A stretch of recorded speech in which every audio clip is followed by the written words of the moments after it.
Good morning, Gen Con TV. Welcome to celebrating 50 years of Dungeons & Dragons. I'm your host, Peter Atkinson. If you've been hanging out on Saturdays before, or just bored or excited, whatever, you don't have to tell me.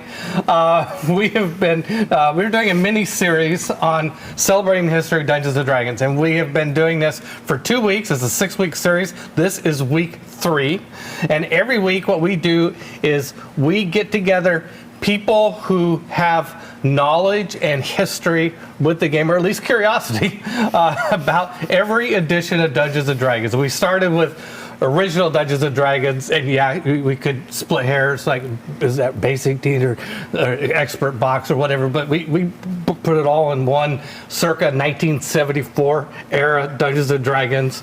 That was 2 weeks ago. John Peterson was with us then. He's back. He obviously has too much time on his hands, right? Yeah, you don't have really much to do. You're kind of retired and stuff. Yeah, so now we're back. We're doing this week. We came back last week, and we had Luke Gygax here. We did Advanced Dungeons & Dragons. And this week, we're moving on. Yes, what came chronological order. This, by the way, I think was a coup. The fact that we were able to schedule all these in order. I mean, I just want to take some acknowledgement for that. Like, yeah, that was great. That's because I'm a planner, and when you're a planner, you can do shit like that. That's right. Okay, so this week we're at a 2nd edition Advanced Dungeons and Dragon, and oh my God, the crew we have here this week to talk about. This is the first. Every edition from here on out, we have the lead designer of that edition, including this one. So if you don't know him, you certainly know of him and of his work. David Zeb Cook, lead designer. Second, but what else do it? This is your time to also introduce. By the way, I was Peter. I said, right, Peter? He, they. I was just sometimes it's hard to remember to include the pronouns, and I apologize for that. And so I just reintroduced myself and put him in there. So there you go. I'm David Zeb Cook. The Zeb is kind of a made-up thing I wound up with, and frankly, it works really well because more people know me by that name than my real name.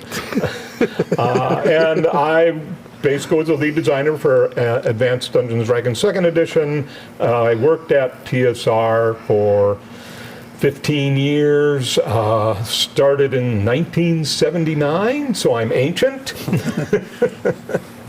And still playing games and basically having a good time. And I'm here with this table of really illustrious players that basically I'm terrified. Me too. Yeah. So go ahead. Yeah, let's go around. Let everybody introduce yourselves and a little bit about your relationship to Dungeons and Dragons. So I'm John Peterson, and you may have seen me DMing 2 weeks ago if you've been following the series. This will be a much cooler game than that was. That was played very much kind of like by the letter, at least my interpretation of the letter of the law of 1974 D&D, which does not necessarily lead to an enjoyable play experience. I'll say that. We'll leave it at that. I think they had fun. They were having fun. But you may know me from some of my historical work, including Playing at the World, The Elusive Shift, Game Wizards, the work I did on Art and Arcana, and I guess most recently a book coming out soon that's called The Making of Original D&D that I think comes out June 18th or something like that from Wizards of the Coast. Excellent. Thank you. Good morning, everyone. Alex Kammer. I am the owner and director of Gamehole Con, Gamehole Publishing, and I do a fair amount of freelance publishing work. I'm also an avid collector, as my friend across the table. We've known each other for many years, chasing down artifacts in this hobby. For me, 2nd edition D&D is my favorite edition. It hit me at a great time in life where I was in college, and I was not really interested in going to college, and so I played a lot of D&D, and although I had played AD&D for years, this marvelous new Player's Handbook came out, and things started to make much more sense in terms of how the game actually worked for me, so I loved it. And other than that, I'm just going to really battle my imposter syndrome as I sit at this table with this magnificent group of people and enjoy the game. And I hope that my friend Zeb does not take too much revenge on my killing him in the last game that he played, that he was a player and I was running. But we'll see. TBD. We'll see. Well, I'm Wolfgang Bauer. I'm the founder and publisher at Kobold Press these days, but back in 1989, I bought this very copy of the Player's Handbook, second edition, when I was also in college. And I played a whole lot, and a year and a half later, I was employed at TSR Incorporated in the periodicals department, working professionally on second edition Advanced D&D. And it was a nice 5-year run there, working at the height of, well, I don't know, the settings period of D&D, right? Planescape and Ravenloft and Dark Sun and Al-Qadim and, oh my goodness, even Birthright, right? So that was a very creative period. And I was there in the middle of it for that chunk, and I loved second edition for that. Excellent. Hi, I'm Bruce Cordell, he, him, and I joined TSR in 1995 initially to be part of the Muds and Mushes program, and I was supposed to code their first multi-user dungeon, text-based multi-user game. But for some reason, when I got there, they said, no, that's not going to happen. Do you want to work on D&D instead? I was like, all right. So I started writing in 1995, and I worked for TSR, then Wizards of the Coast for like 18 years, and wrote a lot of stuff. And since then, I've been working at MCG, Monty Cook Games, as senior designer. I'm Steve Winter. I started at TSR, and I was there from 1981 until they closed up shop in 97 and moved everything out here. As an editor primarily, I was an editor, managing editor, lead editor, directing editor, product manager, and I was the lead editor on the second edition project. So I have very fond memories of it. Thanks, Steve. My name is Bill Meinhardt. Amidst this group of creative folks, I'm the non-creative one. My task has been to try to collect all these products so that 50, 100 years from now, they were still around. For many years, it seemed like I was the only person who thought that this stuff is serious to collect. I'm so glad eventually I was joined by other people like Mr. Kammer, Mr. Peterson, who thought that this stuff is historically relevant. So I've spent my life making sure that my betters would get their due down the road for all of their creativity. So. I mean, wow, what a table! And I was telling Bill earlier today that one thing I figured out about collectors is that collectors are historians. They have to be. They have to understand what it is they're collecting. They have to be able to talk about what it is they're collecting. And so the fact that we have 3 people here at the table who are collectors of D&D products, ephemera, is great, because they're actually going to know a lot of stuff that maybe these other guys forgotten completely. Once it goes to press, it's over. Collection? No, you rip it open and you write on it. You can play with it. Okay, well, last week we talked about AD&D, and it was great having Luke here. He told a lot of stories about growing up, with his, his dad, and we had quite a few insights. This week, we need to take that transition into second edition AD&D terms. Wow, words hard. I think to do that, let's kind of start with how was AD&D, so first of all, second edition is going to come out in 1989. 1989. So we have, and AD&D came out really 78, 79, 80? Like 77, 78, 79. Yeah, I remember 79 because that was the year I got hired, and I was at Kenosha for Gen Con, and there's an upper balcony that was over the dealer area. And just looking at the horde of people that were all kind of like massed around the TSR booth, because that was when the book became available, the last book. And it was like, I was suddenly like, I was there. Holy crap, I'm working for these people now. So we have a decade there between the two editions, and so let's talk a little bit. What was the state of AD&D? How did it land? We talked a lot about how it came to be, what it meant to people. How was AD&D doing, and what sort of sets up the need for a second edition? So initially, the last book comes out in '79, and then basically it just kind of enters a stasis for a while. We were at that point still inventing kind of like, well, what kind of products can we make and all this sort of stuff. And frankly, modules were the thing that we were told to make. Make modules. And so that's what we did. We made modules. We didn't make settings, those sorts of things. And we, as in like Steve and I and the other designers that were on staff, we didn't touch the rules because that was Gary's. That was Gary's project. That was Gary's. His possession, as it were. And so, we may have had a lot of like rules ideas, and so we weren't proposing like, hey, let's do a new rules expansion or anything like that. And so a lot of when we decided, I need to have a rule that covers something that wasn't in there, it showed up in the module. And it would just show up in that module, and it did get used for that to solve that one particular thing, even though it might have been a really useful rule to have later, in the game. And so you started to see these things popping up in there. And then Dragon Magazine, I'll turn it over. Oh yes, Dragon Magazine. I mean, the joy of Dragon Magazine at that period is there were new rules coming in there. There were whole new classes showing up in the periodicals. But because Dragon Magazine, both when I was buying it and loving it, and later when I edited it, it wasn't as official. Right? You could put stuff in there and disown it completely later. Which we did. Right. Yes. If it's in Dragon, it's official, unless we decide it's not. No, that was a bad idea. Right, but things that appeared in Dragon during the AD&D period, right? Stuff like, I don't know, I'm trying to come up, like the Cavalier, right? Oh, yeah. Sure. That's a great example. Right? It's like, okay, we want to do a new class, and it's based around knightly horsemanship, and let's put that out there. Or, and let's not worry about the fact it's horribly overbalanced.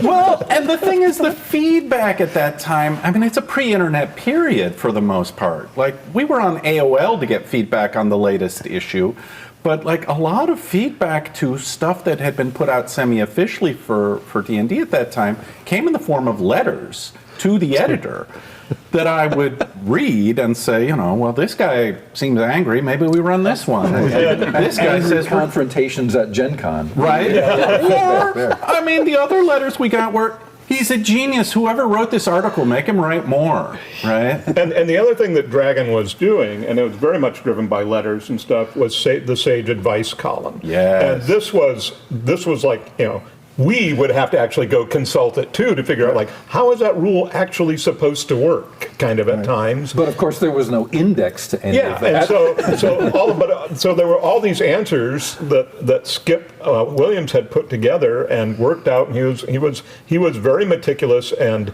very faithful to AD&D in both the rules that existed and in the spirit of kind of what it was trying to do. But that was he answered a question about that 20 issions ago. Where was it? Let's see if we can find it. And the answer was you'd have to go find Skip and say, what did you tell them? Hopefully he remembers. Well, he might have, or he might have just made up something new. You're never quite sure. John, you were going to say something there. Oh, no, I was just ripping on Skip. But I mean, I think it's important to get that, yes, the Dragon threw all this at the wall. Yes. And then there was this process by which things like Unearthed Arcana came out, which was okay. Like, well, Gary doesn't have time to do this anymore for reasons I'm sure we'll be getting into shortly, right? So let's get maybe not. Let's get a Jeff Grubb in, and Jeff, here's a whole bunch of stuff. Like, turn this into a book. Right. Well, and also, of course, to boost profits, because a new hardcover was going to be making a mountain of money. Yeah, also, the audience wanted the new hardcover. What a Unearthed Arcana was finally the moment where it was like, oh, look, now a new rule expansion was a thing, and you could do it, and Gary's name was on it, and that was all a very big deal. And so it was suddenly this idea that, hey, there are expansions that you can do, but Unearthed Arcana it was a mixed bag. It had a bunch of really good stuff, and it had some stuff that was again badly unbalanced. And, Oh, it was great. or not quite. I mean, in the 80s, by the way, I am just a player. I'm just a guy going to college. I would not be professionally involved in role-playing games until the 90s. But I think Bill had an important point there, that there was, because as you pointed out, there had been this kind of gap, right? At least after Deities and Demigods, okay, there was the Monster Manual 3, but they saw Monster Manual 2, they saw sales declining suddenly. And there was a lot of urgency around this time because TSR was in desperate financial straits by 1984, mass layoffs, which you both escaped. But there are few we can say that of. A lot of people did not escape those, right? But yeah, I mean, and that led to let's make more AD&D hardcovers. And another one that would be great if you could talk about a bit was Oriental Adventures. So Oriental Adventures, basically that was the next hardback we did after Unearthed Arcana, and it had been proposed. I think Gary was working with an outside designer, basically on a Francois. Yes. And who had pitched the idea, I guess, to do an Oriental thing, and Gary said, sure, sounds great. And one of the things Gary is very generous about, offering people opportunities, but he wasn't always really good at the judgmental of, can they actually do the job? and so Francois was given this task, and meanwhile, this had been promised to Random House that it would be delivered. It was in the catalog, and this was at the stage where kind of Random House kind of defined many things for us. It's if you did not deliver to the date that you said you were going to deliver to Random House, bad things would generally kind of happen. People would be upset at you and all this other sort of things. And so it had a date, and it was tooling along very slowly. I had lobbied to kind of get involved because I really liked Oriental topics and stuff, history. I'm a big history nut. And it was also, we needed to have somebody in-house who was kind of there to kind of give advice, guide, this sort of stuff. And I would talk with Gary a lot. None of us knew anything about Francois, who he was, what his background was, and whether he was capable. And he was not of in the delivering. office either. Right. He was in the Hollywood office. He was there plenty. Oh, okay. Great. That didn't help the crew in Wisconsin one bit. Yeah. So we had even I, who was kind of as consultant, had very little insight into what was actually going on, until I got to the point where the first section of the manuscript got delivered. And mind you, Oriental Adventures was a 168-page book, I think. And it it's tens of thousands of words to get it done. And the manuscript that came in was 30 pages, double-spaced typed. That's a long magazine article. And at this point, and this was after a good chunk of the time available had been used, right? And at this point, it became really, really painfully clear that this was just not going to happen. And we had to do something. And so, I brought it to Jim Ward and stuff, and we kind of look, this is, we're going to be in trouble. We are in trouble. Yeah, we are in trouble, actually.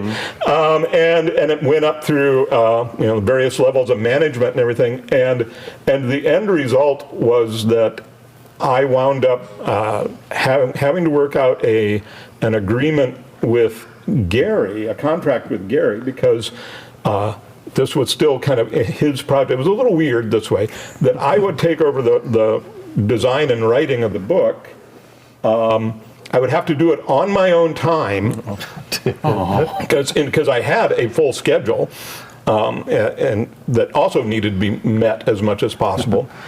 And I had about 3 months to do it in. So there were a lot of very late nights. And typically, a book that size would have been a 5-month project for someone working on it full-time in-house. Yeah. To 5 to 6 months, just to put some somewhere in there. perspective on that. So I want to just go back for just a moment. By the way, if you're like, why is Peter like looking at his phone all the time? So I'm monitoring chat. So hi, everybody's in chat. Thank you for stopping by. I appreciate it. I want to acknowledge it. And when Dragon Magazine came up as a topic, it got a lot of love. I just thought you should know a lot of people talking about like, oh, I love Dragon Magazine. I love the ads. Ads. Recordings talking about how you ran ads at Dragon Magazine. Settings were introduced. And beautiful art. Somebody asked, who did the art direction for Dragon It Magazine? was Larry Smith in my day. He was the art director, full stop. And, you know, he would work up the covers and pasteboard. Yeah. Because desktop publishing wasn't quite a thing in the early 90s. And he would be working with artists who painted stuff, shipped it in. Yeah, because it wasn't digital, huh? It wasn't digital. It was a very meticulous physical process. And frankly, Larry laid out the magazine the same way we laid out D&D books, which is pasted up with wax. Yeah. So Cutting things apart. Right? Yes, he had a X-Acto knives lot of everywhere. X-Acto knives in his office. Yes, so don't mess with Larry.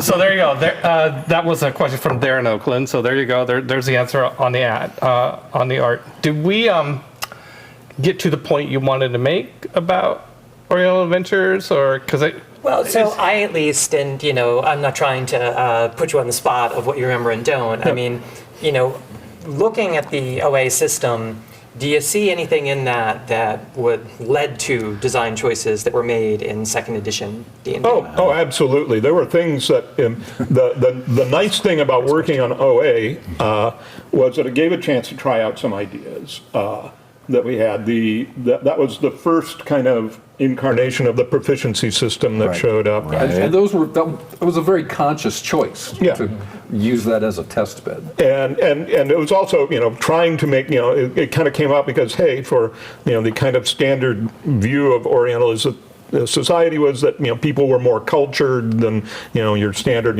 fantasy barbarian kind of guy. And so we wanted to give them a method to actually to be able to have that for role-playing ability. And in AD&D, all you had was like, here's a list of secondary skills, and that was about it. And so we wanted to give a little bit more structure to that.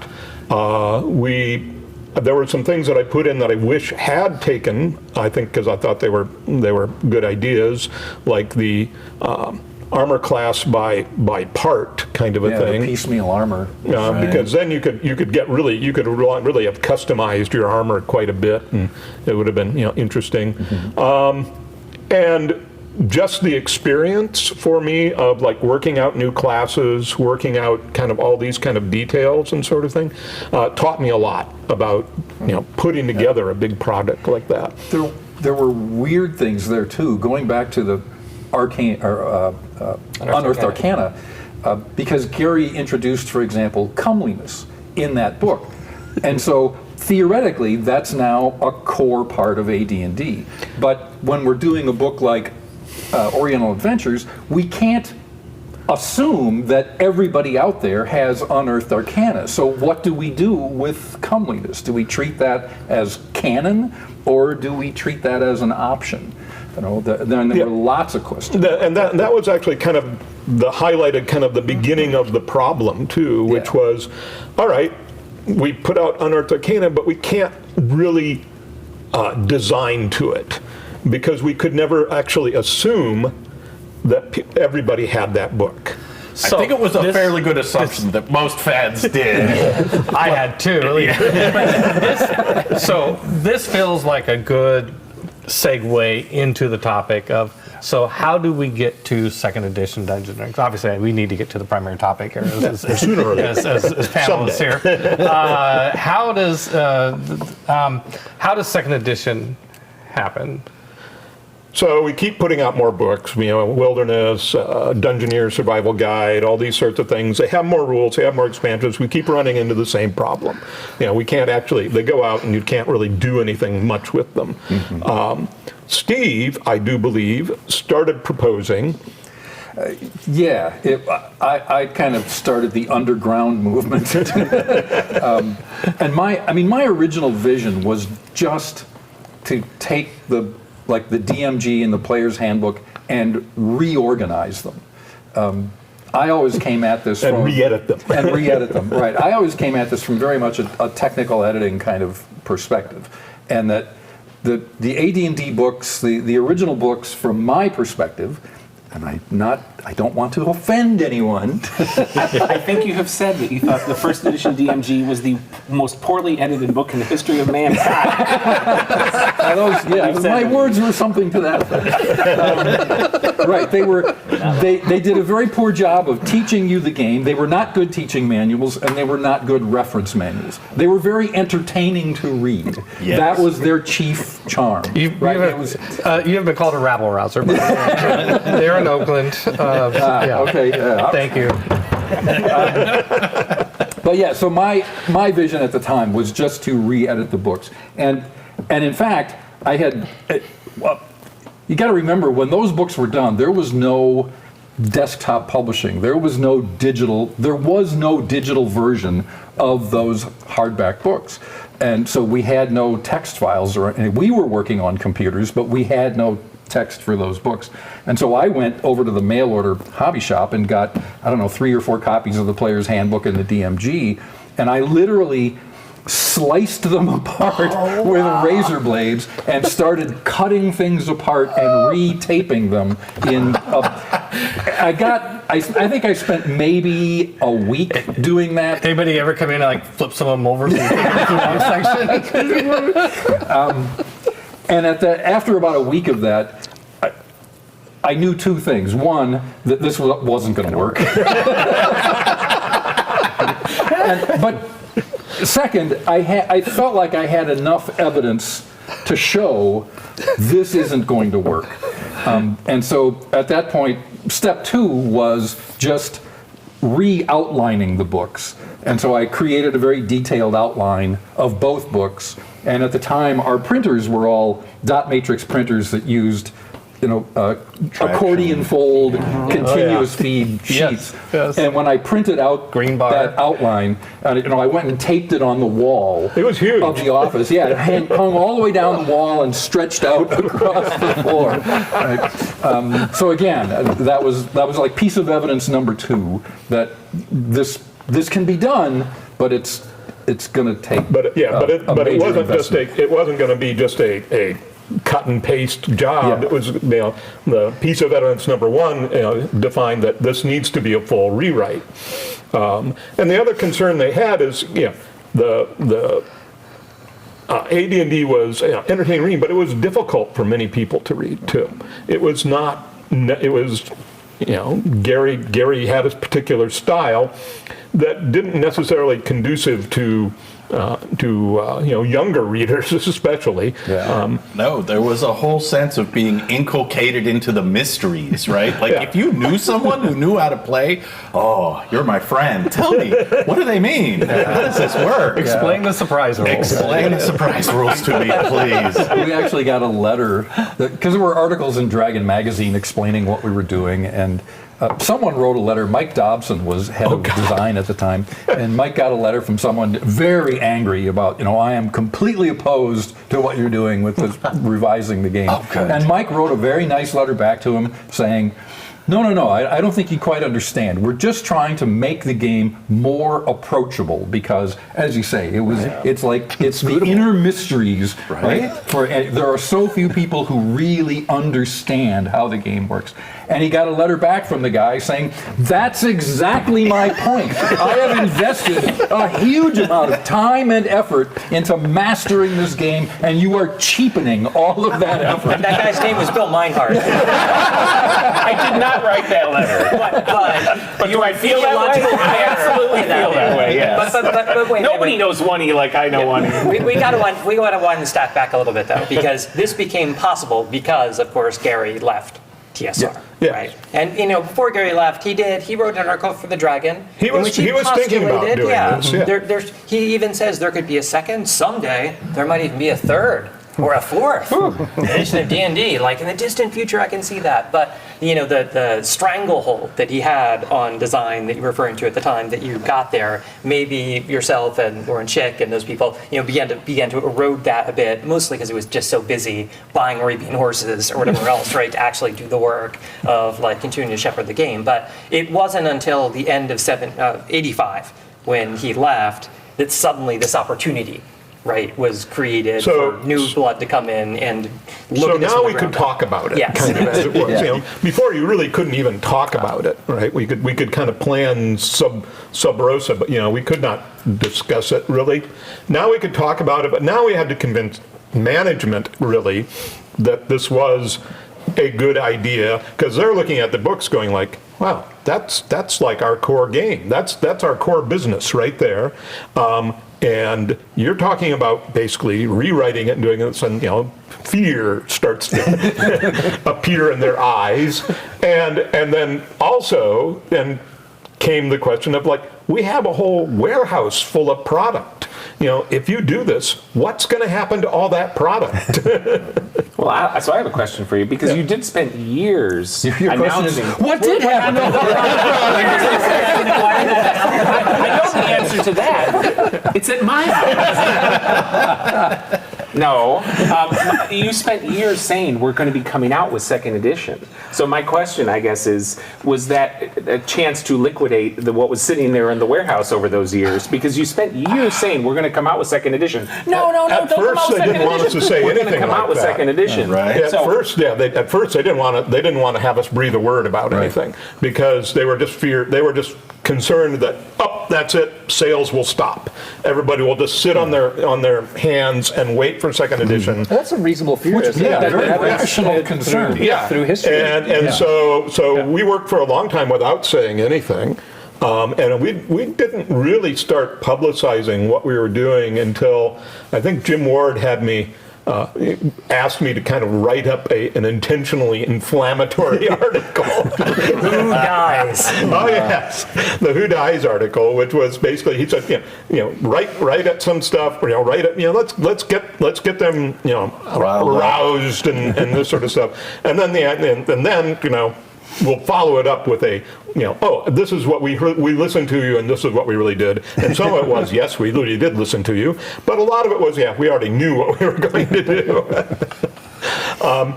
In that article, I kind of outlined my theories for getting rid of some of the various character classes that didn't really belong in a core set, the monk, which the monk was like. Somebody watched Kung Fu way too much and said, "Oh, we've got to stick this into AD&D," and then it's like, this doesn't work with everything else that was basically kind of the base structure of AD&D, which was standard medieval European fantasy. And then we came out with Oriental Adventures, and it's like, oh, hey, here's a great home for the monk. The monk has been a challenging class for every edition of D&D to the current day. Yeah. They're still wrangling it over there. They're working on it right now. They're trying to find a good spot for it. So, And so 42 designers right now Yes. in Renton, in a bunker. watching all these Kung Fu looping, old episodes looping in the background. What about Friar Tuck? And then the other one was the assassin, because if you'd been at TSR, the amount of letters you would get, we would see about how the assassin in the party had basically destroyed, the party unity at all, and the board GM was going like, well, what do I do, and all this sort of stuff. More campaigns crashed and burned because of assassins. Yeah. Am I playing an assassin today? Can I? Did we miss the window? We missed the window, didn't we? Oh, darn. So and those were two that kind of and my point, I guess, on the assassin had been, it's even if it hadn't been a party harmony kind of issue alone, assassin is not a class in my mind. It's a mindset. It's like, oh, I'm going to assassinate somebody. And then, you make a plot, and if you're a wizard, you do it with spells or whatever, and if you're a fighter, you find some sneaky way to get in there and, stab them in the back a bunch of times, and that sort of stuff. And the fun... people for money. That's what they do. Yeah, the fun of doing kind of being an assassin that way was all in the plotting and the setting it up and all that sort of stuff, which was a fantastic role-playing opportunity. And just to have then this table over here that said like, oh yeah, I just roll on this thing, and oh, he's dead. It was like, oh man, we just gave them an insta-kill chart. It was like, it's really Exactly. bad. You say it like it's a bad thing. I was going to say that earlier when we were talking about overpowered classes like in Unearthed Arcana. Players love those. Yeah, I'm saying that was me playing. I was Mr. Power Gaming, the Monty Hall dungeons, the whole 9 yards, it all. I was deep into that. Yeah. So we did the inflammatory articles. We got a lot of reaction, and then basically we did this is what we're actually now kind of planning to do, and actually release some sections, I think, of what had been written. And then they also started sending us out to conventions little conventions, like I think I went to someplace in a convention in St. Louis, and another one in Missoula, Montana. I remember that one, and then there were the various other ones. I even wound up going to Gothenburg, Sweden. Since this is a Gen Con themed event here, we're actually, for the program for Gen Con this year, we reproduce a couple things in the middle of it that kind of show the history of D&D and Gen Con. One thing we show is the program from 1986, where there was indeed already in 1986 a seminar on second edition D&D in which people were, you were at least in some degree soliciting feedback, but there was, the bigger thing was the survey, right, which went out through Polyhedron, and I can remember you would see on the backs of dragons in this era pictures of huge numbers of envelopes that have come back and say, this is the largest survey of players about like what D&D should be that we've ever conducted. John Pickens was the master of the survey. But this was not what happened ever before in the history of D&D. This is what I think is interesting about it. 5e, we talk about D&D Next and the enormous amount of people that they've engaged in that. This has become the practice since. But as far as I know, second ed was the first time there was any serious attempt to reach out to the player base with a document and say, click some things. What do you like? What do you want out of a game? And part of it, especially like in 1986, mind you, again, this is pre-internet. Rumors abound, because there's really no way to reach out and communicate with people, and we don't even know what all the rumors are that are abounding. And so the Gen Con seminar, especially that early one, was really to kind of find out what were they actually concerned about. What were their fears, and also to just kind of address some of that as to kind of say, no, we're not trying to do anything, horribly weird. We're not going to do that. I don't know. You heard about that. We're not going to do that. Yeah. And even, we all had our own ideas, but frankly, our understanding of our customers company-wide was woeful. Just abysmally bad. Yeah, the fact that we actually made things at times that people actually thought were like, oh, that's just exactly right, was, kind of semi-miraculous. Yeah. My attitude was always, let's make game stuff that we would enjoy, because theoretically, other people like us who played AD&D will also enjoy it. And that was like the best guide we had. That was always my philosophy too. Yeah. So then we got into the big argument, but it wasn't really, but the big discussion of, and this was one that you were really concerned about, was, is this a teaching tool or is this a reference? Because they would have can't required be both. very different presentations. And we went back and forth a lot about this because, could we use the books to teach people how to play, or was that something that still, to this day is what's the best way to learn? Go play, go find somebody and play a game, kind of a thing. Well, now we have Twitch Yeah, and YouTube. yeah, You can go watch a video. yeah. You That's the best way. And ultimately, the reference side won, in part because once you kind of created it as a teaching thing, it wasn't really then good to use when you go back and try and play, When later you're on. sitting at the table, you still can't find anything. So And did that influence the design, for example, of the monstrous compendium? And which was the ultimate, this is definitely a reference thing. It's intended for people to plug in new pages to the. the Maybe you ultimate guys mistake. Can explain. Thank you. Thank you for saying that. Retrospect. Hey, it was a good idea. For the kids who don't know, what was the monstrous compendium?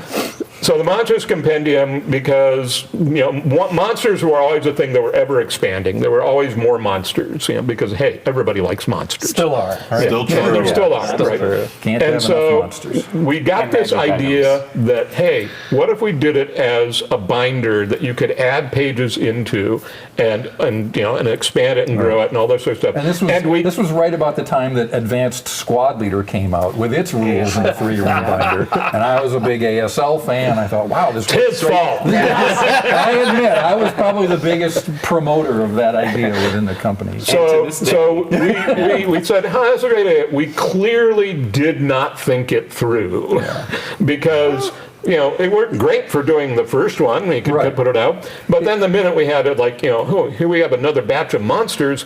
Well, this one's got to go between, A and Manticore and Manta Ray. Yeah, That's why we changed the spelling of Onkeg. So it would alphabetize more cleanly. I mean, it was That is a good story. it was stupidly spelled to begin with. But, but the other thing is, wait a minute, we're printing one monster on the front, one monster on the back, but you can't put anything in between them. Now, it would have helped. We also, when we were promoting the idea, we imagined that it would be a binder that would not fall apart within 3 months. And that was true, too. a higher quality of paper would be used so they would survive being flipped and moved around and all that kind of stuff. To its credit, though, the Monstrous Compendium in that flip 3-ring binder format, it went through like 12 supplements that were sold in a shrink wrap package. It did make that It made financial having sense. more monsters kind of a product that you Right, could here's more the Dragonlance expansion, here's the Karatur expansion, here's the Forgotten Realms, the Realms. Greyhawk, the Alcademe expansion. Fiendfolio. Right, all Outer of those. Planes. It sort of almost made sense, but the moment the Monstrous Manual as a hardcover was announced, I think the feeling was, oh, thank goodness, I can get rid of that finally. Oh my God, they finally wised up. It's the one thing I don't have in my collection.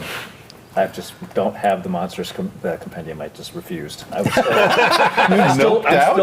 still frosted by it to this day. You still got one of those little fun, you slide in new paper, go like that. I just with the monstrous compendium. Great. That's a big gap in my collection. I don't have any of the binders. I love buying them on the secondary market just to see what different people stuck in, right? Because any one of these binders you buy in the secondary market, like in the used market, somebody will have been using it, and you can kind of get a sense. Oh, they like Proves his point. Yes, Exactly. Vindication at last. Yeah, you have to buy those little circles to reinforce the pages. Right. All that. It's fun. Yeah, that was fun, right? Licking those things, sticking them on. So You're getting some love from chat. Kubo2 says, I still have the Monsters Compendium. I still pull monsters from it for use for travel. See, that was the other thing, was that you didn't have to carry a big hardcover book around. Genius. You could pull out 6 pages. hardcover You book. pull out 6 pages. No, I mean, but it's like twice the size of that, right? The binder is huge. Yeah. It's a 5-inch. Right, if you make it really big and clumsy, then people will take pages out of it. So what was the launch within the company? Was there a moment where Lorraine comes in and says, "All right, we're going to do a second edition"? I think Dungeons and Dragons, Yeah, I mean, or it what? had to be. We had to get the blessing from on high. I think actually Will Martins was the one who kind of like really finally said, because he was the head He was of, the one who championed it at that level. Yeah. The first And to he was the accept money guy. idea. He was the money he guy. was the money guy, yeah. right? And so when he got kind of putting in there and stuff, it was like, okay, we're going to do this. Didn't necessarily calm their fears. There was still a lot of like questions about like, well, what are you doing? And that led into the kind of like, well, how much can we do? How much change? How different can we make the rules? And the answer was not as much as we wanted to, because it had to, and Will was very clear about that part. It had to be able to work, in a reasonable amount of compatibility with all that stuff in the warehouse. And all that stuff on people's shelves at home. And all the right? stuff on people's shelves at home. We did not want to just put it out and say, oh, by the way, all your collecting and expenditure and all that, that's all useless and you've got to start completely over, because we would have had probably a gigantic rebellion on our hands. And, So as someone who's run businesses for the last 30 years, I love the corporate piece of this. Like, what was the org chart like? I mean, like, who was, you got Will Martins, who was in charge? Who did you report to? Jim Ward is the people where we reported. Jim to. Ward was our direct boss, and wasn't Mike Cook was Mike Cook his was over boss. him. Yeah. And Mike Cook, no relation. And so Jim Ward was assigned, you need to form a team, and he appointed you to be the lead designer, and Well, he started, I think, by pointing at Steve and saying, okay. Yeah, you asked for it. You're going to get You gotta it. do it. We formed, the team was, Steve was the lead editor, I was the lead designer, and John Pickens was the man in charge of gathering all the feedback and data and running the playtest program, because we did do extensive playtesting on this, as opposed to a lot of products we put out, which is like, you got 3 months to write something and get it out the door, Yeah, John had like a solid 6 months devoted to nothing but playtesting, or very little but playtesting. And he would send it out like weekly or bi-weekly, massive printouts of here is the latest on this section to people. What did that look like? Were these just big envelopes to trusted people in the field, or was it just passed around the office? No, this was out to people in the field. Yeah, he had. I don't remember how many groups there were, but there were. Yeah, he had. Have any of the collectors found a playtest packet from this period? I don't have one. I would love one. But anyone out there? You can find my details on John's keeping quiet right now. Yeah. Quiet right now. So the probably playtest on that packet would awful have accordion rules. folder. Right? Probably those It would matrix have some stuff. section of the manuscript that we were working on usually, and then it would have a whole questionnaire from John that had been put together, and with instructions on dates that things needed to be back by. And he was very rigorous about this. It was like, oh, I didn't hear back from these people, once. Okay, that's I'll get on their case. And if I haven't heard back from them, they bobbled it twice. They're like they're on my out. death list. Right. And he had boxes filled with feedback forms, And then he would 3x5 compile all that. cards, like card Yeah, and catalogs this went out, type like I stuff. said, through Polyhedron, right? The survey did, and so through the RPGA's magazine, Polyhedron, which was the role-playing game players, RP Role-Playing Game Association. Yes. Sorry. No, it's okay. So my question is, with the feedback that you got from that, what was the biggest substantive change from the feedback that you got? What was done differently because of the feedback? Wow, I'm trying to remember. Oh, we ignored all. It all just went into John Pickens' database, and A lot of it was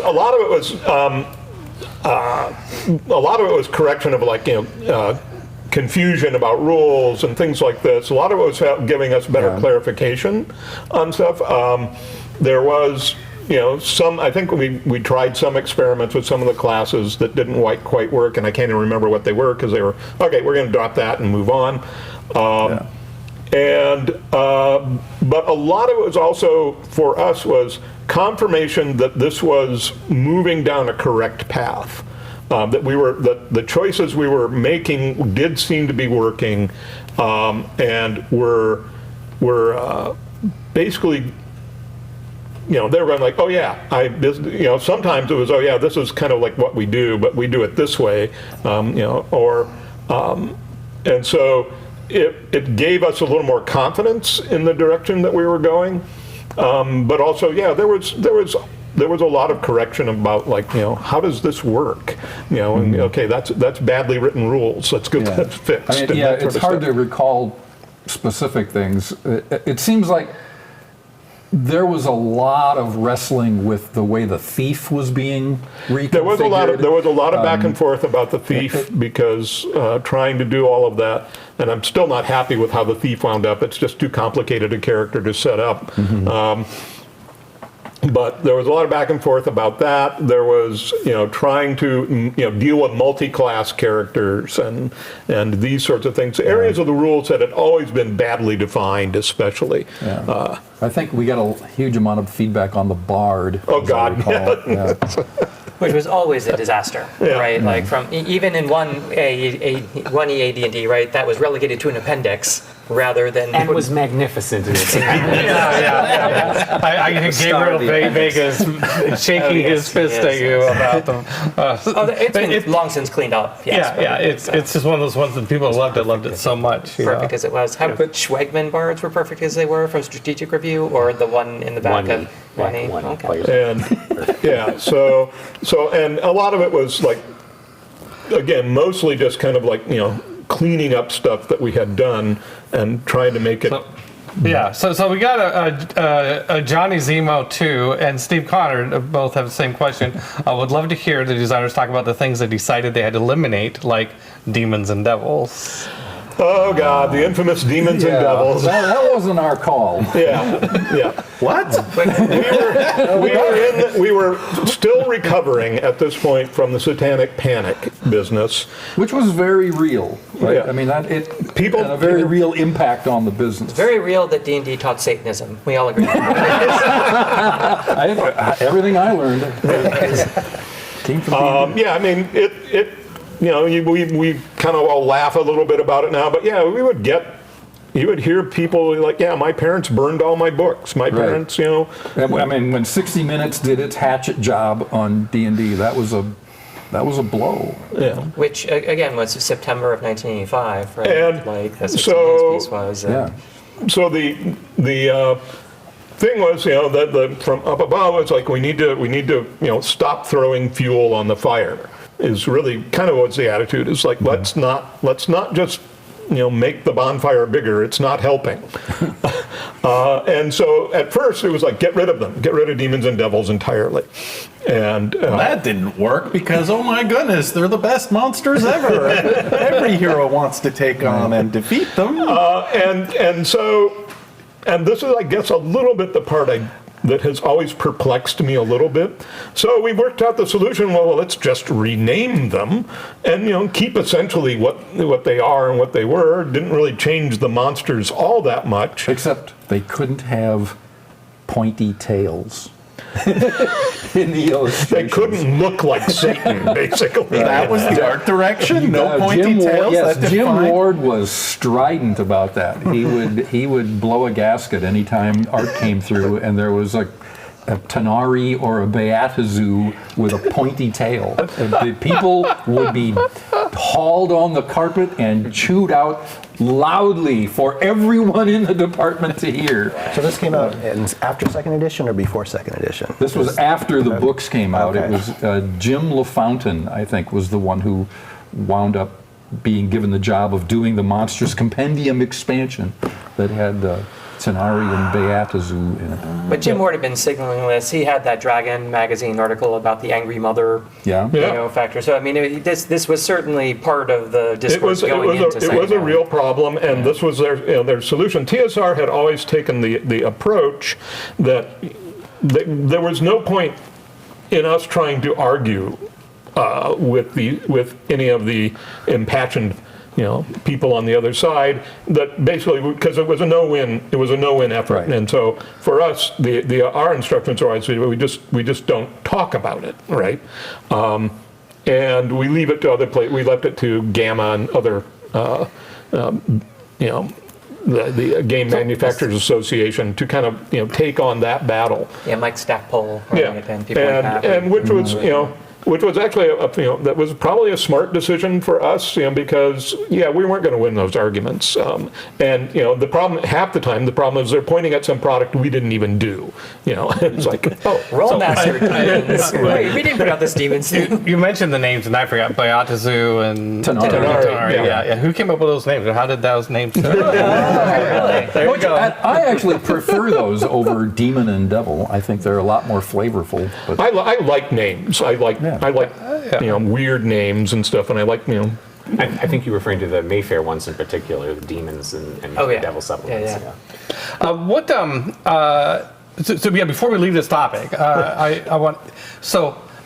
I've heard both sides of this, so maybe this is a question for you guys, but also for historians. I've heard both sides of this, that on one hand you hear, bad publicity is great. It drives awareness and get more, because the kids love doing what they're not supposed to do. It's forbidden. Forbidden. Where do I get one? Exactly. And then, but I've also heard that TSR lost distribution. We had distributors who said, no, we're not going to carry your product anymore. I think the answer is that both of those are true. Bad publicity is great because suddenly kids want to, when the whole Dallas Egbert thing first happened, sales took off through the roof, right? And that was suddenly now we will rise like mad. But as the bad publicity kind of kept continuing, you kept getting like, we don't really want to run your ads, or we don't, Or we used to play at the library, and now it's been banned at the library. Yeah. Right, and we have nowhere to get together and play. And so Speaking to what you were saying, I have a letter that Gary Gygax wrote where he's talking about the James Dallas Egbert incident.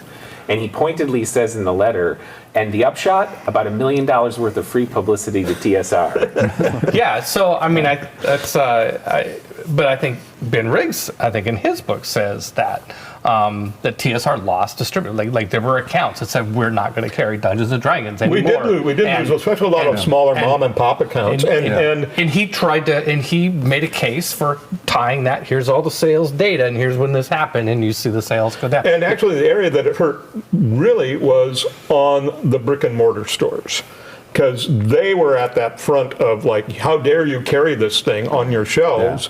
And they didn't have any good defenses. They had to operate within their communities and this sort of stuff. And you're using the term brick and mortar to talk about not the game store, like hobby game stores, but you're talking about like B. Dalton maybe, or Walden Books, or... Actually, it was a lot of the hobby game stores. It was hobby games too. Yeah, the hobby games people had a lot of trouble. I mean, a small store is a lot easier to intimidate than a chain, right? But a chain will... The problem it's not with so the much chains intimidation as their protecting their reputation. It's like half a dozen moms are lining up outside your store telling people don't go in there, they sell satanic material. With the bigger distributors, they had the advantage of they could pick and choose the product that they would put on their shelves. And if they looked at something like, no, we're not going to, that was also an issue when big chains are picking and choosing through your product line. Right, if you've got pointy tails on the cover. John? Well, I was just going to say, the period where, again, sales went up and then there was this decline, right? And this is most of the period between, again, 79, which was when Egbert happened, and then, we really start to see erosion in 82. I think D&D sales, more or less of game sales, hit a bit of a plateau, adjusted for inflation, like from 81 into 82. Mm-hmm. And then there's like a bit of this drop off. You see 10, 15, 20% reductions in the sales of like the basic set and the core AD&D books. I think there's a bunch of things you can attribute that to. And correlation isn't always causation in Right. this. Yeah. Right. That- Like Trivial Pursuit, we know, like which came out, and when it came out, suddenly supplanted all the places in like the major retailers where D&D books would be displayed. Certainly internally, they had a lot more to say about that displacing sales in that period. Yeah. The question I think this really comes down to is, in terms of the fix that they ended up with. You remember when Deities and Demigods was renamed to Legends and Lore, right? And Gary Gygax, he called that in the Dragon a sop, like a concession that we're making to a bunch of people who would never buy our books anyway. That'll have like zero He doesn't impact help on this. sometimes. Yeah. Zero impact on this if we switch it. I mean, I don't know what I don't study the 90s sales figures. Like, I don't know if because you really came out of the gate without a lot of that demonic heritage, that there could be any sales fluctuations then we could attribute to the Well, satanic and like you event? say, sorting out correlation from causation, that's really tough, It's really, really tough because there are obviously other factors at play. What else is in the market, burnout, et cetera, et cetera. Although I think something John mentioned there in terms of causation, one of the other things that was playing through the minds of the executives when we were trying to sell them on this idea was exactly that sales of the core books are tapering off.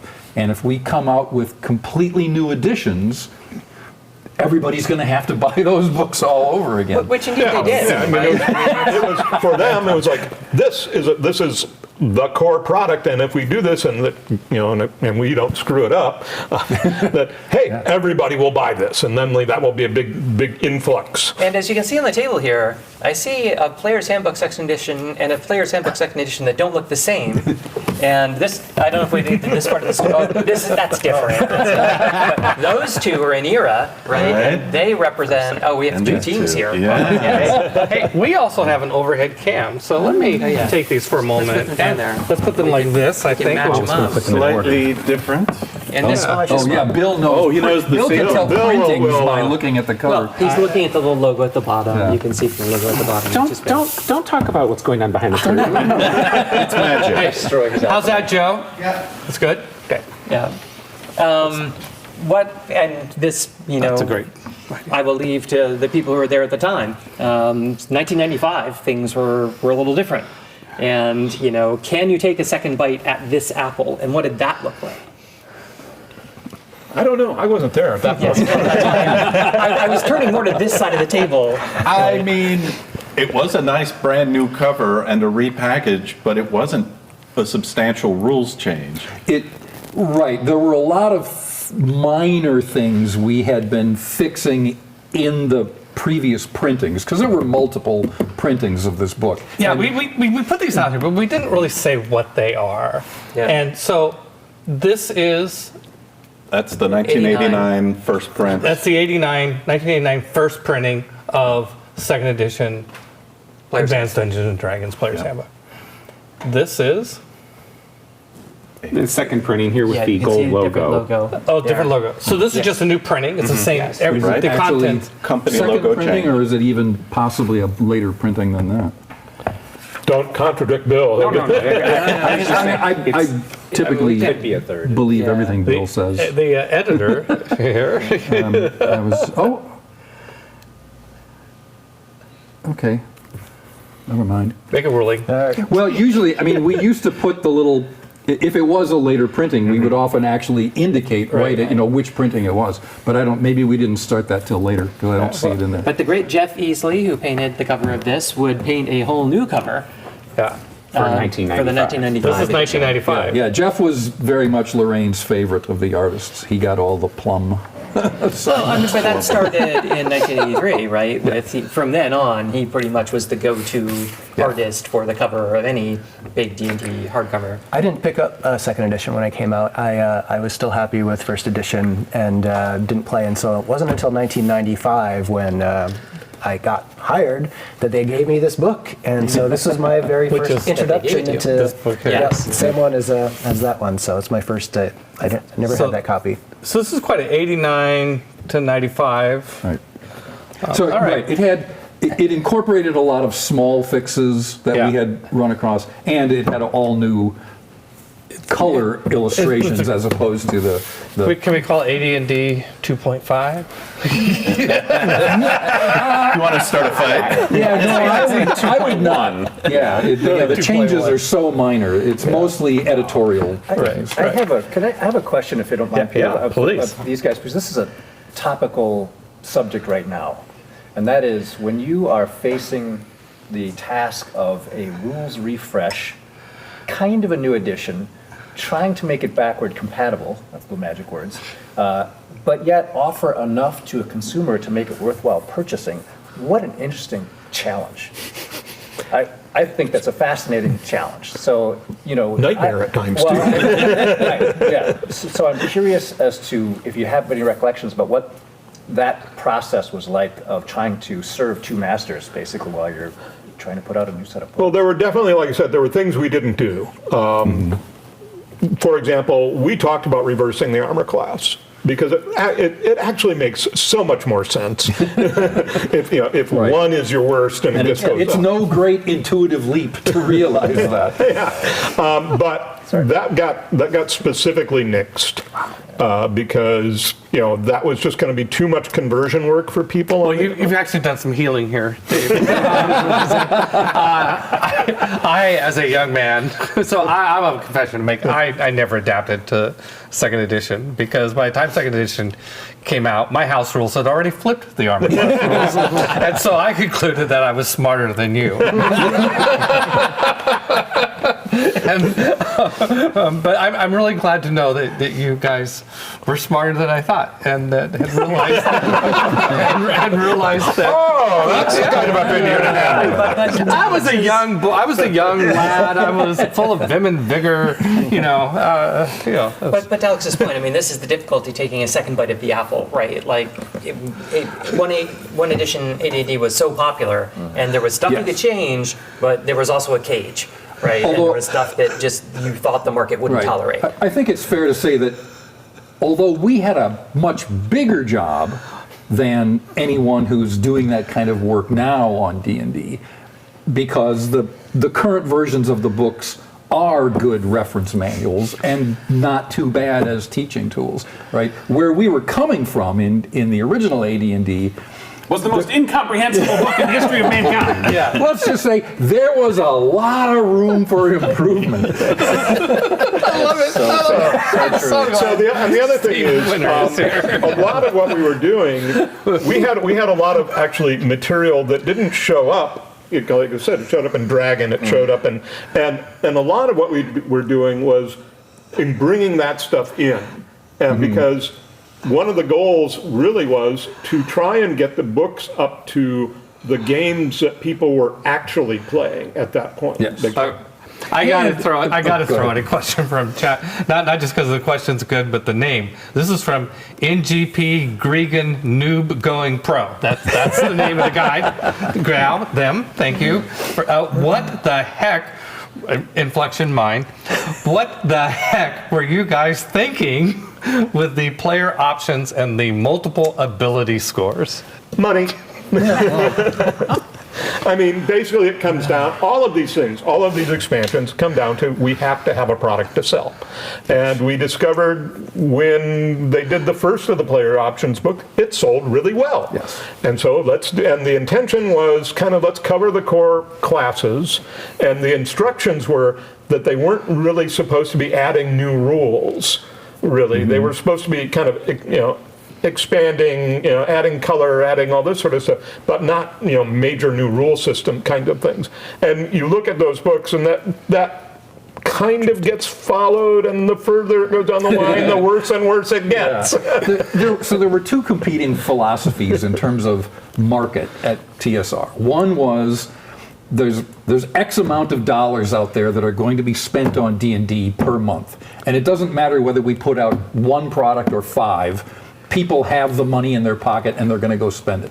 And the other philosophy was everything we put out is going to sell to this level, and so if we put out 5 books, we will make 5 times as much money.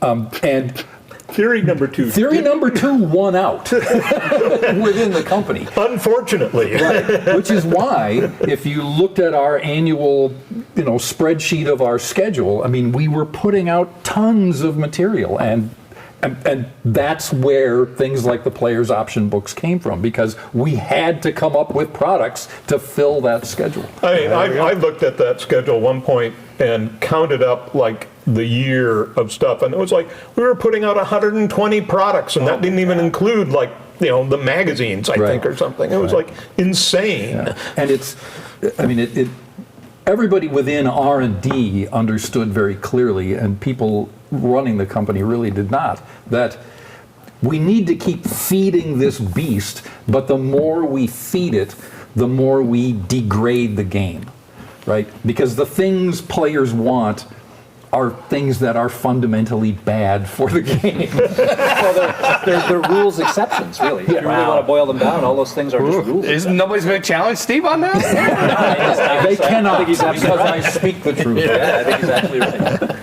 Campaign settings, like And that was the great thing about campaign But would you settings. group that in with that? Where okay, we've got Greyhawk and Dragonlance. Oh, this is amazing. We've got these novels. Everything's we've got Forgotten Realms. This is incredible. And now we're gonna do Spelljammer and Alkadim and Hollow World and Planescape, come on. Right. But Planescape was not included because it is untouchable, inviolate, and perfect. Yes. There we go.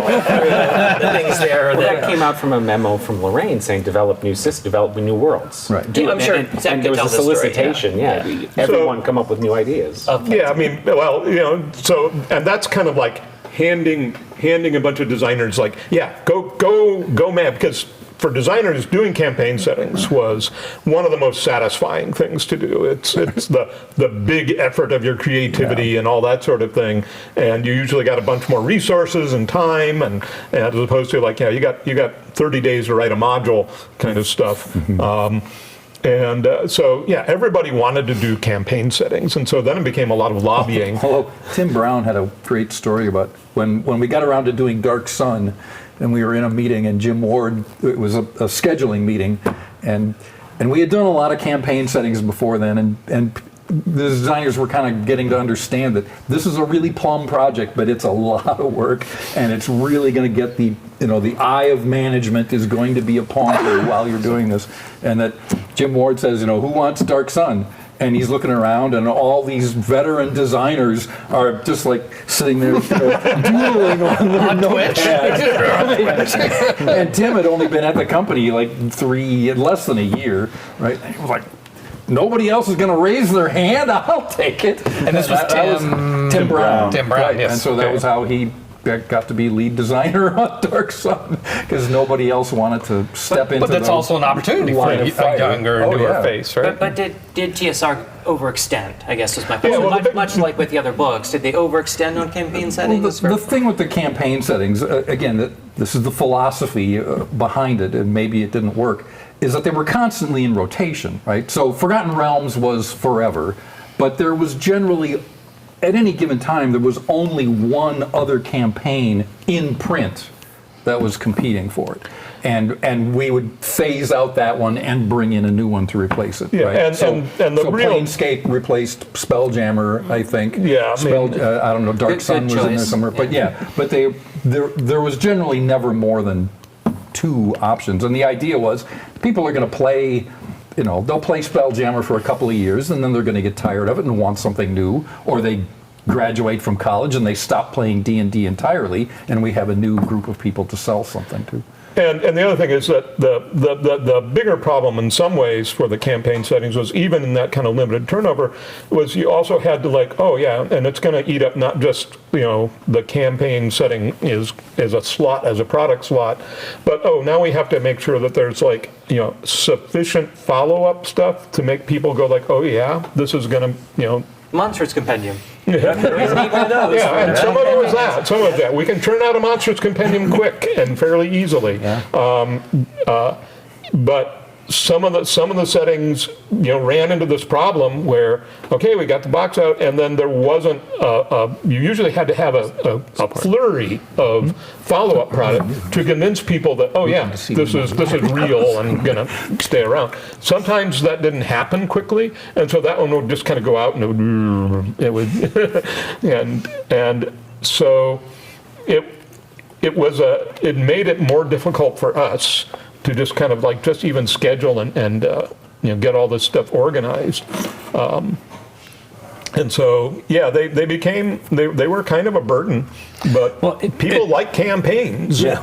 I mean, it was certainly, this is in Watt's era, but still under second edition AD&D era, it was certainly the analysis that Ryan Dancey, Keith Strom, and Lisa Stevens all did, was that they certainly came away believing that had been a major factor in the problems of TSR, was that it bifurcated the market. Like, you went from having D&D fans to having Birthright fans and Dragonlance fans. And it was worse than that. I mean, at the magazines, I would get letters from people saying, Dungeon Adventures should stop printing Greyhawk and just print Forgotten Realms because they're completely different. And my reaction to this usually was, you don't even have to file off the serial numbers, right? Like, they're both pretty straightforward. Are they? Right. Like, okay, I understand maybe a Darksun adventure in the magazines would be displacing a beloved Dragonlance adventure in the magazines, but like, the partisans of the different campaign settings were pretty set, right? Even to a degree where you think, oh, I can run this Greyhawk thing for my Realms group, it'll be okay. No, not according to the letter. It's even happening right now in chat. It's like, let's talk about Darksun. Let's talk about Birth. I mean, yeah. Like, okay, everyone's got a favorite. Yeah, I'm gonna ratchet that back right now. Although there was also an idea within the company, to some extent, that people were not buying settings to play them; that they were buying them primarily to read. Well, as a fan of that time, we can forestall our favorite flavor of ice cream discussion, like which one is our best. But there's so much that I bought all that stuff, and it wasn't until very recently that I've appreciated your Alkadim work. I mean, really, it was really good stuff. But I was so proud. I was the product manager of Alkadim. Yeah, I mean, I just thought that was one of the best ones that we did. so much stuff that came out so quickly. What were we gonna say? Oh, I was just going to try to get us away from the Save us! setting wars by saying, so let's talk about what happened between 1989 and 1985 that might have incented TSR to find another venue for their books to make them look fresh and new, which is, of course, the creation of Magic the Gathering and, and also I would say the computer games. Right, and the competition from CRPGs at this time, it started to get pretty intense. That did. When you look at the sales of a pool of Radiance, right, against the Player's Handbook, I think Player's Handbook actually outsold Pool of Radiance, which was an early gold box SSI D&D adaptation based on the Forgotten Realms and everything else. But like by this era, where suddenly, the Infinity Engine people over at BioWare are starting to ramp up towards putting out the first Baldur's Gate in, just a couple of years after this, right? The market would look completely different by then. Like any product like this that came out would be selling in order of magnitude less copies than a computer RPG would, definitely. So, I mean, what did the pressure start to feel like, I guess would be the question, as we're looking towards the end of the TSR era, towards the point where Peter intervened. And this is a fairly late product, right, in that cycle. Talk a bit what TSR was like around the time these came out and kind of how people saw the business, how they saw TSR's direction. I have to turn that over, I think, to you guys. I mean, I was... Because you left in... I left in 94 and actually went over to the other evil side. And, my impression when I left was that I didn't see that there was a lot of potential for expansion in paper role-playing at that point. That, it was kind of gotten to a size it was going to be, and it was just going to kind of hover around there. Seems to be I'm wrong. Yay. but it would be a while. And so when you said you went to the other, where did you go from TSR? I went off. I got hired by Lawrence Schick, who was also responsible for partially responsible for hiring me at TSR to go work for a video game startup company. That was a tragedy, but wound up at Interplay working in the Black Isle division as they were working on the Planescape Torment. Yeah. Well, I want to hear what, because I just thought it. I mean, you've been so instrumental in this story. I wanted to kind of, get Now I'm exiting. I wanted to get the tombstone there. So but All you right, started I think to I say- was the next one to exit, and I can tell you why. I had been editing Dungeon Adventures for years. I had been writing Al-Qadim projects and Planescape projects, but I was promoted to be editor of Dragon Magazine. And one of the first things I said to my boss, Brian Thompson, was, "Hey, I'm really excited. Thank you for putting me in this position. I really want Dragon Magazine to be this awesome thing. And oh, by the way, what would success look like, and what would it take to get a raise?" And he's like, "Oh, bad news." And he sort of quietly but clearly said to me, "Yeah, the company's not doing so great. There's almost nothing you can do to get a raise.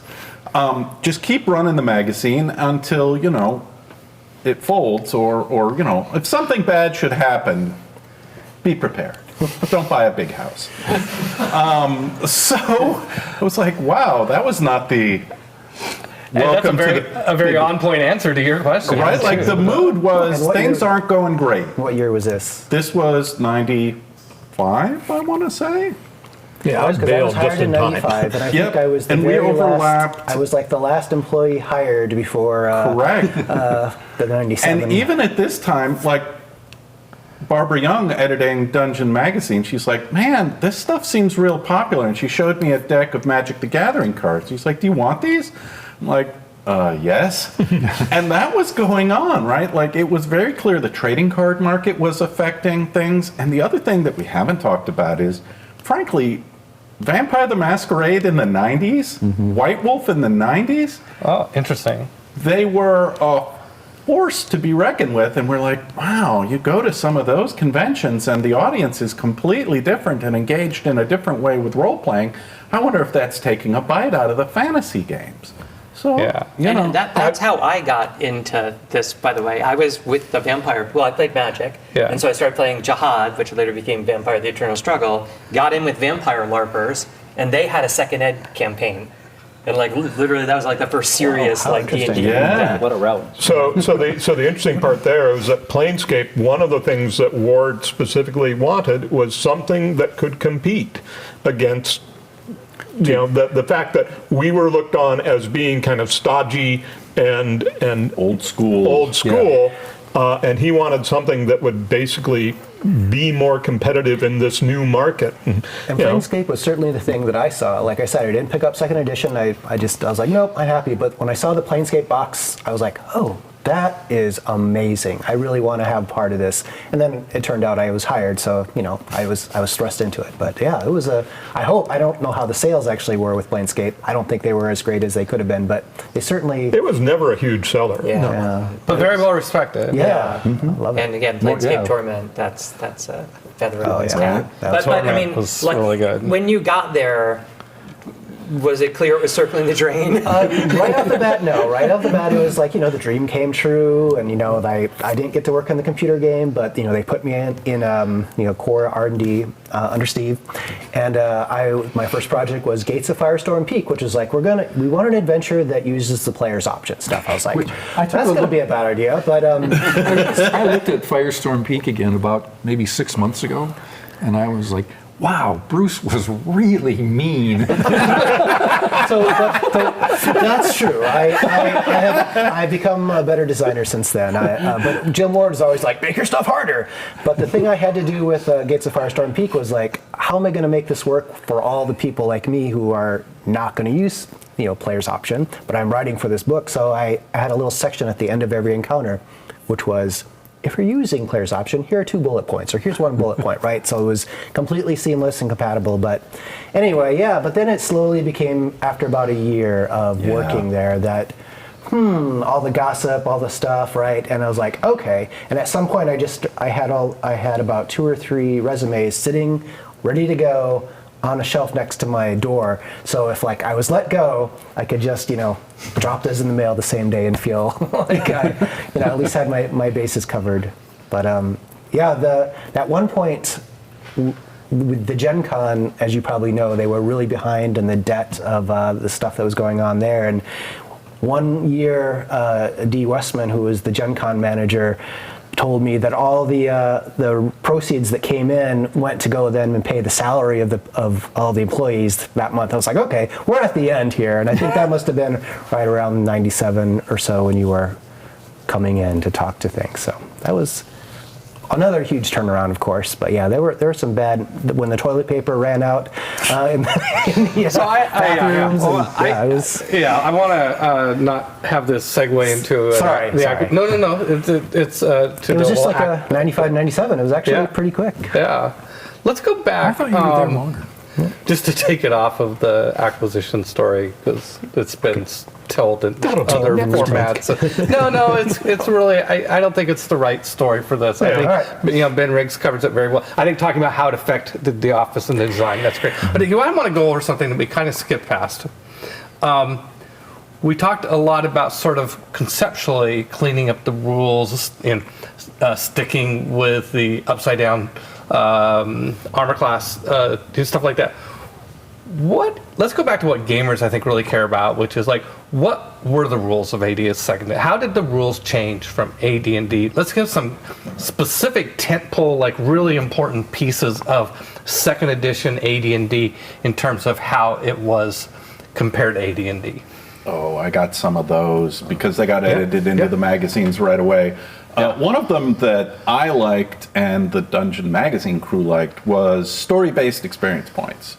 Because suddenly you didn't have to go to your monster, count up the number of gold pieces. You could just say, this is a story award.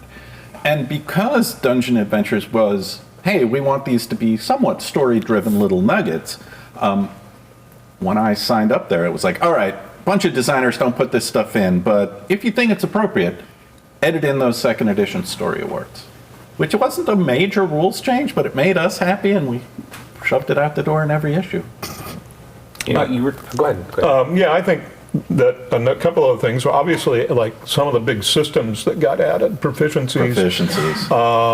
That was big, and also the adding into the character classes more methods of customization for the kids.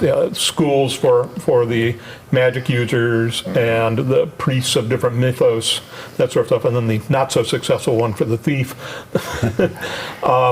But these were things that were definitely, kind of an emphasis. And for me, I've always been a story kind of a guy. I was an English major. Come on, I was in lit.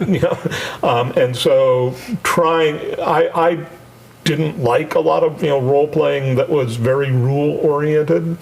And so tried to encourage as much as possible within this is what you can, this is how it can be, how it works, but it doesn't mean that's the only way it works. That's, there are things you could do, there are other ways you could do it. The bard became a real class as opposed to that unworkable kludge. Like a character that could you start as a bard? You could actually begin as a bard. A bard. So you wrote the Satanics. For somebody, just for contrast, how was it in AD&D? I think you had to be like a fighter up through 7th level. Stop right there. You had to roll up a fighter. Yes. Go to 7th level. You could go up to 7th level. Oh, you could go up. You didn't have to go all the way to 7th. But it made sense to do it because at 7th level you get 3 attacks per 2 rounds. Well, yeah. So down the road, that I remember. Now it says the power gamer. Now you're talking about my love language. One keeps all of the abilities if you have unlocked them. Okay. So then one could transition to a thief. And one could take a thief up to 8th level if you wanted to. And at that point, then you transitioned into a bard where you're technically a 1st level druid as well. So one had a full panoply of stuff. So clear and intuitive. Which you gotta admit, though, that's like a great quest, though. I mean, by the time you got to bard, you were really proud of it. And one got to keep all of the hit points from all of the prior classes. So actually, all of that was very unclear if you looked at the rules. all that explanation is like, well, if I transition over to this other class, does that mean I have to now use its 2-hit armor numbers and let's just quickly look that up. Yes, while you're doing it, the answer is yes. And it was a horrible nightmare for people to try and figure out, and there were different answers from every group.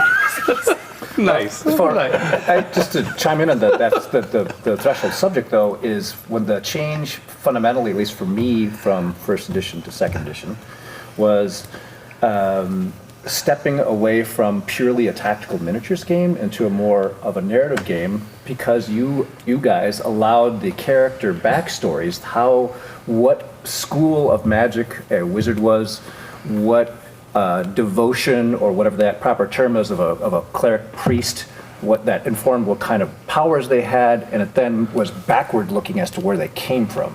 So that made the narrative side of how these characters came together, and then how, when I was running a game for my friends, more interesting to me. So I love that. So that was very good. I get like, oh wait, I understand where cleric spells come from now.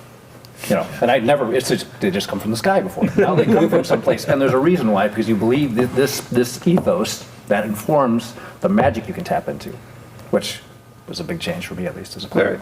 Very compelling. I mean, the elephant in the room is, of course, THAC0, which everyone brings up whenever we talk about second edition, which was, of course, not a second edition system.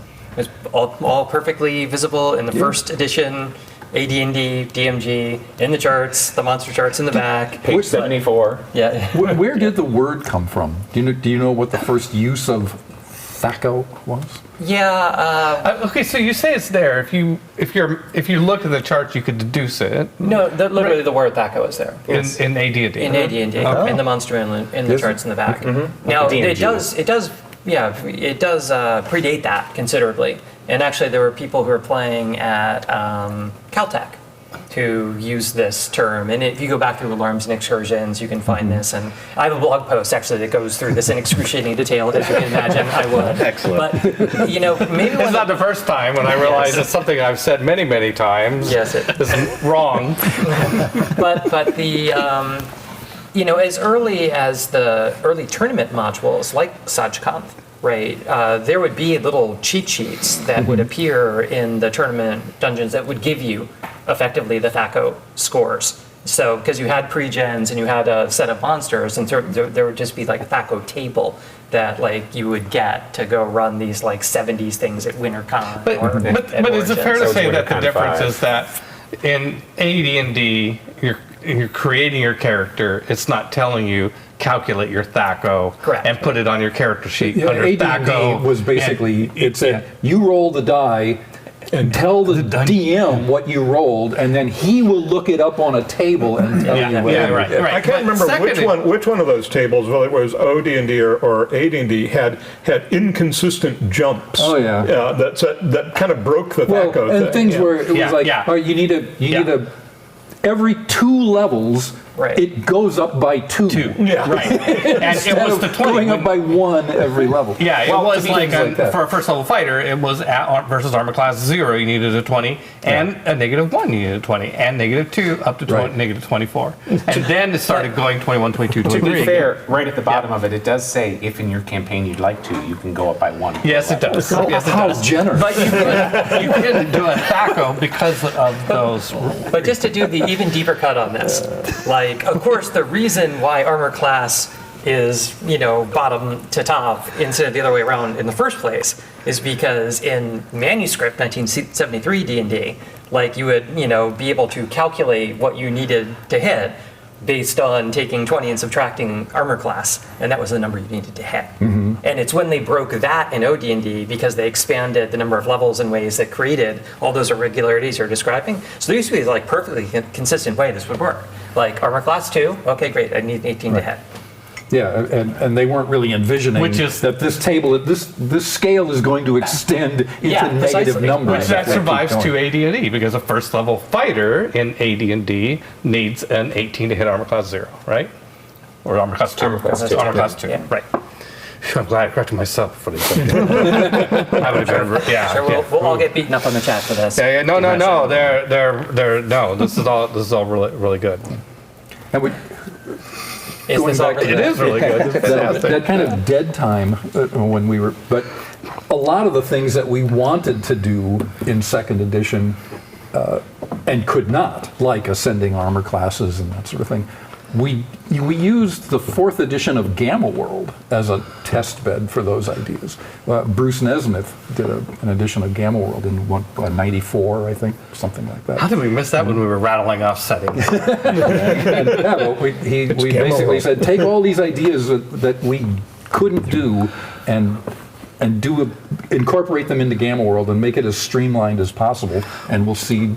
Let's be honest, though, the best thing out of Gamma World was that radiation chart. I mean, how many times did you roll a random radiation? Yeah. Oh my God.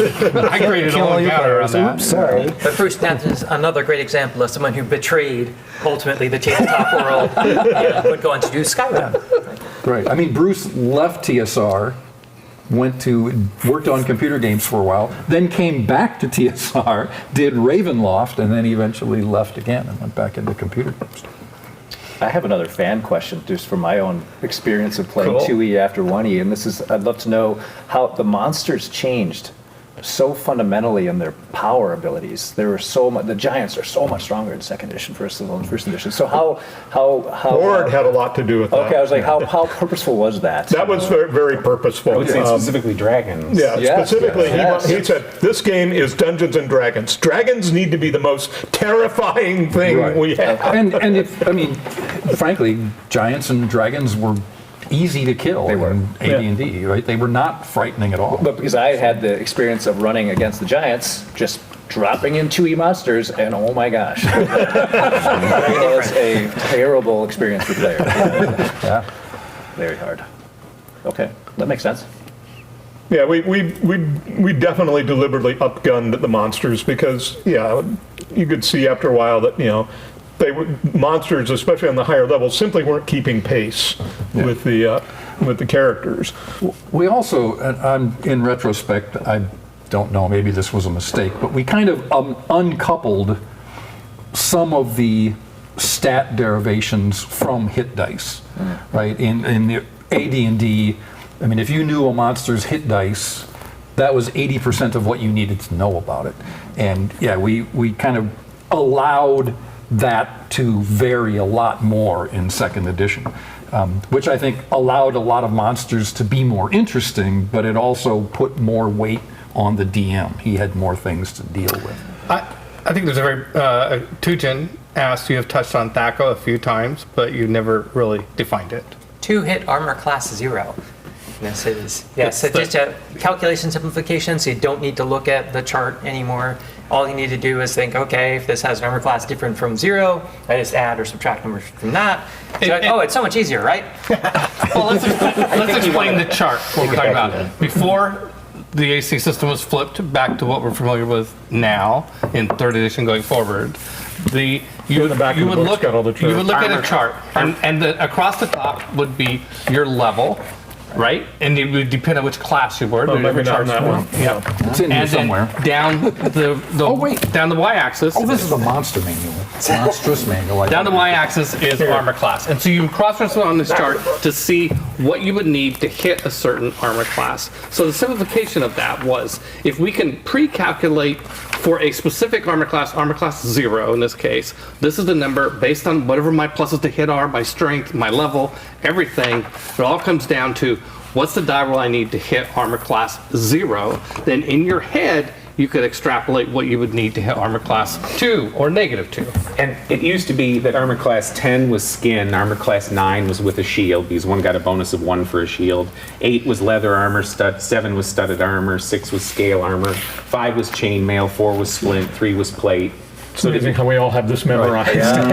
So in AD&D, this table was almost an entire page because it had to give you the number you needed to hit every armor class because it wasn't linear. And it was also, by class, too. Right. And so here, all we give is each class has a Thaco at the various levels, and then everything is linear. Yeah, and that. you can add if you suddenly got a +2 to hit for some Which is situational not situation. An improvement, then you would just lower a it. change. A reorganization. And I would say a part of 1A, we have 1E anyway. like effectively. So. Yeah. And I mean, the 1E table was mostly linear. There were just these funny little jumps. There were a couple of odd bumps where it didn't actually even follow the 1 every 2 formula in a few cases. And, Well, and what's funny, and there's observations in chat about why it's that it's gone by the wayside because it's complex, but yet it was a simplification. One of the goals we were trying to do, mathematically adroit, it was a lot simpler to have a THACO and use that to figure out what you needed to hit than going through all these reference tables that were in AD&D. one of our goals was to try and make sure to minimize as much as possible the amount of math players had to do, because that was, you would see it cropping up not so much in the original AD&D itself, but in the expansion stuff. And it's like, no, we gotta make sure that if we can, if it's on a big table, can we boil it down to a smaller table? If it's, I don't remember. Did we get rid of varying damages, whether it was larger than man size? Oh no, we kept that. We kept that? Oh yeah. Somebody did make a comment earlier about getting rid of. Oh, here we go. It was NGP, Griga Noob Going Pro. Says, what about the 2-hit adjustments versus armor type? It's still in 2E. It's still in 2E, but it is clearly labeled as an optional. and you've scaled it down. It's vastly simplified. Yeah. Because that was where the weapon types of piercing, slashing, and bludgeoning. What did we call it? Bludgeoning. Yeah. Did weapon speed factors go away? Oh no. They're still in there. Yeah, we kept those, but again, looking at that, we tried to make sure that we identified to people that those were those are optional, that you didn't have to. Yeah, we had clearly, there were the core rules, optional rules, and tournament rules. Yeah, I think there was something like the third that. category, but they were all clearly labeled in the books. So Well, the DM could just tell people, we're not using any tournament rules. Ignore those. So let's take a big black magic marker and just scribble them out in your book. I love to. I'm kind of. It's one you to face the books. I'm kind of a Steve Winter, and this says I love to poke at AD&D once in a while. And the one I always pick is surprise rules. So what happened to the surprise rules in second edition? Zeb and I'm curious. had a conversation with John Pickens once in the hallway. There were a lot of conversations with John Pickens in the hallway. And because John was a big supporter of the original surprise rules, he was adamant that they worked just fine as they were. And Zeb and I both just started saying, okay, well, what happens when you have this and this and this? Right. And then John went off on I think he was trying to explain it, and Zeb and I both walked away. 30 minutes later. And came back like 5 or 10 minutes later, and John was just finally coming to a conclusion about how you would run that situation. And we were like, yeah, John. We had to convert everything into a D12, right? Because there was this 1 in 6, 1 in 8, and 1 in 12. Oh yeah, there was a nightmare there. We had to find the common. In worst case scenario, you'd have to go to 1 in 24 because that was the only number that was divisible evenly by you the still 6, get the 8, and the 12. You still get this thing always surprises on a 1 to 3. If I made my case. This person is only ever surprised on a 1. Yeah. Yes. I actually, when I was doing the Founders and Legends recently and was running, the 1E, 2E, went back through the rules and actually surprised myself when I realized that in second edition, you were surprised on it was initiative. I'm sorry, it was initiative. That the initiative went in the order opposite of what I had thought it did. Low to high. Yeah. In 2E. Yeah, and it's like, oh, wow. So, Cosmonaut asked, what do you feel was the most successful change with second edition that you had worked towards? I think it was the accessibility. I mean, and that's a kind of it's not like pointing at one system or anything like that, but it's just the overall trying to make the whole set of rules more accessible for people. And I think that was the biggest change. Yeah. More accessible and more consistent. Yeah, consistent too. A lot fewer contradictions scattered through the books. Well, and my question about surprise, you went on a rant about it, but you never told me what did you do in second edition with surprise, or did you and I missed it? What did you do with the surprise rules? It just all went on to the D10. Yeah, One, two, we and And, three. and simplified it everything down. could just be, this thing gets a +1 to surprise. Okay, that's what we did. That Okay, kind of yeah, thing, yeah. And so if somebody gets the monster gets a +1 and the ranger gets a -2, you just add them together. And, Yeah, I'm just like, what I'm doing in my head right now is going through things that were troublesome in AD&D and curious about, because I'm not real familiar with second edition, as I mentioned before. What about initiative? How did initiative work in second edition? So initiative, basically, it used to be that you'd roll a d6, and most of the time it was just a group, and if you got, you Unless they were surprised. Right? Yeah, If they were surprised, they were surprised, and they were just stood there like dolts. a bunch of stuff happened if they were surprised. Yeah. Yeah. With initiative, then we introduced the idea that you could have everybody roll it. It was an option. Everybody could roll their own individual initiative. Was pointed out, this does slow down combat. But people loved it and adopted it widely, is how I remember it. Yeah. And everybody could then modify their own initiative roll by their dexterity and this sort of stuff. And the thing that threw me when I was, like I said, was that it was the opposite of the order that I was used to. I always thought about when you did it. That actually it was the lower number went first and you went up, as opposed to, you always think of like, oh, initiative 10, they go first, and it's like, oh no, because we were standardizing the modifiers so that we could do the weapon speed and a bunch of the other things in a consistent way. There was one of the really interesting things we got into was modifiers. How do you set up modifiers? Is it like plus is always good, or is minus always bad? And we were trying to be very consistent to that kind of idea, but that made some systems just broke some things. It's like, how do you set it up so that And especially when you're giving modifiers to armor class, right? Yeah. I think our editorial rule was you always say whether it is a bonus or a penalty, right? So when you say there's they have a -1 to the, it can't just be a -1 to their AC. They have a -1 bonus to their AC, so people understand. Negative is good. And armor class was the one that really broke a negative number is good versus a positive number kind of a thing. There was one change that Zeb, maybe it wasn't a change, it was a clarification, but it made me laugh at the time, and it still makes me laugh. It was about elves finding secret doors, because I remember we had a conversation about how much you hated that elves just got a free roll every time you walk by a secret door. Yeah, major secret door is kind of impossible I smell to a use. secret door. What? And that, I think it was in the DMG, and where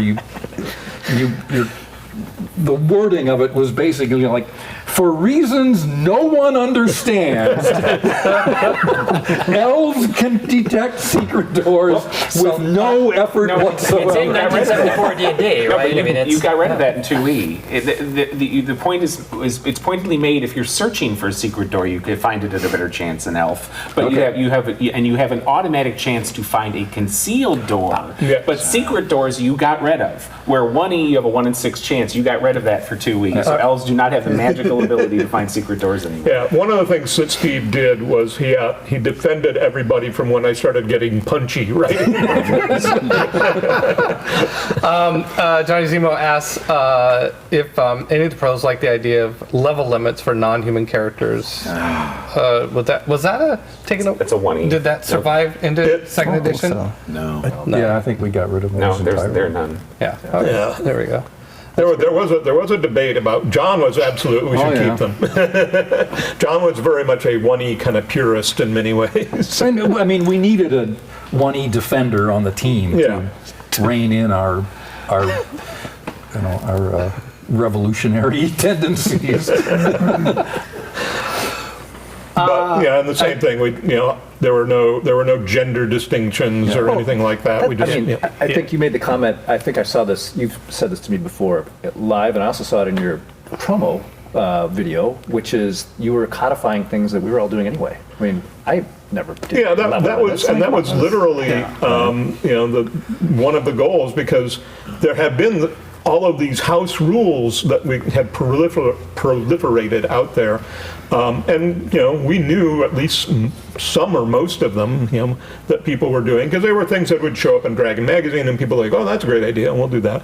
But the problem is that anytime you went off to join somebody's game, you had to go through this laundry list kind of like, how do you do that? How's that work for you guys? That was not a problem. That was a joy. That was a feature, not a bug? That was a feature. I think strongly that house rules were a way for dungeon masters to express a certain type of creativity. I agree that house rules are one of the things that are really important, but it just got to the point it was getting too cumbersome. I agree. I also agree with your Actually, I have a theory that I kind of address, and I think it's that in every set of rules, there should be something that's a little bit broken, not an important thing, but something that's a little bit broken, so that the GM can go in there and say, I can fix that, I can make that better. You had a plan for that, though. That's just going to happen. And frankly, I think for us, and it's always been this horrible bugaboo with all of the editions, is the punching and grappling rules. What do you mean by that? That's the 3E guy. What are you talking about? All right. Unless somebody's got something, I really want to say this, I think we're going to wrap up our conversation bit of 2nd edition Advanced Dungeons & Dragons. Wow. What a great discussion here. I feel, in the movie business, the most important job of a director is casting, and I feel like I did a really good job of casting. Like, this is fabulous table. Thank you so much to all of you for participating in this. We're not done. We're done with the discussion thing, but we're gamers. Like talk is cheap. All right, let's play. Okay, so we're gonna transition. We're gonna play 2nd edition Dungeons and Dragons. Our lead designer, Zeb Cook, is going to be the dungeon master for the 2nd edition game. But first we need to eat. We've got this going on. So we're going to take a lunch break. We're not going to dawdle. We're going to bio break and lunch break, like a half hour-ish. And then we're going to come back right to this table and we're going to play Dungeons & Dragons. So please don't go away. We're going to keep the stream going. We got a nice little slide. And we will be back after lunch. Thank you so much. I hope you enjoyed our session today. Get us out of here, Joe. Hi. We did it. We ate lunch. No casualties. Came through with flying colors. We had pizza and we've done breaks, and now we are back. If you're just joining us, wondering what the heck is this, we're doing every Saturday for 6 weeks.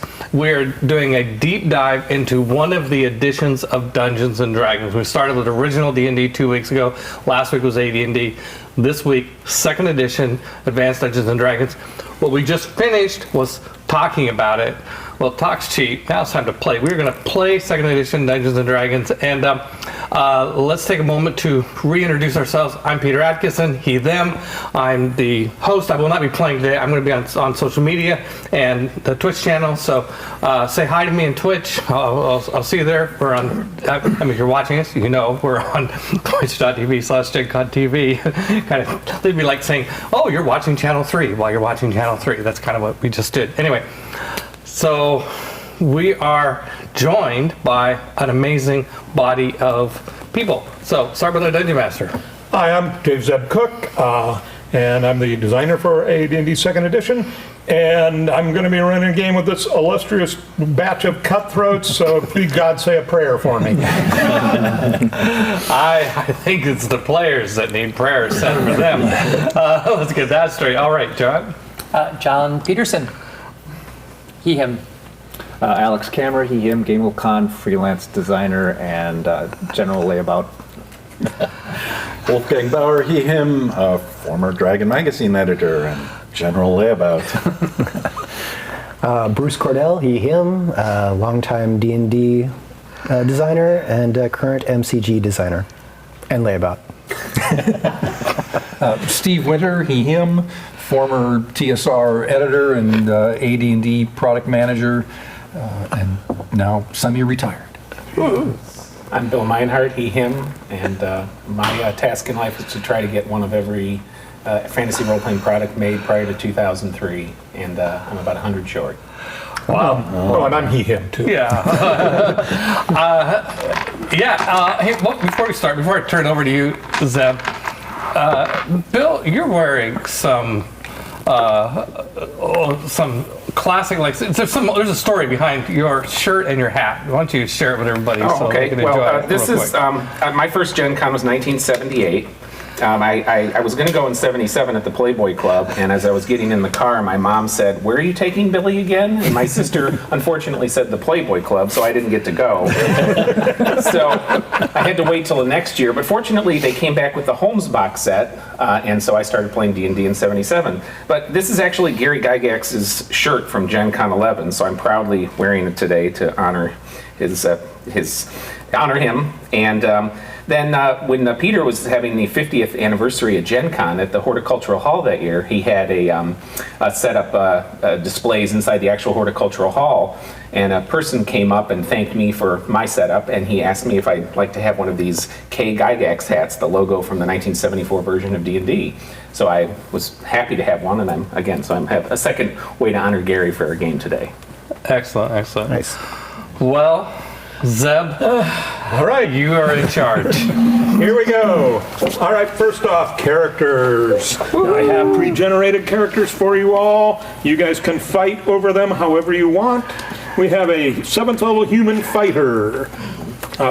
We have a dwarf fighter cleric, 7/8. We have a half-elf ranger, 7. A gnome, because no game is complete without a gnome. Fighter illusionist, because you have to have illusionists too. 6/7. And an elf thief, 7. And finally, a human mage, 8. So, have at. Take your pick. Anybody else want the dwarf? Go ahead. Take the dwarf. Yeah, I have no preferences. I'll play any. Did you just take the mage? I did. I'm just going to take whichever one this is. Yeah, I'm giving you the dangerous I like it. one. How did I wind up with the gnome? That was a mistake. Elf thief, huh?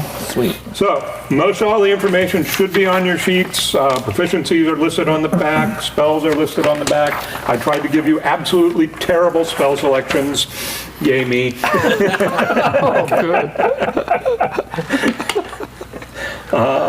But take a little time, look over them. If you have any questions on anything, I'll make up an answer. And Ring of Tongues. That's dope. Oh, yeah, magic item. Excellent. yeah, you even got like completely miserable selection of magic items because I am notoriously cheap on them as opposed to some games. Someday I'll be able to use the scroll of protection from shape changers, and it's going to be amazing. Such a hyper niched item I've been carrying around for 15 years. And you won't believe it when I bust it out. I've got a +1 longsword. Oh my gosh. I've got a +2 ring of protection that I'll have to remember applies to my saving throws. All right, Should we be naming our characters? You should absolutely name your characters. It's like pointless to be a role-playing game and have hi, I'm Mr. Anonymous.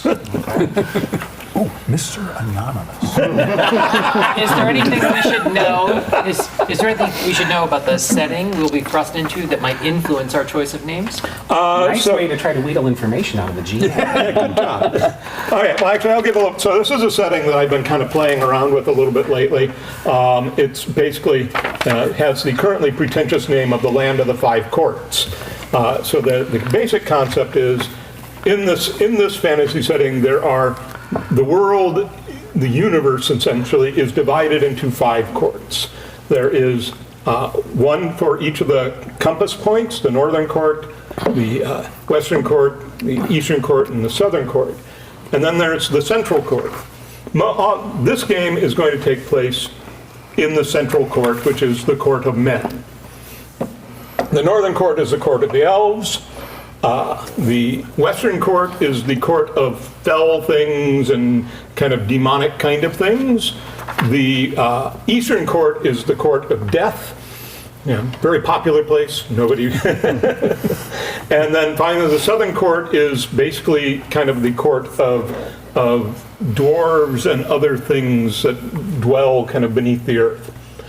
Now, the thing about all these courts is that they all exist kind of simultaneously in the same space, even though they have kind of compass directions. So most people, humans, live most of their lives entirely in the central court and never ever visit any of the other courts. But there are times when kind of the barriers and the gateways between a court will become open or available, and you might just wander into one of the other courts without even realizing it. Some parts of some landscape features, this sort of stuff, are kind of notorious for being a little bit more weaker doorways, this sort of stuff. All of the 5 or the 4 compass courts, they all kind of want to control or have influence in the central court because it is the nexus point for all the others. That said, humans are basically, imagine this is roughly, if I go put on my historical geek hat, this is about 6th to 8th century AD kind of, early Dark Ages kind of period. And so you all have, you've got arms and armor and weapon and all that sort of stuff, but things are not as sophisticated as they will get later on if you are looking at history. That is about all of the kind of immediate of the bigger scope. The rest relates more exactly to your adventure. Okay. So, And when you say that medieval, you mean roughly European? roughly medieval, European. okay. This is all roughly European. It's I'm playing AD&D. It's Got it. it's roughly European. And it could be Planescape, just I'm trying to have fun with stuff, but I'm not going to be doing Planescape on people because that would make all our heads hurt. Are we selecting alignments for ourselves? You can. Did I leave off? It wasn't. It's on the sheet. Yeah, mine does. Or mine is in it. Yeah, should have an alignment. Third box. Oh no, yours is blank. You're Oh, well, then you can select an alignment. Can I secretly select it? It would make my life easier if you just told me. I love it. Neutral good. I mean, I expect people to behave according to their alignments about as much as we would in normal life anyway, which is maybe. One other question just on my sheet. Do I, as a fighter, actually not have weapon proficiencies? Your weapon proficiencies are basically any weapon that you have considered to be proficient in. Okay. It's a lazy method of doing it. Okay, that's fine. Spellcasters, those that have spellcasting, you have an assortment of spells, right? Those that can cast magic, not clerical stuff. I did not do you out spell books. You can obviously assume that any spell you have on your list is in your spell book, and then each of you gets to choose, and this is dangerous, I realize, 4 other spells of your choice from the levels that you can cast, you can include in your spell book. I'm letting you have that freedom to kind of pick stuff, and it's probably going to blow up on me, but hey, it'll be fun. Well, I figured since you're now mid-level that you have had time to kind of track down the particular spells that you really wanted. It's all coming back to me. Which spells are most obnoxious? Well, my think so. It was very half elf is Melanie. And I'm sorry. our dwarf cleric, you're basically generic faith cleric, so yeah. There's already some speculation in chat about which character is the werewolf.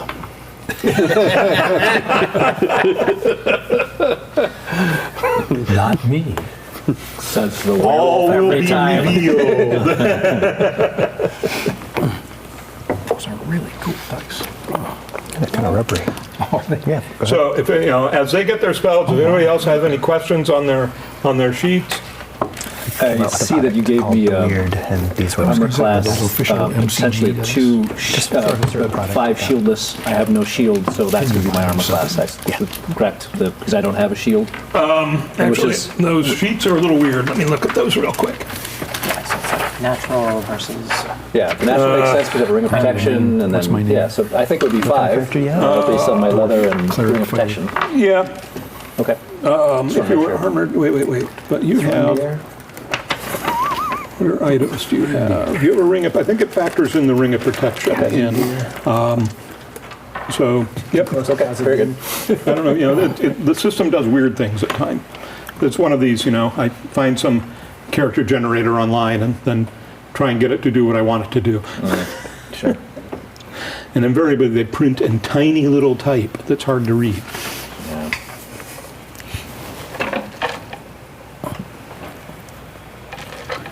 Dun, dun, dun, dun. Yeah. All right, we can't take too long here. I'm ready. I'm ready. Same. He's pondering. I'm not going to take that long. Well, while he's prepping, we'll give you okay. Who's the fighter? You're the Fiddich. I'm Fiddich. Fiddich, the fighter. Well, you receive basically a messenger arrives wherever you're hanging out, and you've been with your well-established companions. Okay. No, we all know each other. You all know each other, so this is all you've been adventuring together for a while, and you're currently kind of between adventurers and staying at an inn in the capital of this region, Alversbury. And a scribe, an initiate of the new god, shows up. Bah! What's wrong with the old guy? Problems already. All right, Old gods falling out. for the 20 previous generations. And he is looking for you, as you are the former squire of Sir Butenal. And he has come and he has a scroll which he presents to you. This is, from Sir Butenal, that he gave me some instructions on how to find you, and then he's ready to. He departs. He's got nothing more to say to you. So you weren't going to tip him. A messenger arrives and departs quickly, probably bearing bad news. Well, so you open this up and fearlessly read it. I do. With your eyes? What are we doing here? Could be booby. So Sir Butenal, the old Thane, which is the term for knight, that you served as a squire many years ago, he sent you a message and he's asking for your help. He has a mystery on his hands, and he needs someone to solve it before the news reaches the Duke of Alversbury, as a matter of fact. He outlines briefly his fief, the tenure of Kunker. Get to make up funny names for all this stuff.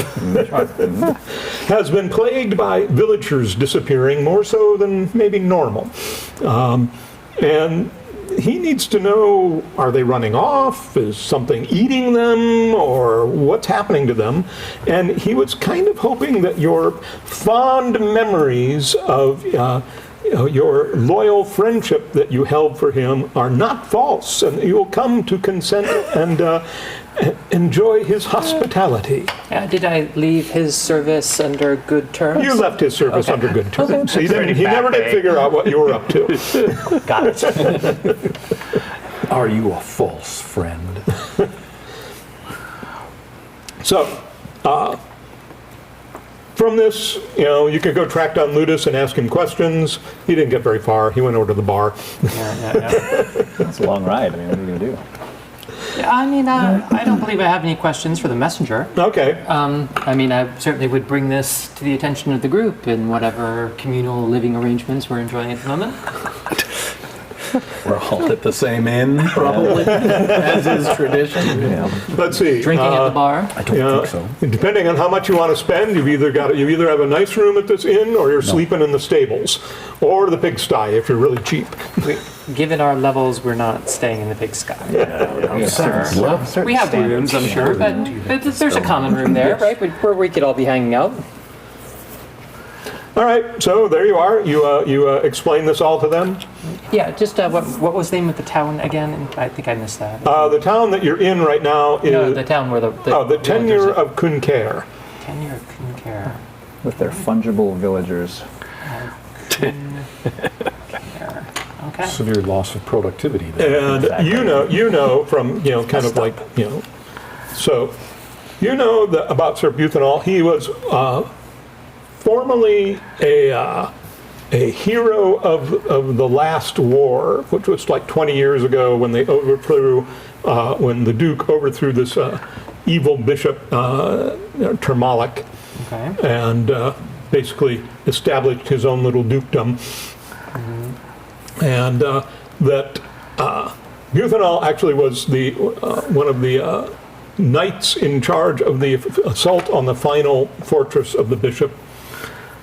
Was I present as a squire?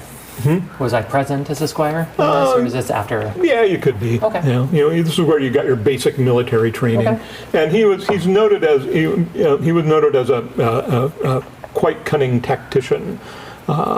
And so, as a result, he was awarded a fief, the tenure of Kunker, and has been there, kind of pleasantly doddering on ever since.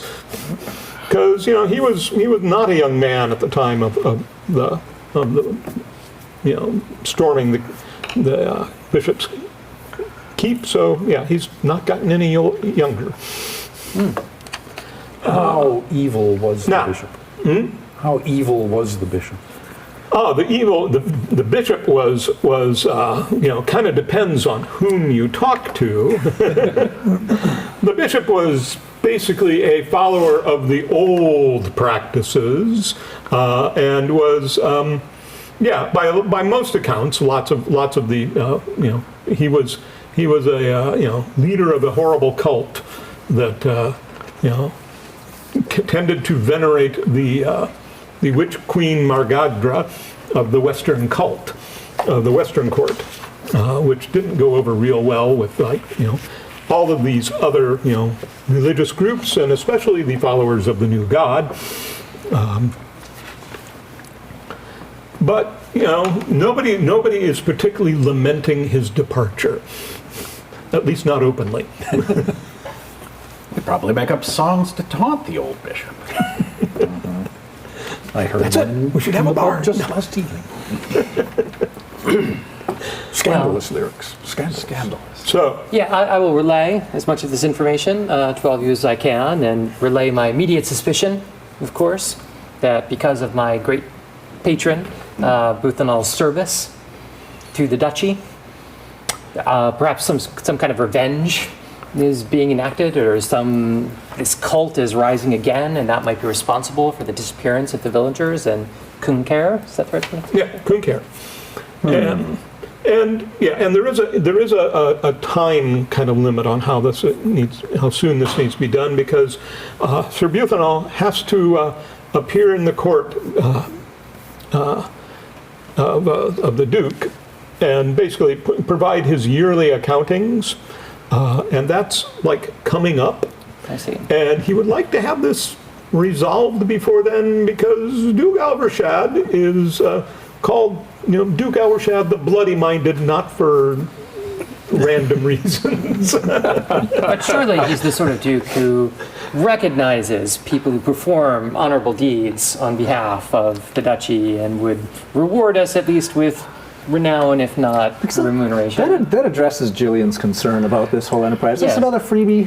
Yeah, so nothing in the note addresses compensation. Nothing in this note addresses compensation. How We're just getting ahead of it. You're trying to jump ahead of this. We're doing this for the glory of Sir Buthanol. This is not about us. How far away is But like I'm telling you, Kunkare, okay, Kunkare, the trip to Kunkare is basically, we'll take it's about 160 miles away. This is a good-sized This is not the town next door. No, it is not the town next door. While the roads are good for most of the way, it normally takes 3 weeks, but he has to leave for Alversbury at about that time. So you'll probably have to push it a little bit to get there. do you have horses? Yes, you have horses. Yes.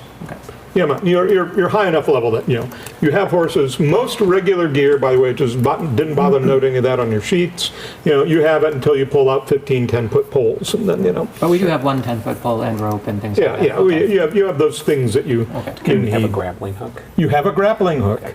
As a gnome, do I have a riding badger? Or is that Or a excessive? sidecar on one of our... Sidecar on one of these other That's an adventure all in itself. As I'm not Let's ride it, you can John. ride with me. Ah, very good. I can ride You with one of the big do folk. have a nice donkey. Oh, Very good. Well, okay. never let it said that Maximo the Magnificent Gnome is not riding his own donkey. I'm used to mounts dying along the way. Can we have extra horses? You can bring some string horses along with you. And one string badger. So assuming nothing happens, we will write it on. All right. Anything else you want to do in Alversbury before you head out? Maybe ask What's around a bit. between here and where we're going? Is it just what's- desolation, or are there No, towns it's along the a way? good chunk of it is settled countryside. So there won't you'll be able to find places to stay, or camping won't be a horrible hardship.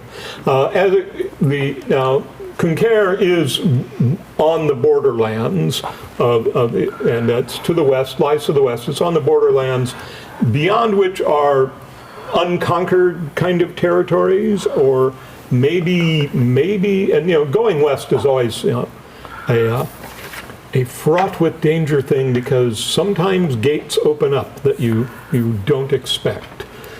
And the court of the west was which again? The Witch Yes, Queen. Witch Queen the Margarda. monsters. Fell thing. Love that. That sounds like a hard-built place. Yeah, perfect. Yeah, we should probably ask around a bit in town. Just, is anybody else talking about potential disappearances in other towns? No, let's see. I will roll dice just to make it entertaining. The usual kind of gossip about who ran off with whom kind of stuff. I see. But you're not getting really anything. And frankly, if do you ask about anybody knows anything about Kunkare or anything like that? They all look at you kind of blankly, like where the hell is that? I would like to make some discreet inquiries outside of the proselytizing dwarfs present about acquisition of some maybe poison, if I can, my usual contacts to see if I can procure something. I'm absolutely willing to take a shot at a roll on. We have no Charisma roll. objections to poison as long as they are used in the cause of actually, good.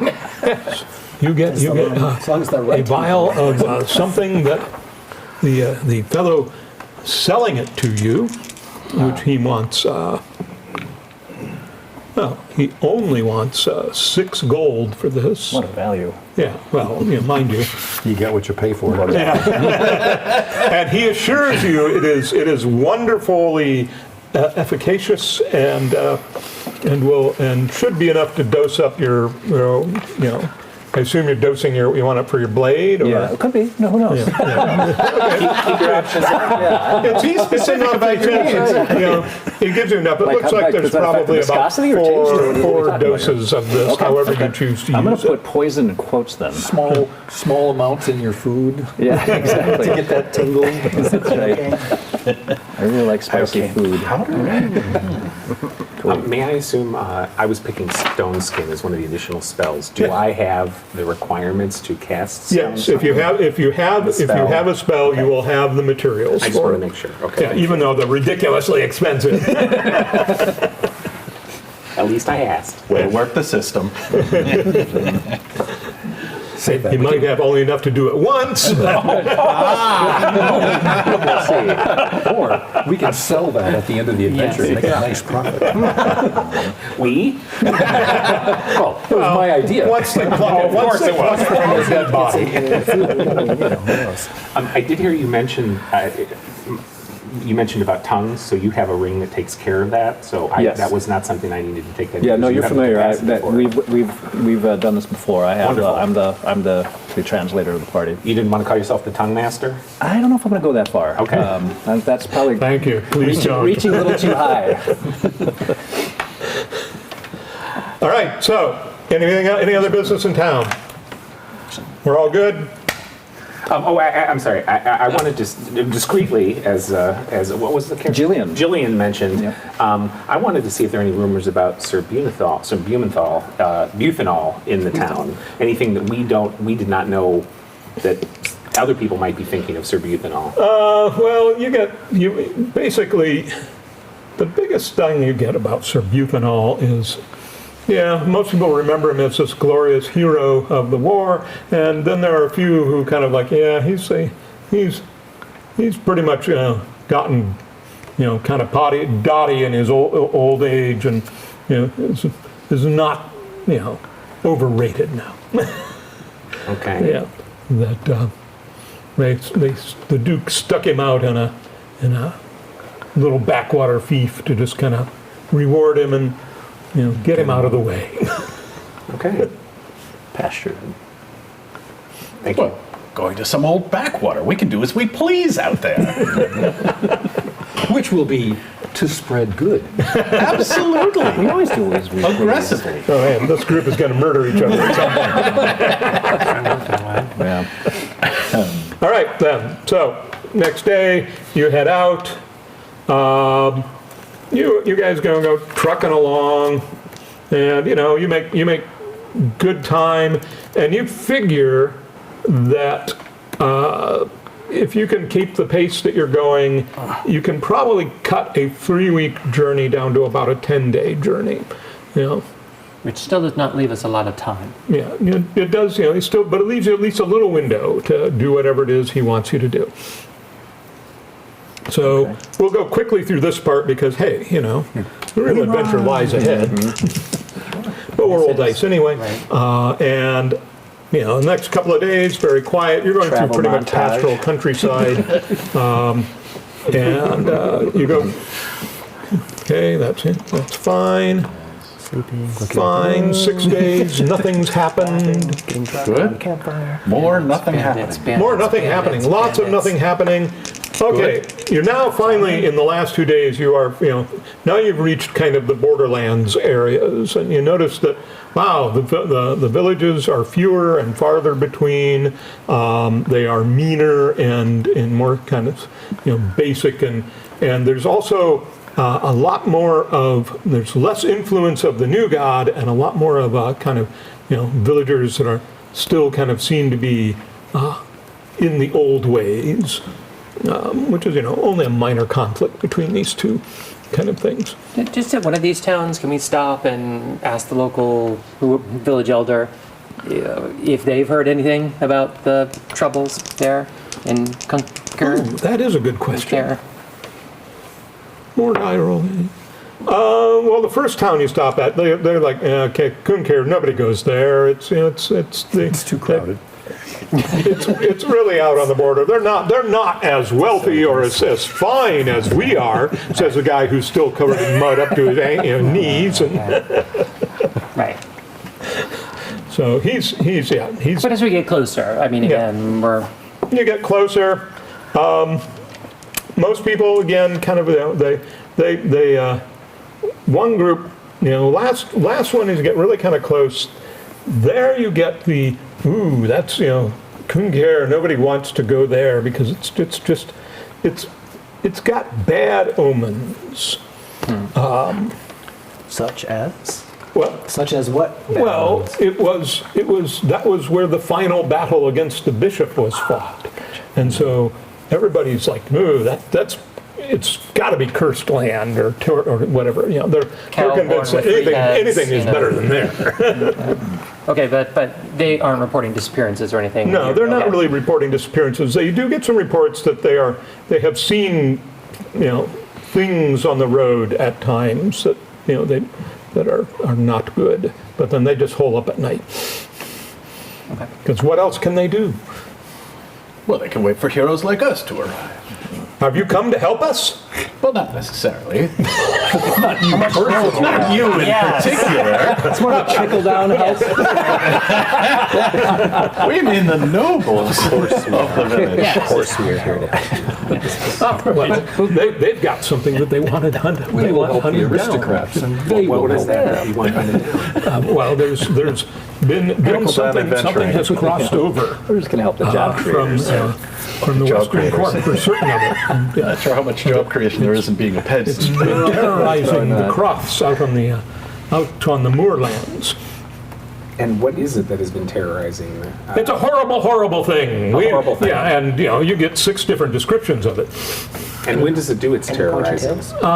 Mostly nights and Weekends. in the dusk hours. The dusk hours. We can still see And you in the notice, dusk by the way, that the weather has been universally gray and damp. Like, welcome to Seattle. Yeah, I've been really enjoying it. It's been, Oh, the Western District is a Seattle-like district. It's great. we dwarves like it.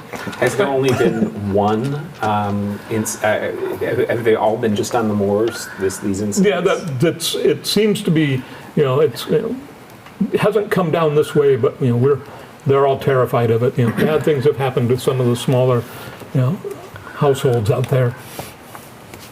And what's the relationship between these moors and where we're heading to? How far away is this? So, Kunker is kind of over here. You're heading west. The moors kind of run along the upper part over here. A little bit to the northwest. Okay. Yep. Well, we should press on and investigate this after. Absolutely. But we don't mention that in front of this villager. Yeah, they eagerly await for you to save them from the terror. Thank you for your information. We'll be back in touch. Good luck with it, please. We kind and gracious. They're convinced you're going. We'll get there. Yes. In due course. Target of opportunity. All right. So, let's see if you get a target of opportunity. No, you pass through that area where these horrible, and you don't see any signs of any horrible things. No horrible nothing? No horrible nothing. This is disappointing. At least not along the road. And Can we head out onto the moors? and by tomorrow, Invite trouble? sometime tomorrow late in the day or evening, you should be arriving in the 10 years. the seat of Kunker, which is this town called Cruxton. We'll double our guard tonight, though, just to be on the safe side. All right, doubling the guards. Oh, you guys are suspicious. Creatures, at night. All right, well, you doing watches? First time, yeah. Yes. Yes. Since you mentioned you're doubling guards, I got to now go through all this. Well, we put the spellcasters separately, and each spellcaster. Right, those of us who need to memorize spells, of course, we can't stand guard. And here we go. There's this wonderful comfort in these rituals that come from our oldest memories of D&D, of like assigning guards and protecting this. I don't know, harkens back. Makes me all warm and fuzzy inside. Why don't we Meanwhile, take the Chad is still trying to talk about werewolves. I mean, Why don't we take the first watch? Yeah. Second watch. Why third would watch. they ever Okay, worry? first, second, third watch. All right, we have a plan. You have a plan. Excellent.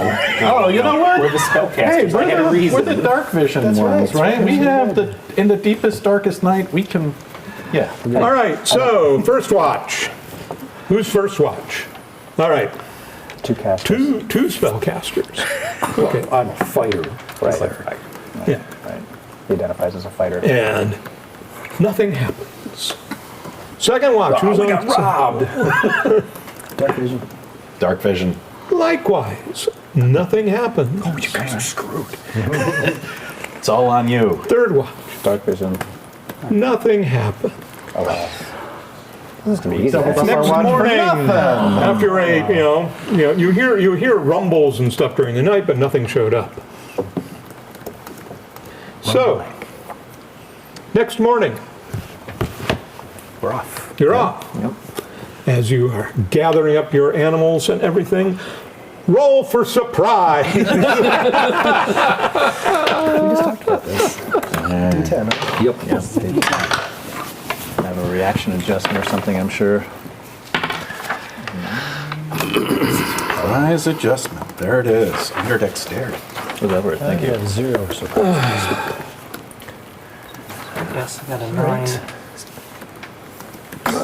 Let us know how you'd like us to report. Endless books to look at. Lower is better in this case, correct? All right, so So, Yeah, I think high is what did you High is get? better. Because this is one of the instances where the plus. 7, you're fine. 5. You're fine. 7. Fine. 6. Fine. 11.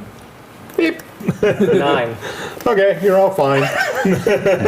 Nobody got duped by that one, because there's a loud crashing coming through the woods towards you. And you see kind of just about the tops of the scrubby trees that are in the area, because it is the moorlands after all, two heads. Oh. And big human-like heads coming through, and they see you. are they 2 heads attached to one body or 2 heads attached to 2 bodies? You would guess that it's 2 bodies because they're kind of moving independently. Good question, though. All right. And sure enough, you see a couple of giants headed your way. Oh boy. So they see you, you see them. Now we roll for initiative. Roll a d10. This is where your dexterity adjustment really comes in. There's large encounters and giant encounters. Yes, this is where the low roll is, right? Low rolls are go first because you apply your dexterity Defense adjustment. That's defense right. adjustment Yep. to it. Yeah. -1. Good. That's a good Fired up number. about this. 8. 8. Not a good number. 5 again. All right. So okay. Who's better than a 4? All right. What are you doing? Javelin. Throwing a javelin. What are you doing? Preparing a blindness spell. Preparing a blindness spell. Well, I think he needs to come in range. Okay. You look up your range, and I will go ahead and throw your There is javelin. range for that. So yeah, what is the range? Sorry, so that's 2, 4, 6. Well, these guys for a javelin will be long range, Okay, yeah. Okay, so that's even though they're big. so that is 6 for that. First math rock roll. Not a good roll there. Well, That's a, remember it's a D10 you're rolling. I know, yeah, the blue is +10. Oh, I couldn't see yeah, that. that's a It was 5. I'm differentiation. sure that's going to be a miss at this range. Yeah, a 5 will probably not do you. And that will hit what armor class on your sheet? 5 would hit armor class 9. No. Well, I'm sure I have some reaction. No, I guess you already put these in. These Yeah, the reaction adjustments, the and plus range. bonuses, your stat bonuses to hit are I already meant calculated. plus range in Yeah. addition. So Yeah. with that plus range, that's okay. All right, blindness goes out to 100 yards. Are they that close? Yes. Oh, good. I cast blindness on the closer one. You cast blindness on the closer one, he gets to He save. does. Do these things look openly hostile? Are they like, Well, they look like they just curious? giants wearing raggy. right, but are they roaring, we're going to bake your bones into bread and that kind of thing? Well, they're lot roaring of something. You don't understand what it is. They sound like hill giants. Okay. Like I assume that those are people we know. We But should yeah, throw do we have javelins any at. notion that they're not yelling, save us from the thing that's chasing us? No, like a they're not Zeb yelling that. You can be pretty sure about that. Okay. Who speaks giant? All right, let's see. Actually, I might. Have languages on this? Okay, this is where I have to go through and look at all these Yeah, who's the ranger? tables to find the one that, of course, is Do you have hidden. favorite enemy? I do, and I'm going to make this my favorite enemy. Classic mistake of every ranger. First thing I mean, that's my favorite. I can't switch it at will? Okay. No. Okay, just says player choice here, so I was reading that into too much into that. You do get to choose your favorite enemy. So But it they will become set in stone. Okay. wow, one of them it howls suddenly and because he's flailing around. He has flailing around, mind you, with a great big club. All right. Well, But it's they're still minus some 4 on distance. its attacks, and Yeah, we're they're plus 4 on about ours. 80 yards away right now. Oh, wow. No wonder I for didn't hit how with the javelin. It seems to be permanent unless it can get it to spell magic, or I can get rid of it.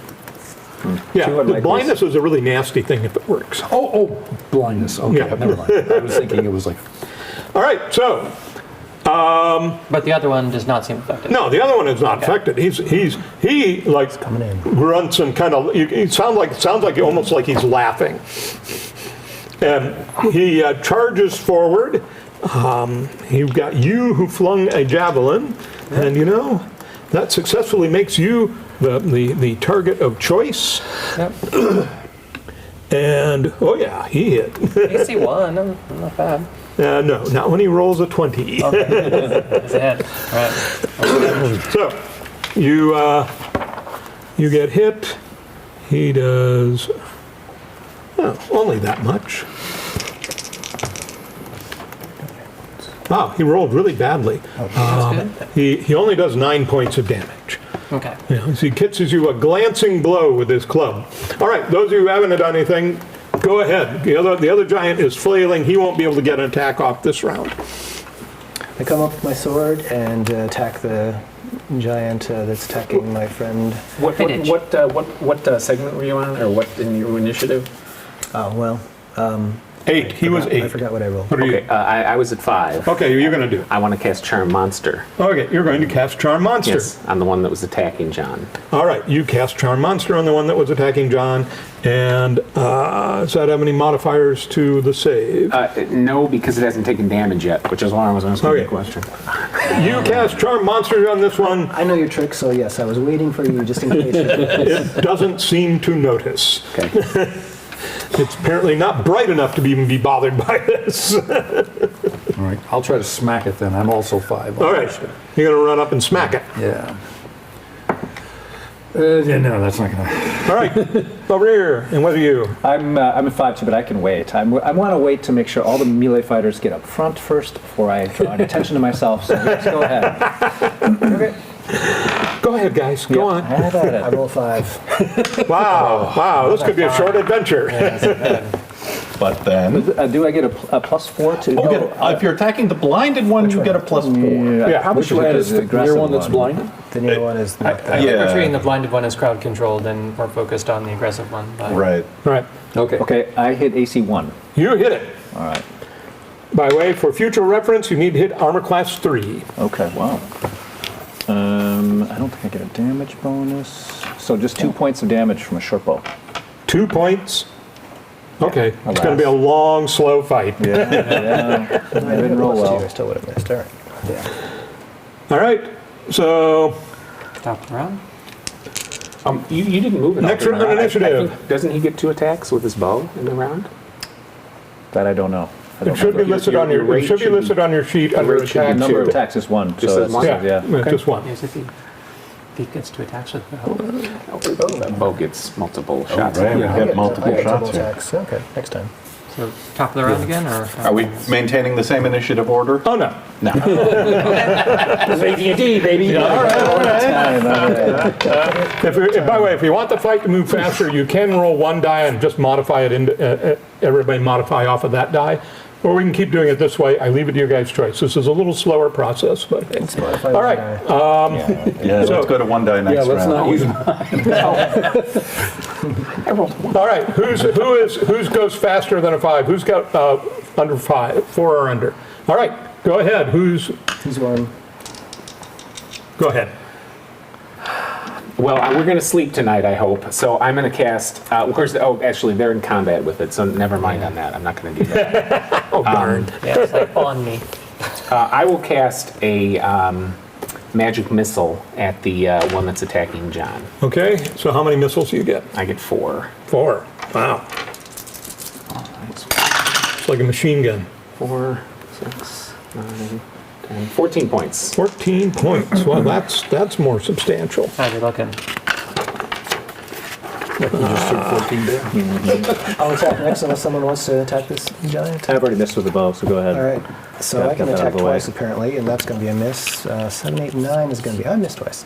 Yeah, you're really dazzling in your performance here. Yeah, I'm trying to draw attention as well. Maybe it'll hit me. Too much. Okay. Tone down the So then we got the flourishes. 3 slower members of the party.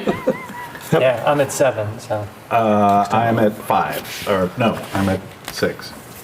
So, Well, the giant gets his go before you guys. well, then, You did anything? I missed. I did something. Oh, okay. You're so quiet about it. Maybe he won't notice. Yeah, I'll let him do things twice now.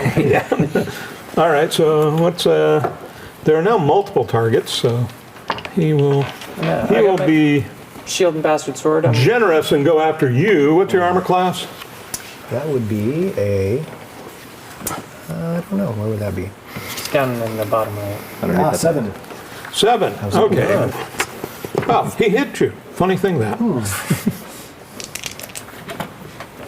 And you take 17 points of damage. Ouch. Wow. Gracious. I'm reconsidering my charge into melee plan. All right, the other one is still flailing around. We're going to count him as crowd control because, yeah, he doesn't get close to anybody. Okay. Well, so go those that haven't gone, go. All right. I've got 2 attacks this round. That's going to miss, and the other one is over 20, so that'll hit. Big damage, no whammy. 8, 9, 10 damage.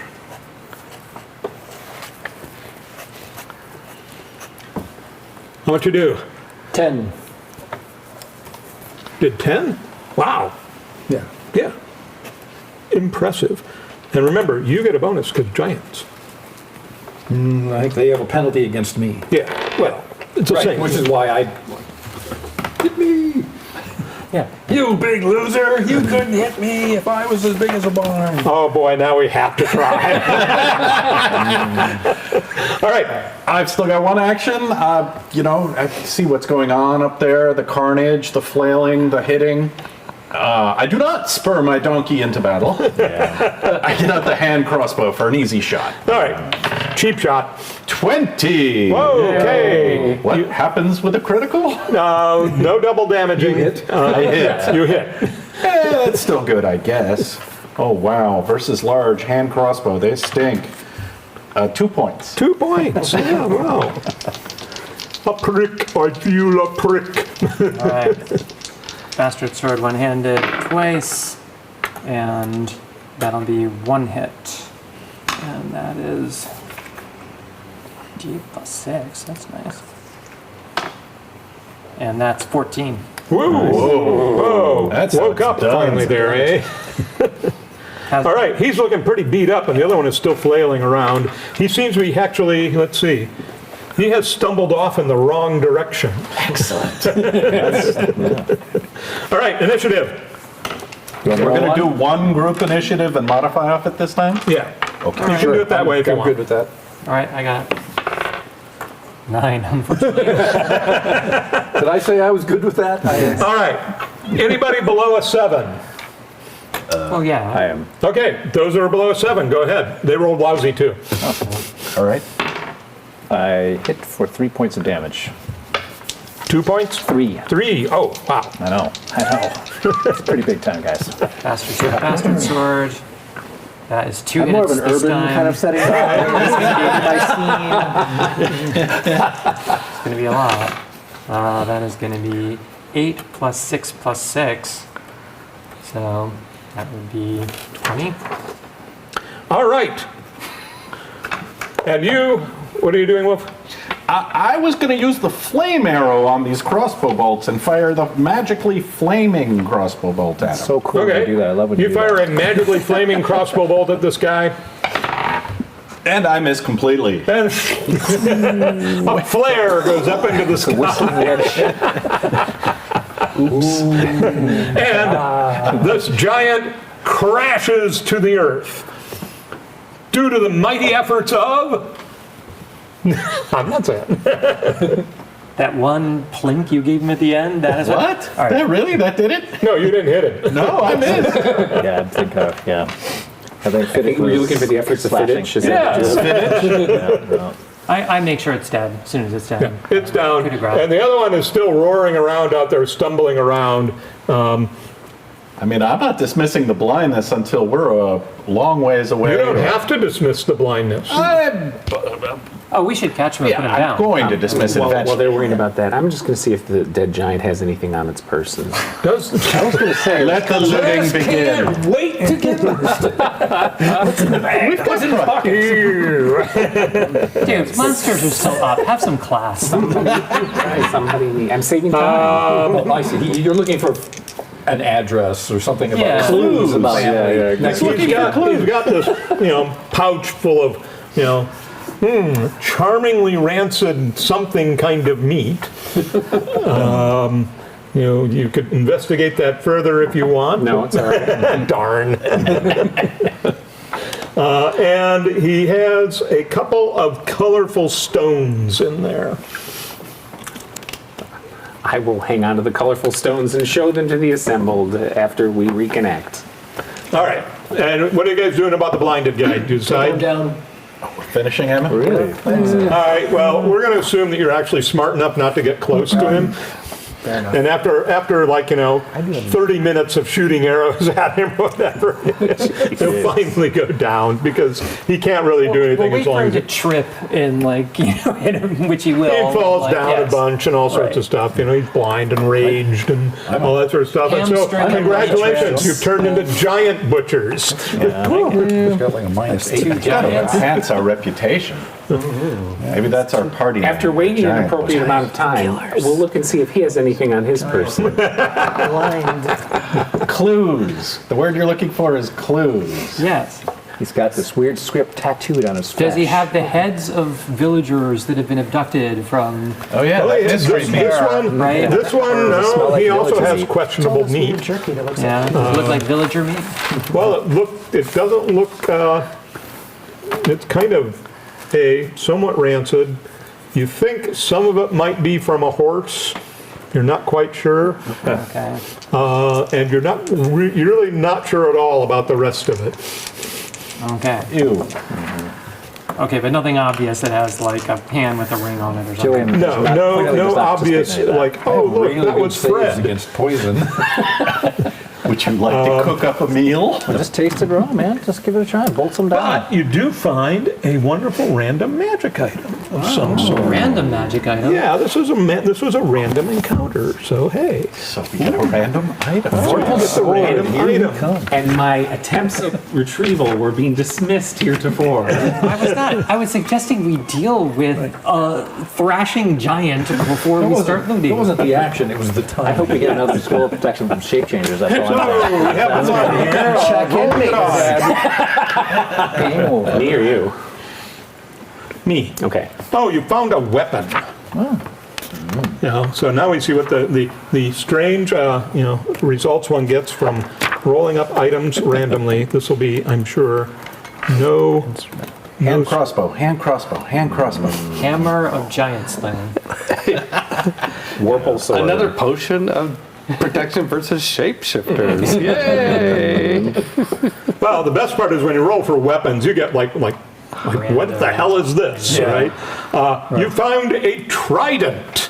Just about to say, it's going to be like +1, +3 versus mermaids. I was hoping for a glaive arm. Who's the ranger? The baked corned beans. You're the ranger. Trident? Yeah, what do you think? Maybe it's a trident of fish. All right, you found a trident. It fish looks like a control. really well-made trident. I'll take the trident. You know, and it looks go like it would be, you know, for him, it's probably like, you know, his roasting fork or something. Right. You can make toast with that. Can you identify, or does that require a spell? In which case, I do not have identified. I'm sorry. all to right. say. Well, I will just use this trident. If only we had a bard. Sorry. Congratulations, you have this trident. Let me know if you ever decide to use it. Trident, chat suggests a trident of fresh breath. Oh. The chat is not your we can friend. check it. All right, so there was a warm-up fight. Now we're going to get you into town. You travel the rest of the day. Nothing happens horrible. Your animals did not run off when the giants, because you guys were actually efficient. And around 4 in the afternoon, it was a long day. You come down through and you arrive in this town of Cruxton. And for Cruxton, I even have a map. Greenwich, or is that? Can we see the map? Time. Yeah, this is the finding nice-looking maps Village idiot is there shouting. suitable online. All is dreary. He just shouts that all day, though. Right. Never changes the time. I had one that went the right way. But twice a day? He's correct. I think we have one of I had a our bigger water clocks but with I us. guess I We can don't. tell the time. All right, so ta-da. You have this town. It's basically a little village. It's got a simple wall around the outside, and it's got it's kind of a Mott and Bailey kind of a thing. You've got the big, mound over there, which has a tower on it. As you come up through here, you go around, there's a bunch of stakes, wooden stakes, all kind of surrounding it, and then there's this wall, and there's the gate there. And as you go up, there are a couple of guards at the gate. They kind of look at you, and the gate's open. They're not too alarmed or anything. It's like, oh, travelers. We are heroes. Yeah, well, yes, we've been sent here We are giant slayers. on behalf of Buthanol Oh, our Lord sent for you? to Okay, well, to deal with the problem. what? Yeah. We have no problems. What problem? No problem. We can turn around and go home. Well, we took care of it. At least I got this trident. So have there not been disappearances of villagers from the town? There's been, things. You should talk to Lord Buthanol about that. I see. Can you show us the way, please? Sure. He's just some puffy little, sergeant-at-arms kind of guy. It's like, go up there, and he points up the hill to the tower. That is Sir Buthanol's keep. So, yep. See you off. Bye. So long. It's not like they were property owners. On our way there, what do you guys think? Should we stop at an inn here? Well, maybe? right as you come in, the big building right in front of you is clearly an inn. It's got a sign out in front of it that hangs on it. It's like looks like the sign has a painting of what looks like a stone corral, kind of, and it is named the Shepherd's Close. This is all going to be on Sir Buthanol's tab. Probably. Personally, I would just like to hear from someone other than the letter that we received that there's actually something going wrong here. And so it's probably worth a minute before we drop in on my former employer. Rinse the dust from our throats. Yes. Make a good impression. You come to the inn, and the inn is basically, there's an innkeeper there. He's a friendly fellow. Greetings, travelers. Yes, you would like rooms. I'm sure you do. Please tell me, how many rooms do you need? He's not missing an opportunity here. Just one for me. All right, one for you, sir. Well, a room for me. Yeah, well, and for each of us. Do you have 6 rooms in this inn? Yeah, it's a fairly good-sized inn. The upper floor is pretty much, Really? You get a lot of And- traffic here? Are there many patrons? Yeah. No. Well, he admits, that things are not as good as they have been. Yeah. But, being as he's the only inn in town, he gets all the traffic. I mean, is there any reason people are staying away? It's just, there's not been as much traffic on the roads recent. Things have been seen and Giants? I don't go out. I run an inn. But you must hear from people who come in here, travelers. When was the Well, last time? to be some honest, travelers I came haven't had through? many travelers. Oh, I think there's a problem here. Everyone's getting eaten before they make it to town. We order some beers. Yes, of course. And so he calls to basically what's her name? Adina. It calls to Adina Adina, serve these gentlemen, and the young woman comes out, and does the usual serving wench kind of a thing, and not that she's particularly skilled at being a serving wench, but Is she skilled enough to point me to the powder room? 'Cause I need to freshen my frock. well, you go and you go upstairs. The Dusty rooms room. are relatively clean. Matilda, his wife, Matilda's wife shows you upstairs. Okay. And she's a much older, matronly, and kind of dour-looking woman. Okay. The type that runs a household with a fierce control. Okay. So you're chatting with any of these people? Yeah, I mean, I don't know who's the best person Has to the corner. beer arrived? Yeah. Yes, the beer has Then arrived. I am not chatting with any of these people. I asked as Matilda leading upstairs, so how have things been in town?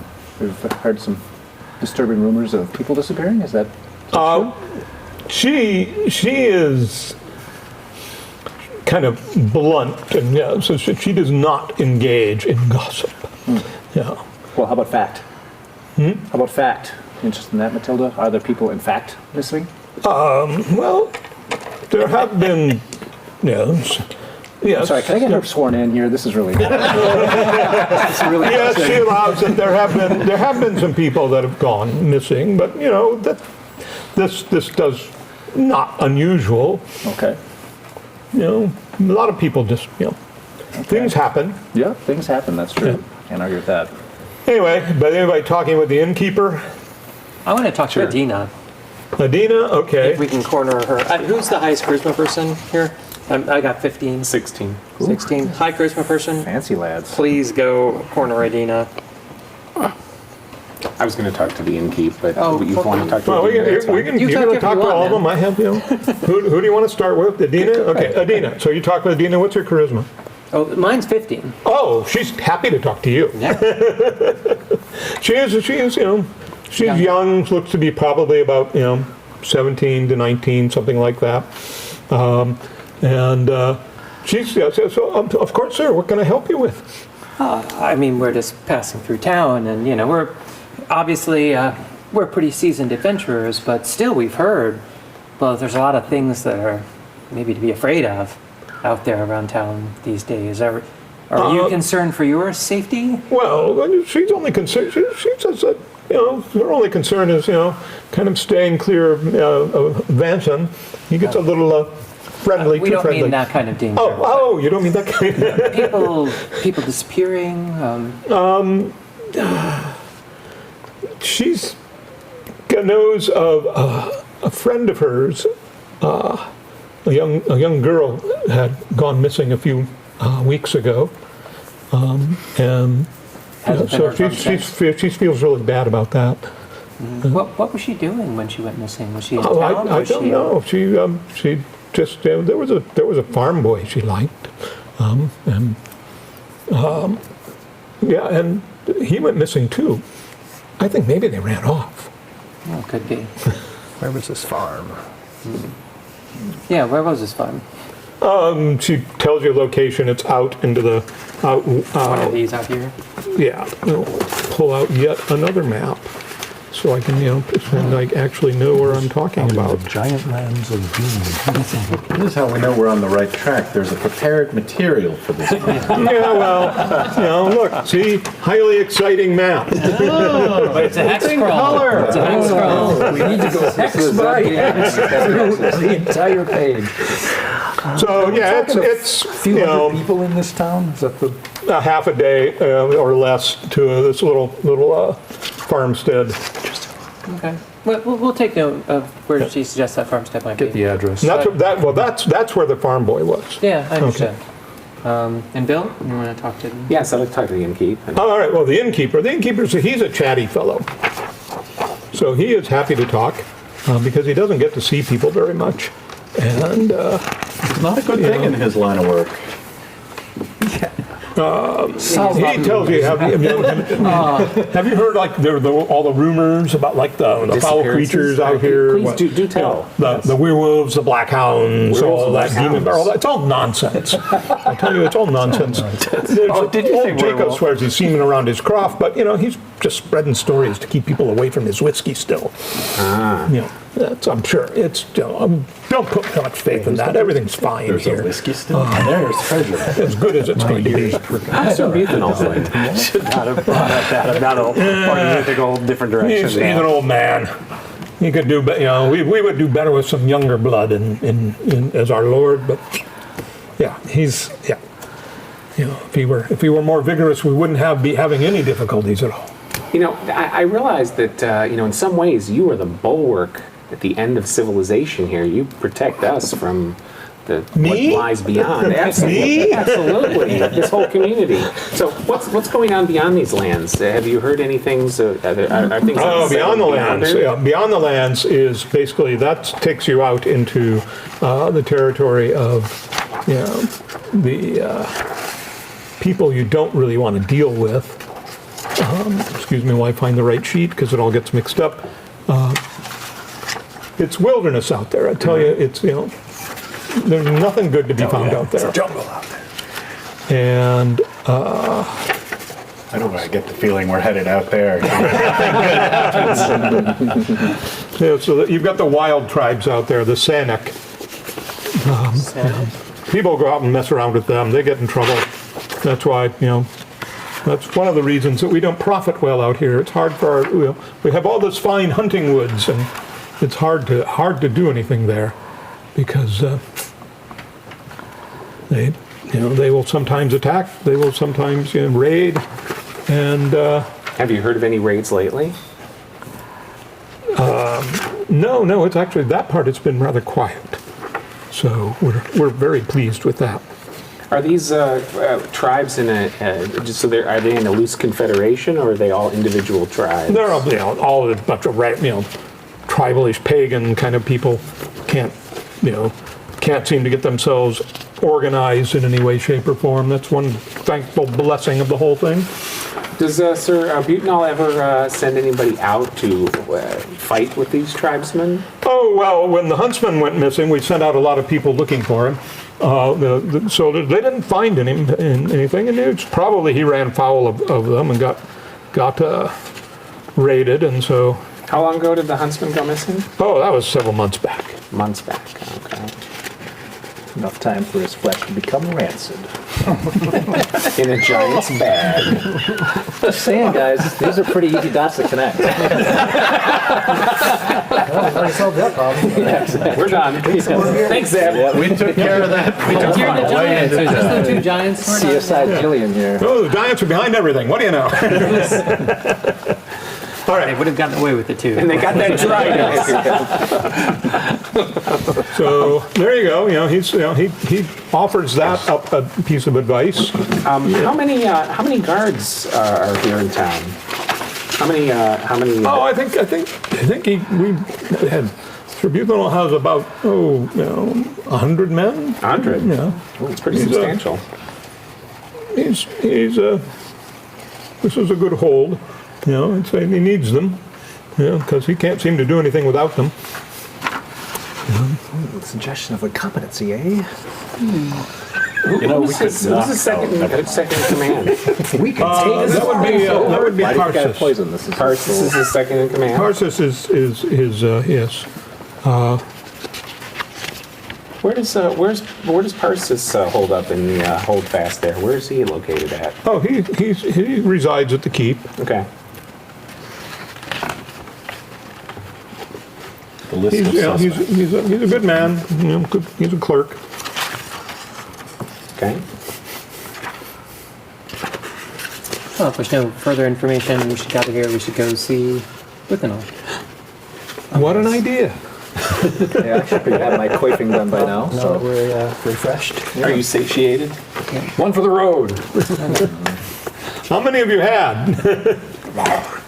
Roll a d6 for how many you've had. 5. spicy. He's a dwarf. Make a constitution Only check. 5. Make a constitution check. Mr. Simpson, have you been drinking? No. Well, 10 What's this, years. a my con or less Yeah. kind of thing? Oh, no. Well, you now get to haul a tipsy. So I succeeded. He succeeded in one goal, but you guys now got to deal with it. Got a wheelbarrow. Bad All news. right, we'll wheel him up to the keep. Just tie me on my saddle and point me in the direction we need to go.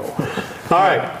So you go up to present yourself to Sir Bufanal. You get basically to the gate around the base of the motte, and there's a guard there. He basically looks at you, asks for various proof. You show him a letter or introduction, whatever, and then he just yells up the hill at somebody up that way. And there's We were a hoping you could bring this man to and justice. so, yeah, up there, and off you go up the hill. This is Betty Ford? And you, time you get there, by the time you get up there, there's a kind of a thin little fellow there, young, middle-aged, he says, introduces himself, hi, I am, greetings, I am Parsis, his lordship's clerk.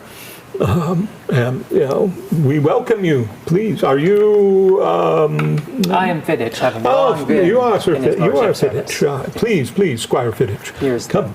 And letter and everything. yes, come, and introduce, brings you in. Well, this guy says clerk. Looking at him, is this guy a cleric, as in clerk? Does he have holy No, he symbols? seems to be like Okay. a little like Bureaucrat. Yeah, bureaucrat. Yeah, pretty much. So looks like he had some military training, but had decided that bureaucrat is a better life. Okay. And so you go in, and there is kind of in the audience hall, sitting on his bench, is this comfortably plump-looking old man dressed in his day robes, and he does not look the symbol of vigor and military. This is kind of young Elvis versus old Elvis. Yeah, there's A lot of old Elvis energy. yeah, no old Elvis energy though. A little bit more of the where is my glass kind of energy.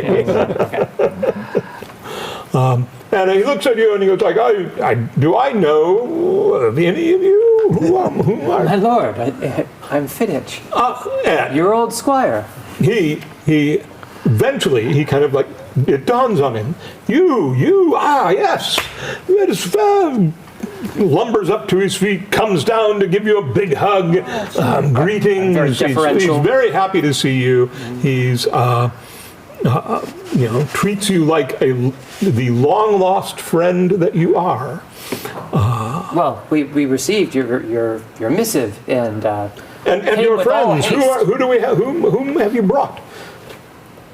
Well, Yes, Jillian, a dazzling urbanite, coming to grace your court from the northern court. That Maximo the Magnificent. Though I am small, I am mighty. Melendil, half elven.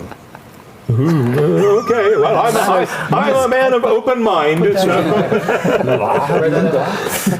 Yes, being as you are from the northern court, you're inherently suspicious to most people. I get a lot of that. and ignore the man in the wheelbarrow. He'll be fine. What's your name? Yeah, Thrundar the Civilized. I can tell. You certainly have a fine demeanor about you. Thank you, Your Honor. I am Procopius, a master of the arcane arts. Oh, one of those. But, Well, he greets you all, calls for food and drink, and basically spends some time asking about you. Tell me, now is your opportunity to make up embarrassing stories about him as you fill him in. As he asks about what have you been doing, how's life been, and all this sort of at stuff. least I'm not in the wheelbarrow.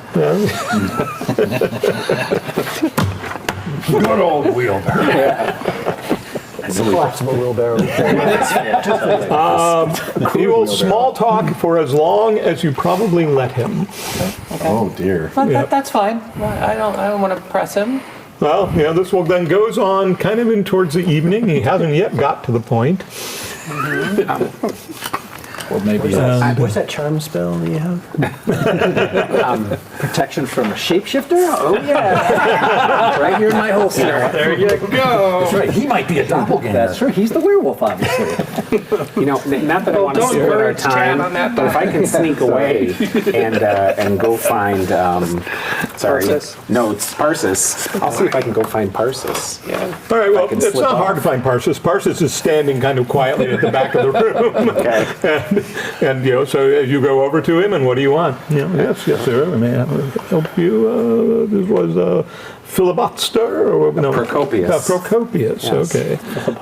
Prodigious. Very nice to meet you, Prodigious. This is Parsis who's giving me these words.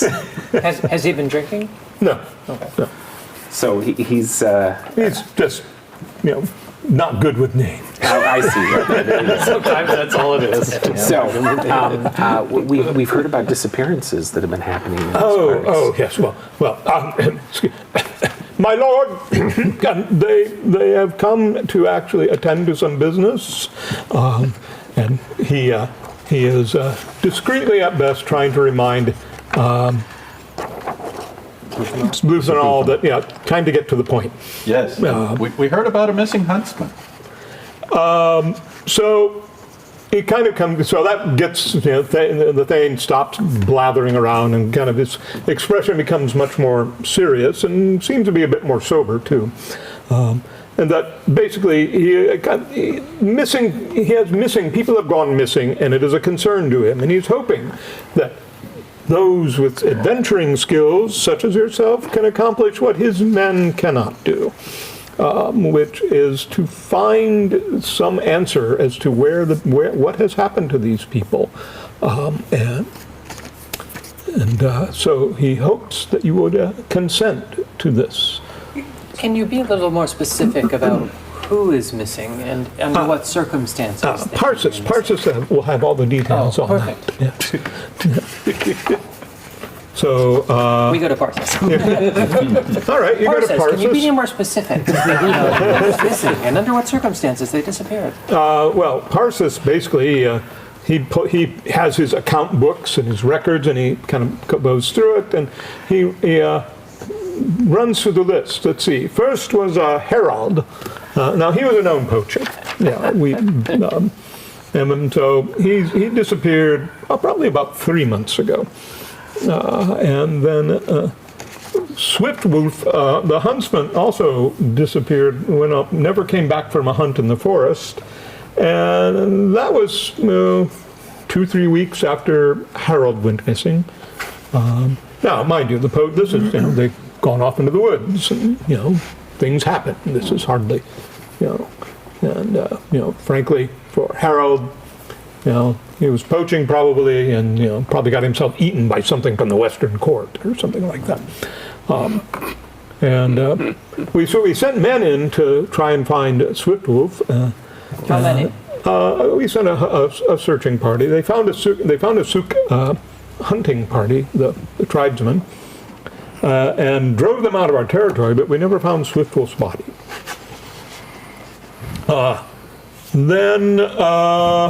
Then was Gad. He is this farm boy. He went missing, and then. Was there a girl involved? Yes, Emma. She disappeared a few days later. Almost certainly we think they ran off. together, probably off to one of the other townships, and because I think it's she was young, he was young, and she was the her father was Elsa, and he's the town mayor. Oh. Yeah. Young, so they were like 80. Please ignore the man in the wheelbarrow. He'll be sober tomorrow. we promise. Dwarven ages. Then we had a band of tinkers come through town, and they went. They left, and we never saw them again. And thankfully, it's all good riddance to them. And frankly, they may or may not have gone missing, but nobody's bothered to look for them. Then let's see. He keeps going through his records. About a month ago. Now this is where we started to get a little more concerned. The miller's grandmother went off to market. As she does here, to the market here. They live. The mill is out towards a good mill stream, and she went and she never came. She never arrived, and the miller says she never came back home. And so, Well, that's practically and in he's town. poor man is beside himself with grief and woe for that. And we scoured the roads and looked for her or her, and we could not find anything. So it might have been bandits or or raiders or something, but we have no sign of what happened to her.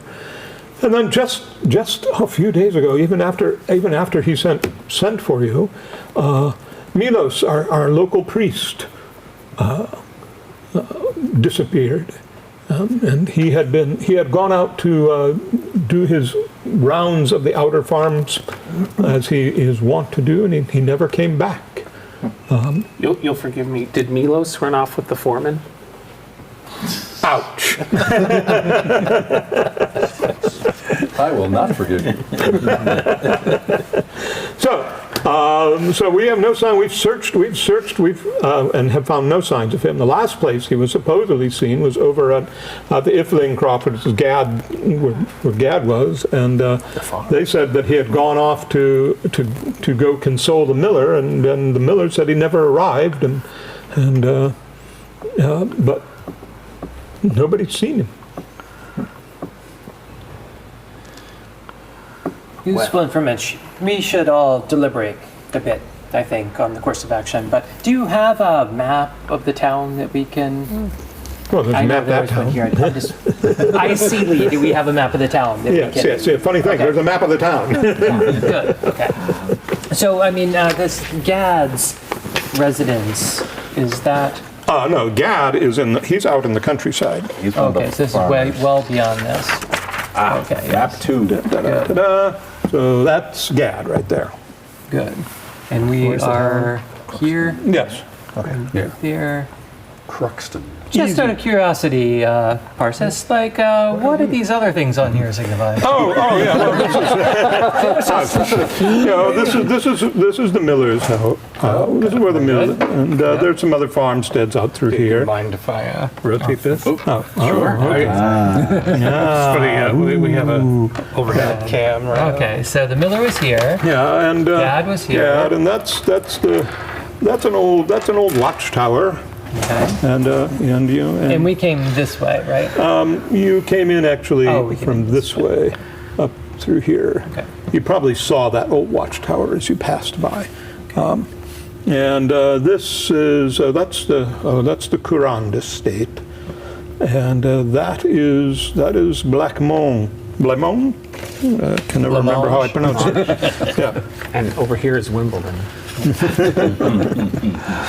And so Very Python here. Okay, fantastic. Well, I think our work is cut out for us. Yeah, with no leads. Sorry. No, that's not true. We have several. Obviously, we should go To the Gad To the farmhouse. farm. to Gad's. And the first two disappeared in the woods. Yeah. Right. And carefully trace the road around it For I think the For tracking. everybody. for Mellows. Yeah, if only we had a ranger. These were both. if only you had a ranger. Yeah. And when those people were coming west, they somehow stepped into the witchlands and disappeared. It's obvious. What else could it be? Everything is obvious from the bottom of a wheelbarrow. You mentioned number 4 They're so practical.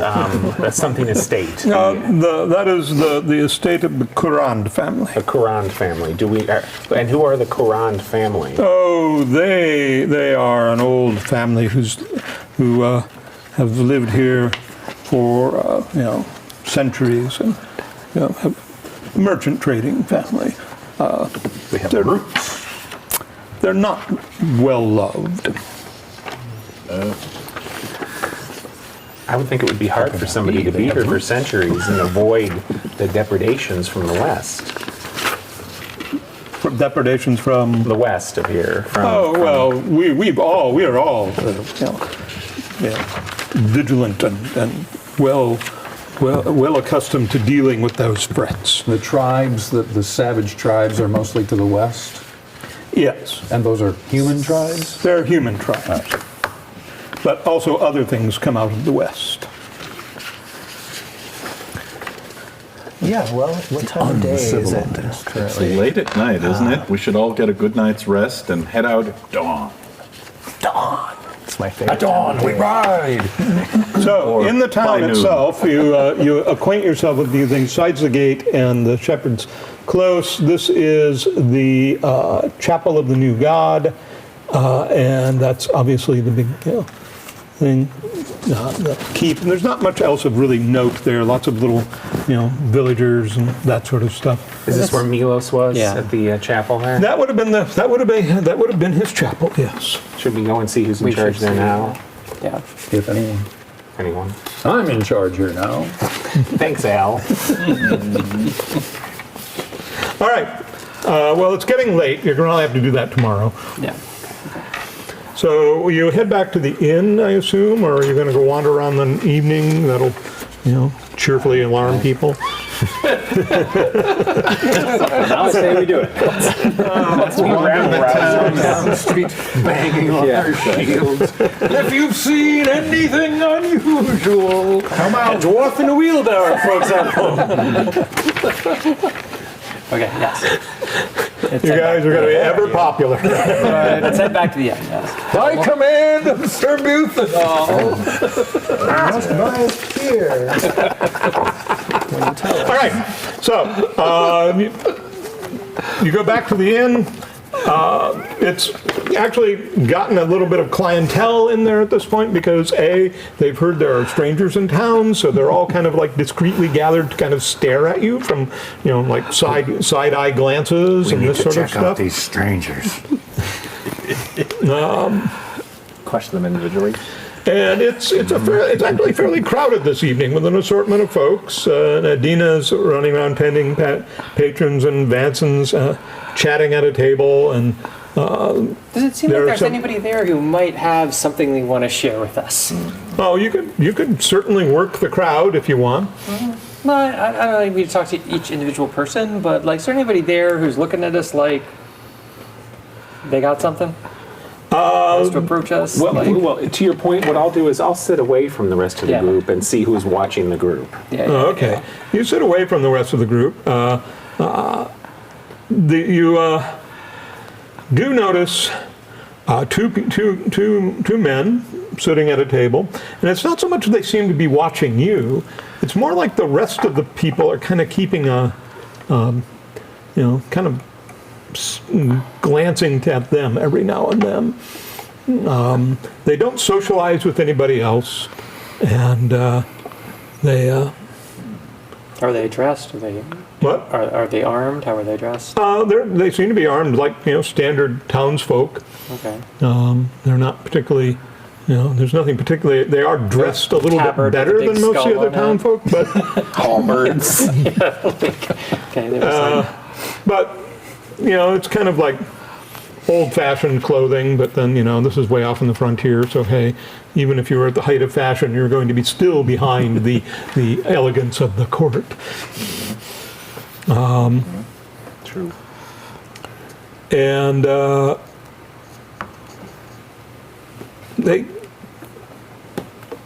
eventually they get up and they leave, and they never once speak to anybody. Nobody speaks to them. Should I follow? Yeah. Yes, you should. I think I should. Would you like me to cast invisibility? Oh, that'd be awesome. I love when you do that. Invisibility. When he exits the place, I will surreptitiously hit him with an invisibility. You disappear. Sweet. All right. Hey, where'd he go? The thief's challenge begins. And they go to the stables, and they have a couple of mounts, Okay. and proceed to mount up and head out the gate. Okay. I follow as well as I can to see which direction they go. Okay, they go down the path, and they appear to take the northerly road. Aha! It's the Toward the Koran Here we Quran go. family Yeah. estate. Who would have Koran thought? family people. Unpopular people.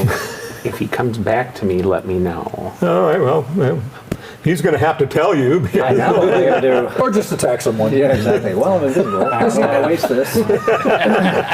What can I rob The while I'm local jewelry now? shop. The church. Exactly. That's where the real money Yeah, is. yeah, that's true. It's true. But no, I come back. In due course, after... All right, so anybody inquiring of anybody, talking to anybody here, or are you all just like, I'm inquiring about healing possibilities. I'm inquiring amongst my friends about healing possibilities. Do you need healing? I do. He did. He got hit for a lot of damage. Yeah, me too. Apparently, I can only get one. How hit long point would a it day take for to ride rest, from Brixton to the that's Korean not quite estate? my shtick. that will take, that's, several hours of travel. Several hours, and they're leaving at dusk or in the evening. So, do you come back to me invisibly? 17. yes. Yeah. Okay. Well, when he So comes the door back, opens, nobody comes in, and then the door closes, and it's like, everybody's like, I'll "Huh? waste What my was that?" cure serious wounds on you. I will ask you, would you like me to cast a fly spell on you so you could follow them invisibly? No, well, you get 9 back. That's great. Thank you. I've got some more. Fly. Okay. John, we're burning all the I'm good magic. damaged. Yeah, let's do it. I'm only down 9, and I've got 47, so it's not All that things are bad, coming but- together for Jillian now. Well, you can I'm get 8 airborne back and anyway. invisible. Perfect. You're airborne he'll and one invisible. From tonight. 5 And more. there are no hippogriffs around here. We know that. We've established that. And even if there were, Yes. And no that was rocks. He looked in the Fodor's guide. Wow, I got an airborne and invisible guy zooming along through the night, and you fly along. You go out and kind of head out on that on the road that they were on, and you keep going, and eventually you see a pair of This is what I horses. would do if I ran into one. Okay, cool. I completely bird dog them and You completely bird dog them. They don't have riders. oh, They And- just seem to be kind of are they like. grazing or are they No, they seem to be basically. are they cantering in a direction? Are they Yeah. heading the same direction that they had departed? Yeah. Are they the same horses? Do I recognize? Yeah, they look pretty much like the same. All right. you Well, missed it. I circle back and look for, get lower to the ground and see if I can see. I do have dark vision. Yeah. And I look to see if I can see any signs of a kerfuffle or a disturbance. All right. You kind of, and you see no signs of kerfuffle or disturbance. Do you have tracking skill at all? I don't believe so. And if it's not on your proficiencies, you No, don't. I don't. No. I think only the ranger does. I think you're But right. I double check. I'd be surprised if I did. All right. Yeah. So, yeah, you don't see any signs of. How far away from Cruxton are the horses, at least, so I can narrow down? This is somewhere out in this area, kind of up Okay. in here. Okay. And the horses seem to be following the road. Okay, returning to the barn. Okay. Horses aren't dumb. No.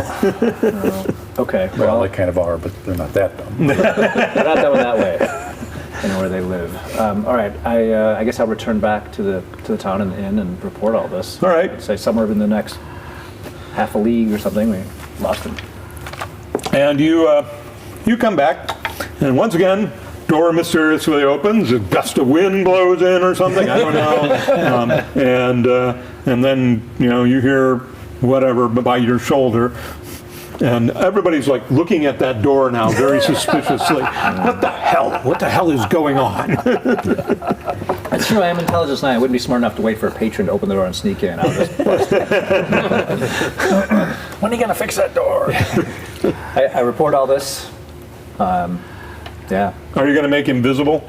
Oh, well, he can do that on his own whenever he wants to. No, I'm absolutely understand. Let it stay. Maximize that. Yeah. I may never become visible again. Actually, I'm not sure he can do it by will by himself, but hey. But anyway. Yeah, that's right. We could ask. What else can we ask about? The old watchtower? Or recipient cancels it. Oh, So okay. he can There you if he go. wants to. I guess we thought of that. You can ask who you can. There's a lot of people here. You can ask. Strike up a conversation. All right, you strike up a conversation with somebody. Let's see if you there's obviously the innkeeper, but Who's drunk? who's drunk? Other than the guy in the It's been wheelbarrow. hours. You didn't restart? The one who you're looks right. probably I take it back. most drunk, or A dwarf only stays drunk for about is 2 hours and then he's sober. there's a fellow there who looks pretty gloomy and not happy. Man. Right? I'll walk up to this gloomy Sing him a fellow. song. Say, You're a funny little fellow. I am a funny little fellow. Now here's the weird thing. Elves are kind of very suspicious. Gnomes are not. Of course we're not. Why would we be suspicious? Look at us. We're magnificent. And I say, Gnomes are actually considered part of the central court. no, these are my people. Yes, well, maybe not, but But I just say, good evening. I am Maximo, a stranger here, and perhaps I could buy you a drink and you could tell me about this part of the world. he will. He's a bit, seems kind of, gloomy and bitter, but it's a sit, yes, now tell you my woes. Yes, yes, do. And it pours out that it turns out that he is the father of the missing girl. That would be Emma. Yeah. Oh dear. That's He's the mayor of that. Well, you stepped in it Are there. you the mayor, sir? I am the head. He is the headman of the town. Headman yes. of the town. And he is he is bitter. He blames his daughter for being willful and disobedient, running off with some stupid farm boy. He had arranged a good marriage for her, and now all chance of our family actually rising in status has been ruined. But that's neither here nor there. I'm trying to what with Well, we hope to find Emma and others who have disappeared, or find what happened to them. Can you tell me when you last saw her? Well, when the day she ran off. She left no note. No, she left no notes. She's making this difficult. Yeah. But I'm sure she's just gone to the farm or the next village over. Yeah, she's gone to the farm all right with that no good gad. Would you like me to go back to the farm and invite her to return for a proper wedding? Well, we've all been out to the farm. We all Isling's. They're not at Isling's place. No, they're not. Well, this is more complicated than I first assumed.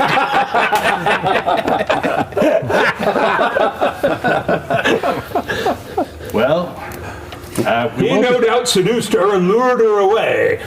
but lured her away where? To the old watchtower to live like church mice? There's nowhere to go. Well, nobody goes to the old watchtower. Why not? It's haunted. Oh, a haunted watchtower. Oh, come on. It's a cliche. You think I'm going to pass it up? No, I'm glad you didn't. We'll have to put that on our list. Yeah. Well, Mayor, I'm sorry for your troubles, and I know as a parent you must be greatly aggrieved, but I and my companions will scour the countryside and return with any word we find of Emma. So, let's see. From talking then with him and a few other people, in talking around, by the end of the night, if you guys talk to anybody, you gain a few things. All right. Another Plus trident. 3 ring of protection. Yeah. No, nothing. All right, you get Tridents as a ranger. Oh no, one has to be smaller than the other. Well, you basically, Cut the handle. Sawed off driving. somebody claims that they saw Philippe Couron Oh, they did.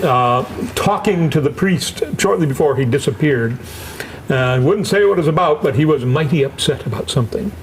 Philippe or the priest? The priest. Ah. That's one bit of gossip you get. Somebody else said the old Thane, yeah, he's a good lord, and he has my support, unlike the Vansons. Oh, Yeah, who are they? Vanson is the landlord. Oh, the landlord, right. Somebody else will tell you that the Currans were once an important merchant family here before the war, and then they fell on hard times. And there's no love lost about it. They've got motive. And, the old watchtower. You want to know about the old watchtower? I hear it's haunted. Well, it's... With what? It was, you're wise to avoid the place. Nothing's ever been good found out there. I'll tell you that right now.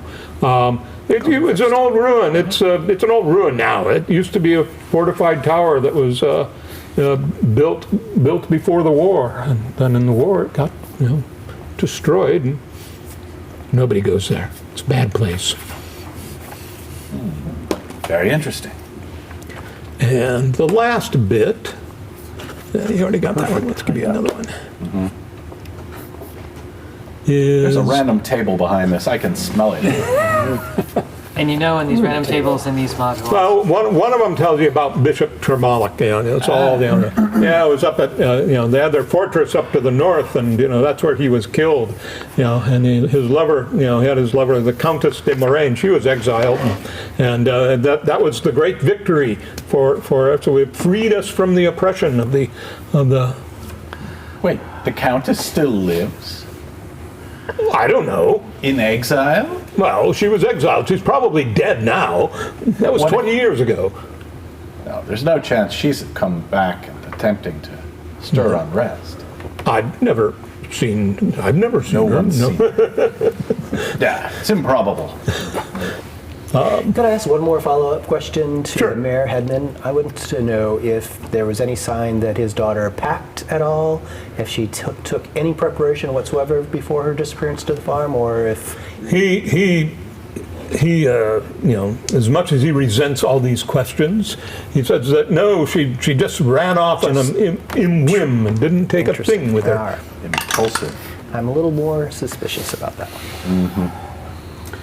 You wouldn't want to take a fly out to the watchtower while you still have fly up, would you? How long does that last? Tempting fate I here just with that, 14 turns. Oh, it's gone now. Okay, it is. Yeah. Okay. That's a hike. That's right. He would get a ways, and then it would suddenly end on him. Okay.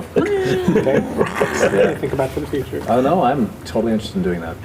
Yeah, what is the scale on the hex map? That scale on that hex map is about. Medieval cartographers were so into accuracy. Yeah, I would never do. They're about a mile each. Okay. Assuming a globe, obviously, we're gonna probably make it a little shorter and smaller. The Miller is pretty far out there. Mercator So it's maybe a half mile each. We'll go with that. Okay. You notice how precisely I worry about scale. But it's a fairly compact area. Yeah. So we should probably rest, but I think we need to decide what we want to do first in the morning. Haunted tower? I'm of course wondering if the haunted tower is being used as an advanced base by a group. Breakfast. Breakfast. Drinking. Then haunted tower. So Fittich, this must be a matter of personal importance for you, for us to help this town.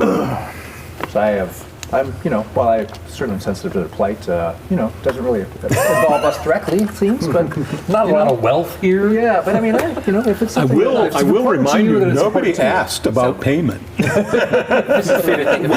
Booth and all is him to do. And we know that the cost to him, if he can't resolve this, is going to be high, which means it'll have some value to him if this can be resolved. And that value, having worked for him, it will come down to us. Okay. It will trickle down. We don't trickle down discuss that with theory. him beforehand. We just gonna. This is how you worked with him in the past. That Where were you thinking of going, Fittich? Where did you think the first place to go to was? So Three, we could look for 2, clues 1, at Gad's farm first. But that's been trampled all over by... It has, but I'm just interested in the road to, especially if Milos disappeared on road 2. And so, if, Milos disappeared on the way to the Miller. which? Sorry. The further one out. Okay, it's on way 1. If I was a malefactor looking to stir up trouble in this area, I'd be hiding in that watchtower. Yeah. I'd go over there and kill all the ghosts and turn it into my HQ. But that's just me. So you have a plan. Well, night passes quiet because you're in an inn, and it's pretty well, clientele leaves and Glad I've got my spells back. Oh, right. Spells back. spells back.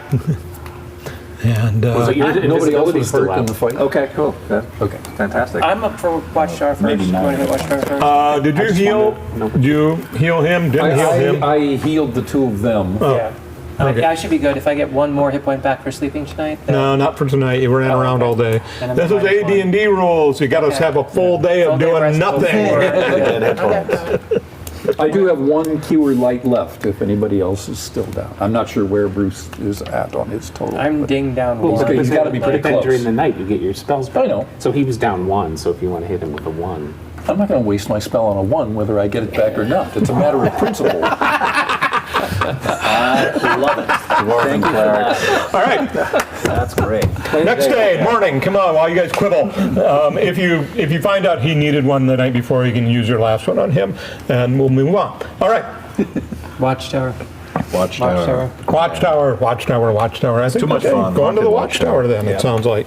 Yeah, you, I'd rather go in advance while I can. Well, I was going to say, why don't you ride with me? Because then you can dismount and no one will know that you're there specifically. oh, you're still invisible. Of course he's still invisible. You don't use that tactical advantage. I'm never not This is invisible. D&D. I'm never not invisible. And when we were Yeah. checking out, we told the innkeeper, he'll take care of the bill when he comes down. Right. Exactly. Jillian's covering the whole group. Yep. He'll be down any minute, just wait. Kind of a late sleeper. Wow, you guys are such a noble band. All right, so you head over to the Watchtower. Somebody wants us to play a little Jimi Hendrix there in the background. Of course. Watchtower. And it takes you a couple hours to get over there. In fact, it only takes you about an hour to get over there. It's only a mile or so away, 2 miles away. Time yourselves get yourself organized and off. And you So see we'll be this there by watchtower. It is an old stone tower, round, and it goes up about 40 feet. It's a pretty sizable height. Once it probably had some kind of wooden roof on the top that seems to have all collapsed in. There is no opening in the base of the tower, but about 10 feet up, there is a little platform and a doorway up there, and it's very much obviously one of these old kind of monk's towers jobs where basically they run into it, they hide, they pull the ladder up, and they laugh at all the attackers below them until, of course, they set the big bonfire around the base. If only we had some kind of thing with steps on it that would get us up there. Well, there is no thing with steps on it around. You have a grappling hook, however, and I'll take that grappling hook and use my ring of climbing to go up and carry the grappling hook up there for you. I just wanted to say, as we're approaching it, I realize Bruce is not here, unfortunately, but if I was going to ask our ranger just to see if there are any tracks leading up to this place. All right, well, that's fair. We will assume that he will do that. So if somebody wants to roll, it's proficiency on the back. It should state the Tracking. Tracking modifier +2. Oh, it didn't say what it was. Go ahead and roll it. We'll figure it out. I think it's. If it looks like I have to figure it out, just roll it. It's underscore kind It of. just says ranger abilities, and then tracking wisdom ability +2. Yeah. there's a roll for it anyway. Go under. There you go. What's his wisdom? His wisdom, I was just looking for that, is 14. What'd you roll? 10. Okay, you rolled under. So great. Good job. And he scouts around there, and he says, yeah, there's been a lot of human footprints and all, kind of looking around out here, but nothing that he's guessing that was probably the militia or whatever who was trying to search the area. But because nothing actually kind of goes up to the tower, it always kind of stops a little bit short.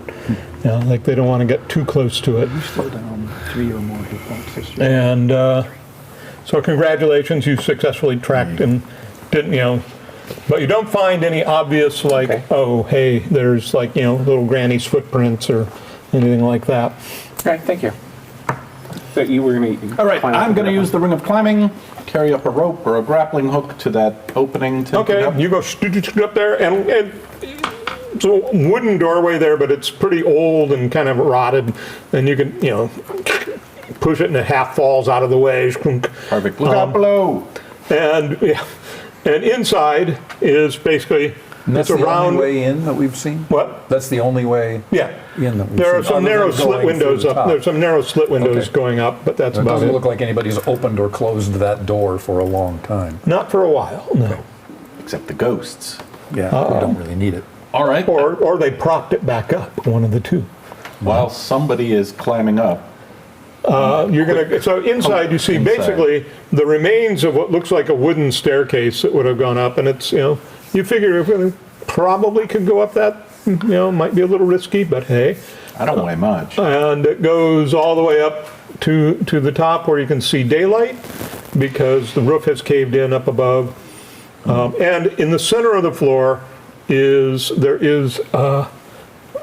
like a square trap door kind of thing, a stone trap door. Well, that seems way more promising than And rotten wooden stairs. Agreed. You want to go up there and take promising a look? rotten wooden stairs. up. There we go. I'll go up too. I'm not climb the rope if So I can. yeah, We're going to have we'll the climb party the up ropes. here. We want a thief up there to look around. All right. Yeah. While they're climbing the rope, you're looking around here, and I just want to say, Zed, real quick, if I could, I want to find some cover out here so I'm not just standing out in the open. oh yeah, you hide behind some scrubby bushes.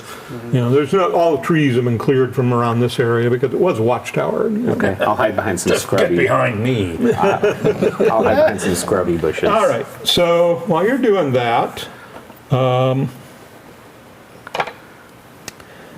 percentile dice. Percentile dice. Percentile dice. Goodness. The old-fashioned way is to roll twice. 52. Okay. Nothing happens. Oh, good. I was hoping nothing would happen. This is why we need a thief up here. Right? No more Okay. foolishness. What's your to armor defeat- class? Oh, geez. 6. Sure, just intellectual curiosity. Are we? So we're climbing up. We will be in. We'll this be if here there's shortly, but something- yes, Yeah. armor class I'm on my 6. way. 6. Okay. You take 4 points of damage from some unnatural kind of chill, and you lose a point of strength. Back down the rope. At least it wasn't a limb. It could have been worse. I shout at the top of my tiny gnomish lungs. Something's chilled me. My heart. Oh boy. He's screaming like he's dying. There's nothing in here and it's killing me. Well, you gonna look around or what? Yeah, I'm looking around with dark vision, I guess. Okay, well, you look around with dark vision. Doesn't really seem to make much difference one way or the other. It's invisible. And roll percentile dice. Oh, 27. Oh, yes. Well, now you notice this outline on the wall right next to you. Very dark outline. And give me an shadow. initiative roll. Well, initiative. 8. Ooh, not a good number for you. No. And, oh yeah, you do that. Backstab time. Okay. Clearly. At least 2 people are on the rope to find my withered corpse. You take 4 more points of damage. It keeps And you killing me. lose another point of strength. I'm fading. What a world! What a world! That is classic Dying we words not- of an oath. And you notice something. Yes, that. Can I stab the something? Yeah, you can stab the something. You can try and stab the something. All right. Which weapon What are you using? stabbing it with? Yeah, you using Oh. a magic weapon to stab it with? I do have a +2 dagger, in fact. Okay, you're going to stab it with a +2 dagger. Okay. Not very well. I hope it has armor class of like 7 or worse. Well, actually, you hit it. Wow. Yeah. Actual damage with an actual magic dagger? Ha ha! It'll teach you to mess with a gnome when death is on the line.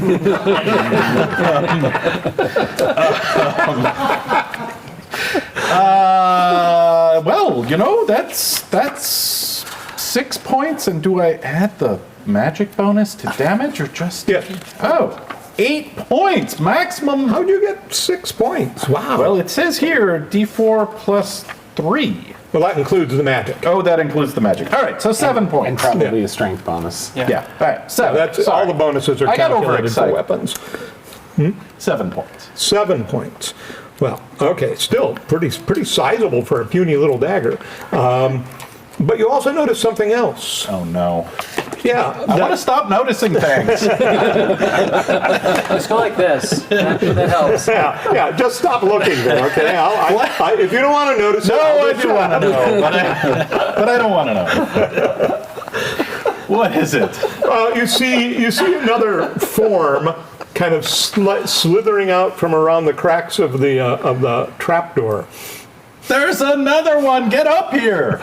Or maybe you should get down. Is anybody actually going up? Yeah, Yeah, we're trying to. we I've been everyone trying to. going up. All right, Just yeah. comment, Who's sir. in the We're lead like of you? Batman and Robin. All He's right. in the lead. I'm right behind him, Yeah, though. Batman and Robining up. You kind of come up there and you see him flailing around. Roll for sentinel dice. We're not going up there.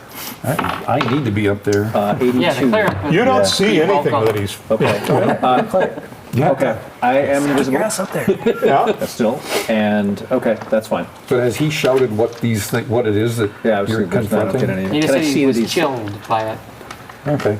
All right. Sounds And like- so you're up there, Yeah. and you'll be up next round. Okay. And so give me another initiative. Another initiative. Oh yeah, you're still in the middle of all this. Another 8. Am I part of this or no? Oh well, okay. So this time the two things seem to swing at you, and one of them hits. Okay. You lose another point of strength. Okay. How much strength do you have now? I'm down to 13. Okay, well, I'll be working on you for a little while. I'm magnificent. And yeah, well, magnificent. You also take damage. Oh. And not that die. Get the right die at least. Oh, you only take 2 points of damage. It's a good thing I'm a fighter illusionist, or I wouldn't have these hit points. All right, you see him like recoiling from something. Yeah. Does it And make it easier for me to spot this? Considering that I can get. Is it easier for me to spot? go ahead and this? roll. 505. Oh yeah, yeah. You see these shadowy forms around him, Okay. moving around him. Clearly not him. Okay. I've got my longsword out. I'm going to slide over and attempt to backstab one. Okay, you're going to I'm invisible. Yeah. And So you so. can figure out the back. That's going to be the tricky part. Well, I think backstab, right? Isn't that sort of a If you can it's see not the literal? figure and you can see who he's fighting, I think can't he just isn't, get on isn't the other- backstab really you're just stabbing them without them seeing you? Because that's No, that's there are really- rules about backstab, and it's got to be humanoid. Okay. Well, roughly. I'm not smart enough to know that, so I'm Needs going to to be do flanking or something. Yes. Yeah. Well, you can see the gnome. You can see have the a shadow. chance to backstab them, but Okay. because they don't really have a real kind of clear front back Physiology. form is the hard part. Okay. You tell me what would you like me to do as I attempt to do this? Is it just a roll to hit, or do you want me to do a percentage? Well, Do you want you'll to- roll the hit, but you only get the +2 as opposed to the +4. I see. Because it's a little trickier. Reasonable ruling. Reasonable ruling. And I rolled a 2 on the die, so that all was for naught. Well, there you go. Quibble all you want, nothing happened. And you're Oh, right. Magic dagger. More stabbing. Making with the stabbing. However, I see here I get the number of attacks is 3 every 2 rounds. right. So this round, You should get 2 I get attacks. 2. All right. Hey, that's awfully nice. So 10 and a 20. Okay, well, you hit both times. Yeah. All right, let's make with the damage. There you go. Wow. 7. 7 and 5 makes 12 more with the magic dagger. 12 more with the magic dagger. I want to start breaking into, I have my magic dagger. All right, well, this thing is like, recoils back from that. The other one, however, still swirling around. And so give me an initiative now. There are two of you. You come up and go ahead and make a percentile roll as you come up. I'm going up the rope next. We roll in group initiative. It's getting crowded in this little room up above. Okay, I'll yeah, tell you that right 35. Happy to. But I Okay, you don't notice anything right away. It's like, there's something weird going on here, but you don't see any clear targets. How do you do for initiative? I rolled 3 for the side. Yeah. 3 for your side. You guys go first. There we go. Good. Yeah, I can try again. Try again. Another duck. Again with the dagger. Oh, that's a Put you away. That's not so But great. I'm gonna shout down. Armor class 7. Yep. Oh, Yeah, remember? Armor Oh, class right. 7. 5 more points. 5 more points. Okay, one of them just kind of dissipates. Great. But there's still another one right there. Well, I'm shouting down That to one's everyone else. Invisible foes up here. 'Cause there's obviously a combat, and there Yeah. are invisible foes. Yeah, he's stabbing in that stuff. Yeah. I'm standing at the bottom rope. All right. Someone needs to guard us. Missed you. Oh, good. I'll guard the rope. That's right. And, okay. And you suddenly feel a chill. And go ahead and make the percentile roll. Invisible? Man, that's 51. You swung. That's true. Oh, that's true. I made an attack, so I am visible. That's Yeah. right. You are now visible. And, yeah, you only take 2 points of damage, but you lose a point of strength. Okay. Okay. It's not a good situation. No. If I may zip down below, I'm looking around to make sure that something isn't approaching the tower. Right. Nothing around the tower. Okay. Seems to be pretty quiet and empty. All right. More stabbing? I don't know. Is that where we're at? More initiative rolls. More initiative rolls. Yeah, Okay. and you go ahead and make a roll. There you go. Ooh, I rolled a 1 for the group. 27. 27, yes, it's now good enough. Or a And 1. you go ahead and roll because, there's, First percentile. 16. oh yeah, you suddenly realize that there are 2 more that have seeped up out from. Oh, no. So there are 3 of these things. And you see 3 dark shapes. Do I get up there this round? And you'll be up there at the end of the round. Okay. Okay, right. so you guys have the initiative. You roll better than me. What? Well, that time I hit, but for what? To what end? AC 7 is what you're looking for.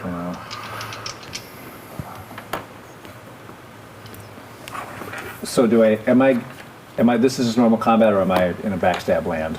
I'm visible. This is now normal combat because That's what I you're would- engaged That's with what I would something. say to me. Yeah. So that's 2 points of damage.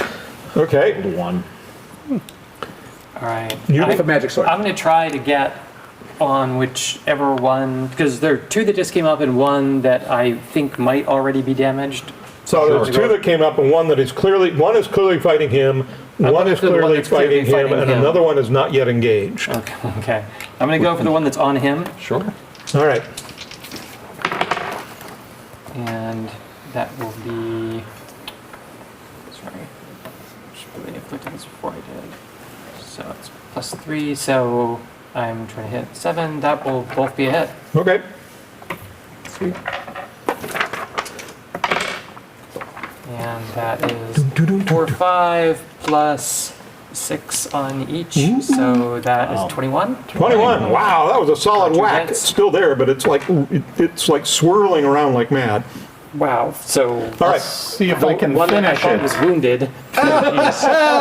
A 1. No. I cannot finish it. Quick answer to that question. And on you, I've Alec? already attacked. What? I had 2 points of damage. You Yeah, so I- already did your attack? I thought that was last round. Nope. there's Okay. This one. All right, wasn't paying attention to that. Then That's right. they desperately swirl back, and If they keep coming, nope. we've got a problem. Yes. Monster generator down below. Yes. Yes. And what's your armor class? 6. Alex? Oh, sorry.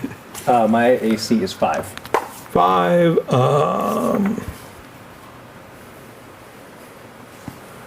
Okay, that's good.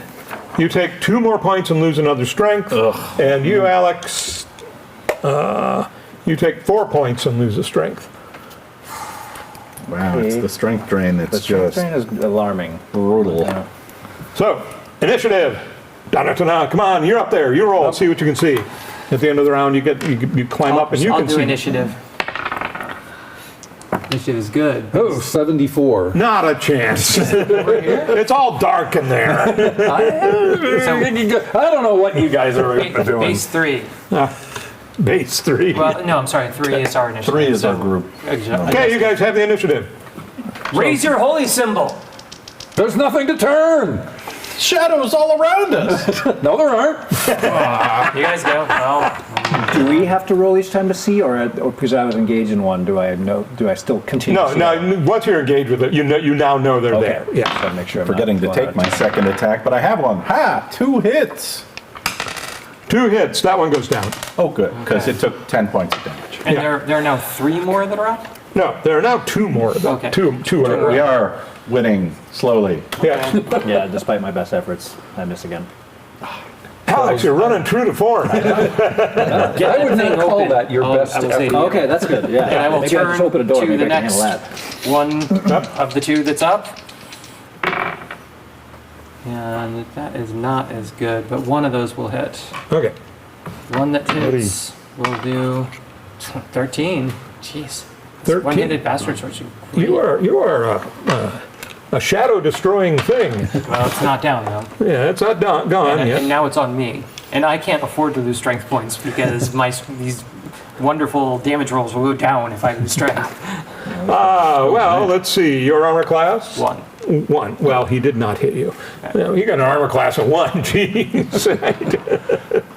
And over there, the other one missed also. They both missed. You like rounds like that. Roll again. 32. Not quite. I don't know what you guys are all crying about. Raise your holy symbol! I do not raise my holy symbol until I see the evil. God. Thanks for suffering. All right. PFE or like. Go ahead, give me an initiative roll. No. An initiative roll. So the group, a 2. You guys have it. All right. Go ahead, make your rolls. There are 2 of them left. Are you frightened? I can remove fear. Oh, I missed. I think I should attack. You see missed. You should just do that. 4 missing. On the one that I think I hit, back on him. Those will both be hits. Yeah. Good. This guy's down pretty much by default. Yeah, that's 8, 15, 23. Oh, God, yes. Nuked him. There's only 1 left. Hey, fighters are good in this And, edition. being as what they are, they don't ever one-handed really run bastards away are because they're 2 for kind of, 1. that way. If I do it two-handed, it's 3 for 2, and then I'm rolling d12s for damage instead of d8s. And it was going at, depends on who it was attacking. You. I don't need strength. What's your armor class? 6. 6. Well, it hit you. Of course it did. You know.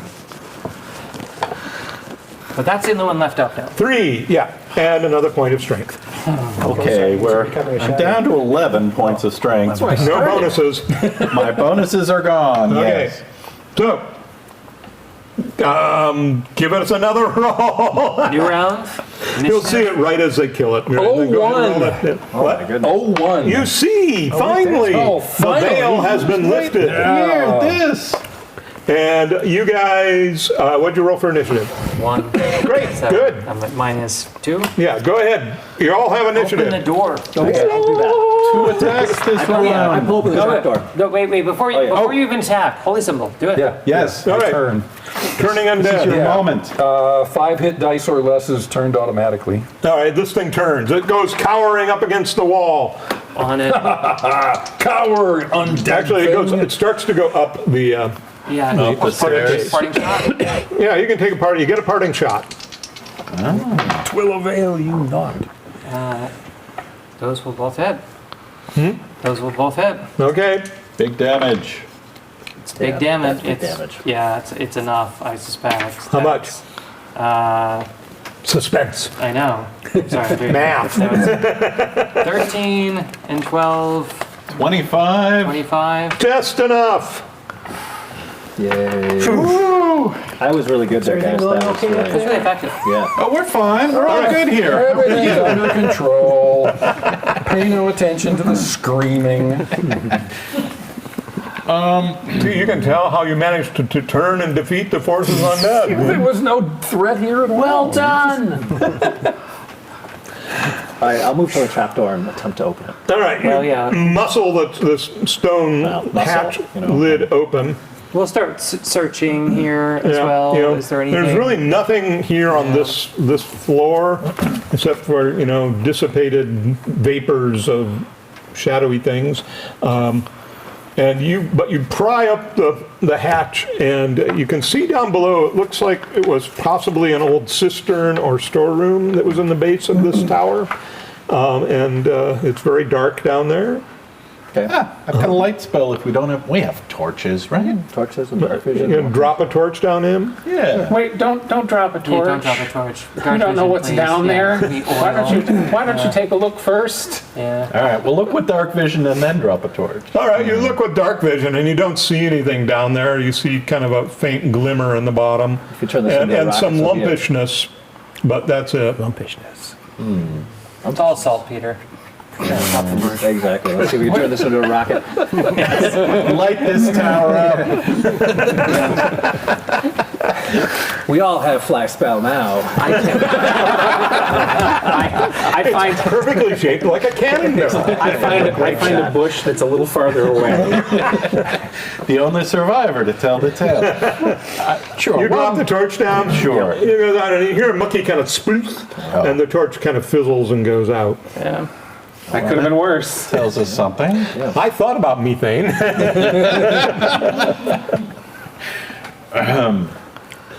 All right. Well, in light of that, I'll attempt to creep up the stairs.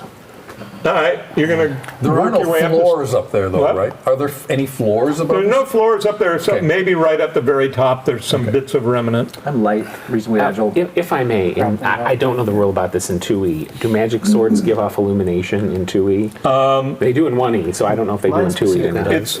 It's not inherently automatic. Yeah. Okay. Yeah. Can one? But Can yours one? does, Bruce? Mine does specifically, Okay. yes. I've got a light spell. I guess I could have done that. So you're gonna light up the thing down there? I'm gonna cast a light spell. Well, what you could Or also do is on an cast it object. on something. and Yeah. Cast it. Cast it on an You could object. cast it on the end of a rope and then lower the rope down to see what's Yeah, no down one there. else is That coming way. up. Right? We're staying out.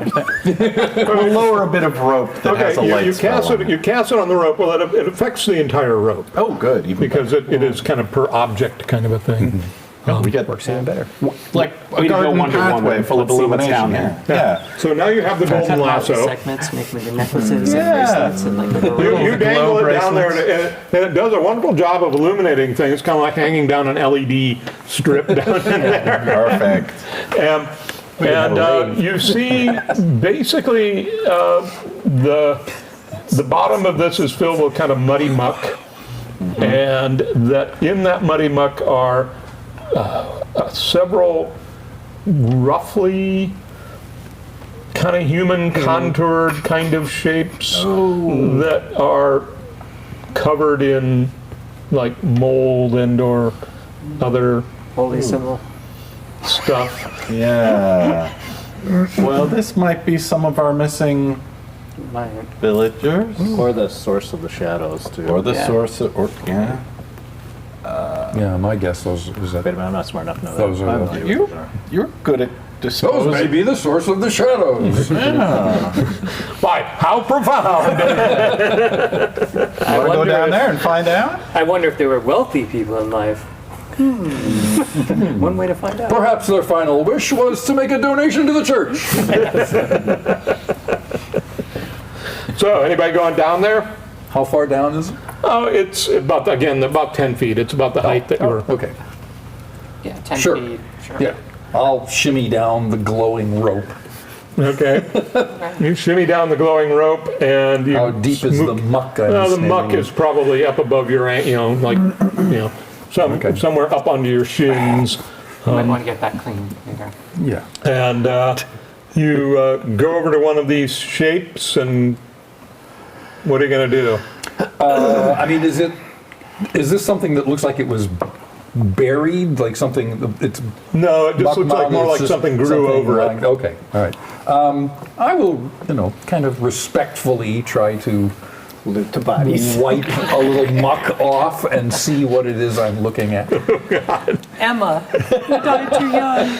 No. You wipe a little muck off, and with it, you kind of wipe off this layer of, and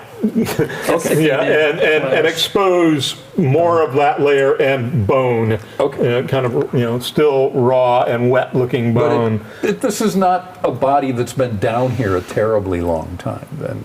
It's been down here long enough that basically most of the flesh has kind of turned into decomposed goo. But it's not from the war 20 years ago. No, this is not from the war 20 years ago. And we had like a detect magic or something? Yeah, I do. I think we found the giant's larder. Someone with less nice clothes needs to come down here and paw through these things' Absolutely pockets. not me. Yeah, I lost a lot of strength. I couldn't get back up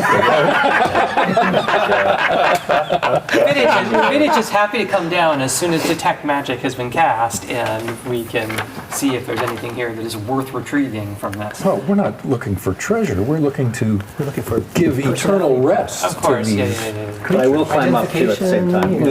Yeah, we don't have any of that. I can't cast detect magic if you think it's worth it. If these are the bodies of the villagers, the odds of them having any magic on them is pretty slim. And There look to be about 4 of these. how many people are missing? 6.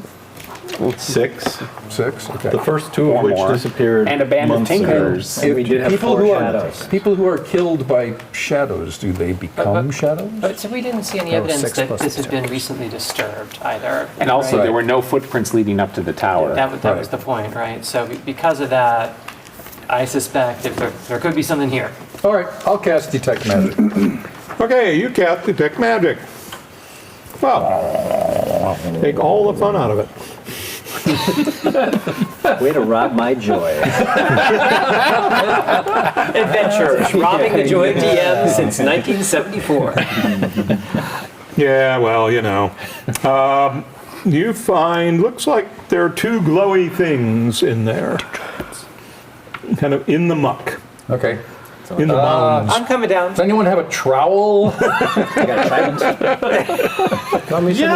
don't think that's actually one of the things adventurers normally travel with. Basically a rake. Because I really don't want to just plunge my hand So in there. point out where I'll come down. I'll do it. But what I'd say is, while your spell is still active, maybe you get back up the rope. Maybe take a look upstairs and if are we can. there like some sticks or anything down here that I could just stick in where I'm seeing these magical reactions? Flares. Yeah. No. There's one burnt out torch. Yeah. There's torch. Torch I dropped earlier. All right, I can Snap it in half. Look, I I'll shimmy down can first, just draw an point out X where it in the is. muck where I'm sensing things. He's coming down while you're Just, still and you can just like point to it. It's like over there, right there. But do I trust him to remember? My intelligence is actually, believe it or not, 16 for this fighter. So. Okay. All right, I so can trust you. you get down there. He's marked out location. You've got like a hammer, and you can kind of tap that spot right there. I'm not touching this muck with my magic warhammer. I'm going to take some reasonable precautions, though, as I investigate this. What? I'm going to take some reasonable precautions as I Okay, what investigate are? this. As in, I'm going to take my magic bastard sword, Yep. poke into the muck around where the first one was. All right. Nothing like writhes or anything like I would that. say, if I may, I would just drive that right down through the middle of the body and see what happens. Oh, are they on the bodies themselves? Yes. Okay, so if they're on the glowing's on the body themselves, yeah, I'll decapitate them. I'll drive it. Yeah. Right. Okay. I'll wait till he's done that before I go back up the rope. Nothing happens. Okay. Then I go back up the rope. All right. It's nasty. You go poking through one, and you find basically a small glowy little vial. It's covered in goo. I'm assuming that you've got gauntlets on. Yes. Yeah, yeah. Full hazmat suit at this point, right? I've got an N95 on at this point. Air purifier. Outside, And you notice there are other little bits that are not glowing on these I'm going to people. grab those if they happen to be gems. Or Okay, well, you coins grab them. or- No, they look like tinware and some stuff like that. Tinkers. Okay, I mean, just examining it, are these figurines? Are they? No, they're like spoons. Okay. Yeah, I'll still take them. Tinware. Okay. That's the first one. Second one, again, I'm going to come up. I'm cutting You heads. repeat the process. Stabbing through. Okay. And you find another glowy little vial, this one with a different colored liquid in it. Colors are. Well, one is very clear, and the other one is got a kind of orangish reddish color. Okay. Okay. And you're scurrying up while I'm doing this and are going to go. And give me constitution checks just because. Both of us are. Yeah, you're down there too. 1. No, you're not bothered. I'm a dwarf. Actually, I rolled a 20. Oh dear. The oh dear, as you poke in this and you're leaning over all this stuff is, really, really extremely foul. Well, I'm also intentionally like desecrating the corpses, which probably makes it. Yeah, you are doing that too. But when I'm done with those two Yep. that have the glowy bits, I am going to do the other two, just searching for mundane. Searching for mundane stuff. Tinware. Yeah, he tinware. is determined to find anything he Funny how all can. my thoughts of giving rest to the departed Yeah. disappeared when we detected magic among them. This is why I sent you upstairs. Aren't you Okay? the cleric? Yeah. Well, you can say your words. Should you so desire. Like, sorry. I have boots to clean. All right. You find the kind of rotted remnants of a purse, and you figure you probably get about 9 gold pieces out of it. Yes, that'll pay for some drinks later. That'll pay for your dry cleaning later. That's true. Okay, yeah, thanks. Yep. But in terms of detecting magic upstairs, especially looking up past that ruined staircase. And, You don't see anything else. Okay. I do climb up there just to see. Yep. You climb all the way up to the top, and you get a nice view of the surrounding territory. Okay. I wave to the wizard hiding Yeah, behind you see bushes. him waving at you from the top. All clear. Hey, Glad you're still here. Yeah. Potentio, I can see do you. you mind taking a look at these vials? When you come down, I'll be happy to. Sure, of course. So get out of the tower. anybody else doing anything in the tower? Cleaning All up, right, poking coming around out. the corners, These guys, coming out. several of Can you just do a general pass these of two detecting any stink secret like nobody's traps, business. like- But you're down, you're out of the tower. You've got 2 little vials and that are covered in rather distasteful goo. Some of you are badly hurt, right? I'm gonna just search just to make sure that. Well, I'm gonna say take I'm a at look to half see if hit I can find points, any secret doors. Before we, yeah, Which before one? Jen and I You do a leave, at pass, go ahead and roll. But would you like a percentage? But I check or only group started party? with. You notice when I say you go on ahead and roll, that's a good clue. More than I have. My fighter level is kicking. 14. So Yeah, you don't see anything. Serious on All right. yeah, 11. I'll take it. Thank you I very don't know what much. these things are. Take a look. Sure, that's Two good. glowy Set vials. them on the ground, and I'll take a look at them. So I don't Okay, you have to can get any rinse the muck. bottles off. Okay, good. Is there a stream Do they nearby? mean anything to me? These colored Well, vials? one is clear liquid and the other one Orange is this red. orangish yellow liquid. Yeah, orange yellow. Okay. Does that mean anything to me either? Well, do you have spellcraft or what? I do have spellcraft. Yes. Okay, well, without give me a tasting. proficiency check on that. I rolled 13, which is under my intelligence of 18. Okay, so you look at it and go, okay, the clear liquid is clearly not a healing thing. You know that because healing things are always like weird colors and stuff.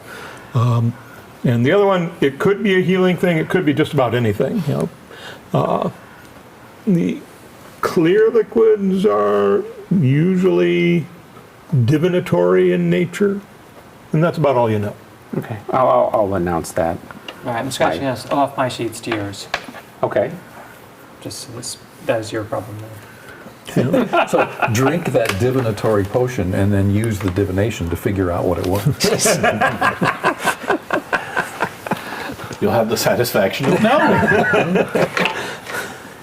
All right. So that was the old tower. Good. Yeah. Excellent. You want to go to We smell bad, and Either to Gad I'm first weak. or Oh, to well, you're not follow quite as the weak priest as you were. first. It's slowly Follow coming back. priest or It's check slowly out coming back. any evidence we can find at Gad's place. Glad no, we won't gobble up the red herring. Well, we knew it was the obvious choice, and we went for it. We do it. We filled our role.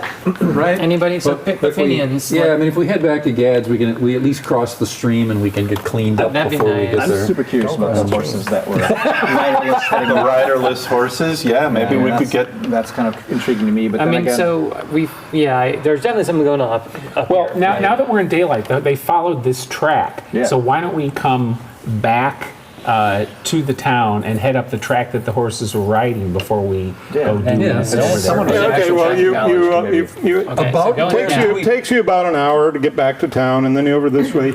Now you kind of know the route a little bit, so it's. we pause for 20 minutes to wash. Okay, it takes you 2 hours. Do we have a notion of, like, when Alex found the riderless horses, how Yep. far north were they? yeah, They were right about in this area. Okay, so it wasn't too far from town that they I will start using my tracking ability at some point just to start looking for anything out of the There's so much ordinary. traffic going north. Should just be those horses.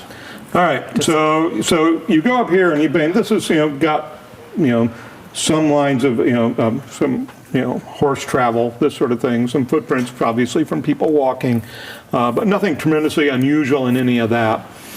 I mean, but going to Gad's place, can we track anything that would show us where Emma and Gad went off to, or is it too... These are the tracks of people who were eloping. Well, A man and a woman walking together away from this in some direction. it's been so long since any of that. I mean, rains have come and all that sort of stuff. We would have washed all that out.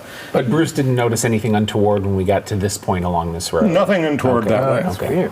And there is a little path that heads off towards the. Residue of portal that just siphoned them off the top of their horses and sent them into another court. Must be. So, which way? If only we'd gone another I mean, 100 so yards, the we'd have question found their is, do we bodies. go to the Millers, again, looking for the priest, or do we just go directly here where we suspect there's trouble? Is anyone still living at Gad's farm? It's Isling Farm, and so the Isling old man Farm, okay. Isling is there. I think Miller, where the priest disappeared on the way to, right, is the other option. Yeah. I think I like your idea of going up to the estate. That people have been there for a long time, and I don't know. There's something up with those people. It's probably bad. The question is just, do we need any more information before we get there? Just introverts. They like to be left alone. Which is why they go to the bar and drink by themselves. And then disappear on the And way disappear back, on the though, way right? The other reason to do that is that a lot of introverts like us do that. There's Yeah. nothing wrong with being sullen while you're drinking. The other reason to do that is that would allow us to Spoken keep for Bruce to continue tracking up to the point where Jillian saw the riderless horses. So while it still might be fresh, we might be able to see something along there. So I think going Like forward. the weight differences between the Okay. depth Forward it is. of the hoof. You go forward. So, Yeah, in westerns they can always Just- tell, oh, here's where they got off their horses. give me a tracking roll.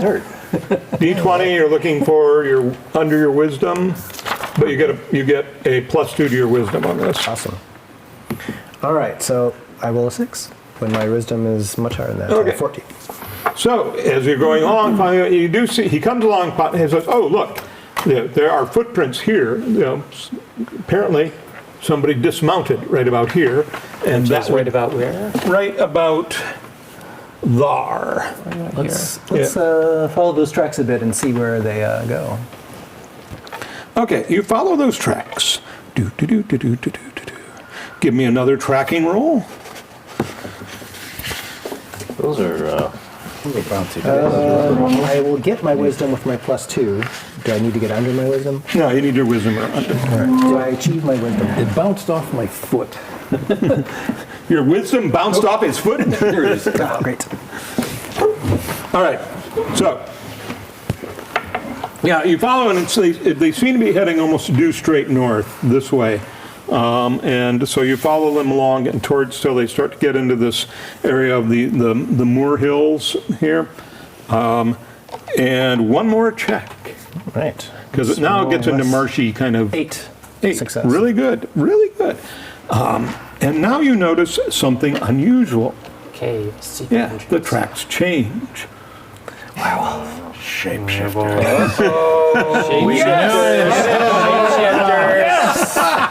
Finally! I'm carrying this damn thing on for 15 years. I'm gonna be so protected. What are they changed to from claws or? They look like they become paws. Paws, okay. Are you kidding me? They actually guessed right on the chat. That's really amazing. Continue. Oh, maybe not. Okay. Signal that change, of course, and then let's. Could be were tigers. How big is the paw? Is it like? Well, they're two different sizes. Yeah, there's one that's smaller and one that is significantly larger. Bear. Image from the Bear. Shall we keep following these tracks? Oh, yeah. That's the best lead we've had. Does Does it have straight toes? All right, you keep following these Straight tracks. toes like a grizzly. I'm sorry. I actually need to look at this. They continue up through the moorlands. They do seem to be headed kind of straight due north. Okay. Interesting. Straight toward the estate. Toward the estate? If you look at where your map, you have your map, and you look at where you, and it's like, could be. You know, assuming that you are looking at the right point on the map and where you are. So subtle, I tell you. I think we're So they were continuing to headed the up there to north. massacre all the nobles. We should be taking precautions at some point here, but What precautions would those be? you know, what's our marching? Are we sending it? It The scout is is, let's see, you invisible. guys get started there. It took you about an hour to just get down reading my there. protection from- You fuddled around down there. By the way, most of your strength many has come people does back. that affect? Oh, that's good. So, and then it was a couple hours to get back up.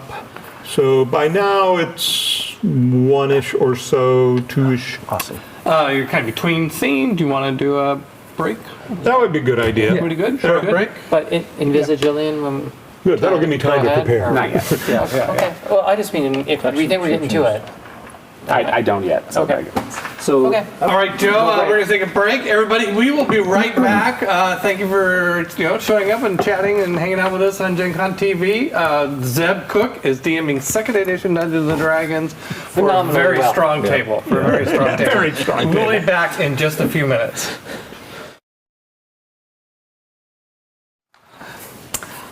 Thank you for indulging us in that short break. We are back.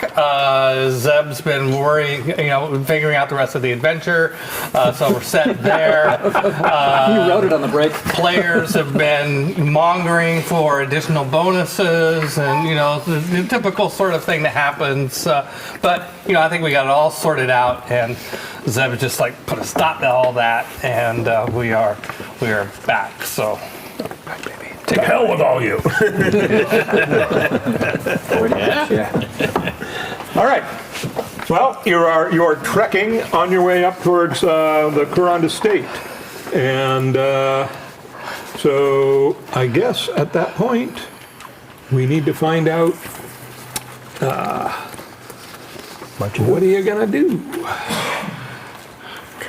We're going to win. Do we need a rest before we go in? How are our spellcasters feeling? I've used one Yeah, I've serious one one. light spell. I'm not too worried. All right, cool. Let's see where these shapeshifter tracks go to. All right. Well, you're now that you've got the sense of what you're tracking, it's pretty easy to follow. All right. You don't know what you're tracking, but hey, it's a pretty straightforward thing to go. Are they going on 2 legs or on 4 legs? They appear to be going on 2 legs. Actually, one of them is going on 2 legs. One of them is not. is going on no legs or One? One is going on 4. Okay. Is it the larger one that's on 2? The larger tracks? You said one set of tracks. No, was specifically- the smaller tracks are on 2. Okay. The larger one seems to be on 4. As a ranger who's familiar with animals and such, can I get any sense of what kind of creatures these might be now that they've shapeshifted? Oh, well, give me, you have some kind of animal lore or something? I have some animal, I have befriend animal. I might have some other things in here, but I don't know, I'm just wondering if that Well, applies. give it a roll and we'll see what happens. All right. Sounds good to me. 1 under my wisdom. 1 under, a little bit tough. The 2-legged one is the one that confuses you, but the other one is, it's kind of bear-like. bear-like? Yeah, Bearish. bear with me. Where bears, just- nothing better. Yeah. Okay. Doggy, less scary than bear. So, you head out, you trek across, and eventually you can kind of see off in the distance this manor is a lone fortified kind of estate. Apparently, it has walled a simple walled a wall around it. Then beyond it, you can kind of see what looks like a 1-story building, thatched roof, big thatched roof, probably with wattle and daub walls. Very, very wealthy, merchanty kind of look, but dated and at the same time a bit run down. It's not trashy or anything like that, but it's just, it's seen better days. It has, from your looking at it, appears to have two entrances, both on the same wall. One appears to be kind of the main entrance to the manor compound, and the other one is a double-barred gate, gate that's probably entrance to the stable area. Both are closed? The stable one is closed. The other one doesn't even have a door on it. It's just kind of an opening in the wall. Defensive preparations are lacking. And where do the tracks lead, if I may? The tracks go straight for the opening, as opposed to they don't go towards the doors. I'm assuming at this point you are taking precautions to kind of not get to... we can we'll maybe advertise our presence, but not yet. Yeah. What's the attitude toward lycanthropy here in this setting, I guess? In this setting, the attitude towards lycanthropy is most peasants are got a real bad, they do not like it because lycanthropes tend to kill them. But it is also very much tied up with the old cults, particularly the cult of the blood in the tree, is kind of one of the most common, most known of the ancient cults.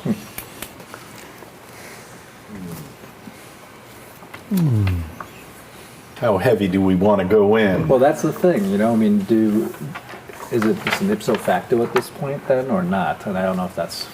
What if they're innocent? They came into town, they had a few beers, they didn't talk to anyone, they paid their tab and left. Is that enough for us to go I'd say not. Now we're getting moral concern. It could be that they were avoided because everyone else knew that they were from this family and we avoid them because they're not well liked.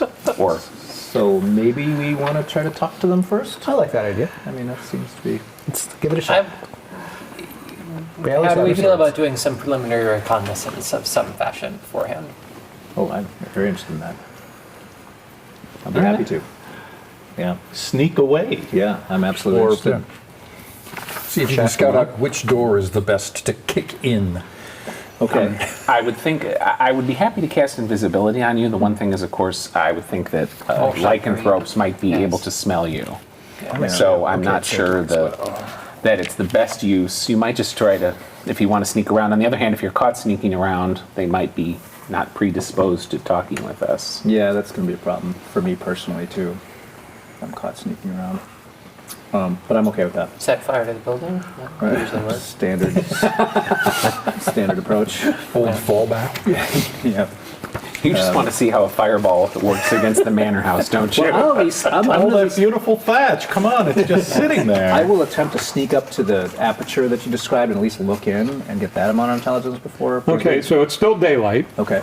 You guys got here. It's probably a good time to sneak around. They're probably. Well, let's see. You were about 1 o'clock or so when you got into this area. You came up here, so that's and then this was slower crossing through the moor.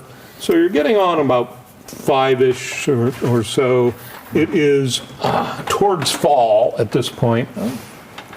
So the days are getting, they're short, but they're getting shorter, but they're not like, oh my God, dark Cut a short. bush. I don't even need to roll that. Done some good. That's right. Thank you, Macbeth. Well, I will attempt to both move silently and hide in shadows, and I do quite well, 15.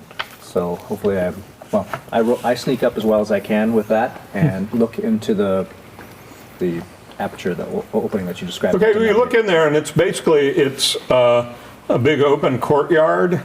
And then at the back of that, you can see the manor house kind of along the back, and it's got 2 wings on either side. It's all thatched, big grand thatch as opposed to kind of just peasant thatch. And there's a main entrance, obviously straight ahead. That appears to be the only door in the courtyard. Anyone about? You don't see anybody about. Okay, I'm gonna go in because what could possibly go wrong? I will. Who knows? I think we all know, but I'll do it anyway. And I will again at least go to the porch steps near the front door and take a look and see what I see there. At this point, I could be a Bible salesman, so. All right, so you go up to the front porch. So there's a kind of a porch area, covered that goes underneath, and then inside, then there's a door. Then there's basically you come to the main door. Mm-hmm. It's a good solid door. Nothing particularly exceptional looking about it. Okay. All right, and nothing happens. No noises. No signs of movement. No, nothing is leaping out at you. No. Okay. No, good. This is going really Where are the well. rest of you? Meanwhile. Watching. Yeah, you kind of looking way back. You can see he's gone way inside there now, and We're waiting for the signal, Right. which might be a scream. Yeah, exactly. But the usual blood-curdling scream. I would signal. think that we could tie the horses in the woods and at least move forward to the edge of the compound. I mean, so Great. at this point, up to this point, I could, if caught, I have a plausible story, But if I do any more sneaking around, that rapidly disappears. So I think at this point, I'm going to fall back and gather with you guys and explain what I've seen, which is as described, and we can come up with a plan.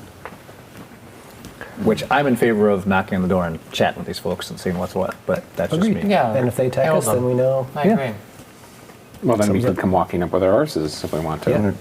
So, should we? I mean, we could be. Do we want to get our story straight? We could be bald-faced about Before we've been hired, start or talking we're to 'em? investigating missing people. We wanted to, and I'm in favor of that. Straightforward is always best. Yeah. Well, Okay. All right, well, who wants to be the face for that Who conversation? is highest charisma again? Well, that depends. Before or after I cast my friend's spell? Ooh. See, I could charisma up to 19 potentially. Damn. I have a crappy Christmas. Yeah, that's not me. But after it wears off, they know they've been bamboozled by a gnome. But gnomes are looked on kind of favorably. Bamboozled. Threatening. Wow. I mean, I could try it. I could talk to them that way. Or we could have an actual religious authority tell them, hi, where's your beer, or whatever it is you would. Yeah, what's your charisma? Like 11, I think. Yeah, 11. All right, Not bad. maybe bamboozled is better. Yeah, I mean, Flippin' charming. yeah, we are investigating disappearances. We can say I might even suggest we say that we saw some suspicious tracks in the area and see if they bite on it. I like it. Suspicious tracks. See like what bear kind of tracks. story they tell us about the... don't say what they are. Just say Oh. we saw some suspicious tracks in the area. What do you guys think? I like it. Yeah, they live out here. If there's anything suspicious, they may know about it.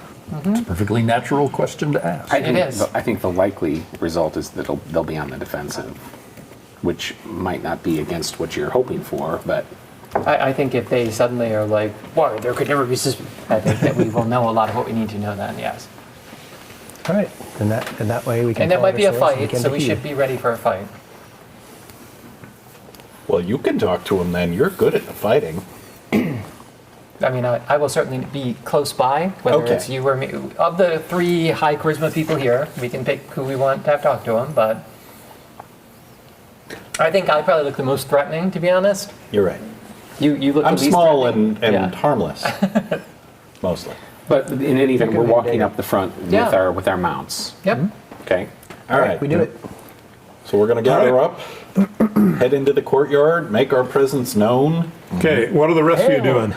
Ooh, I think we're all Whole together. crew's going up, okay. I'm Got going to nothing to hide here. wait till the very last minute and then cast this friends spell, Okay, which gives me 2d4 points of charisma for about 10 rounds.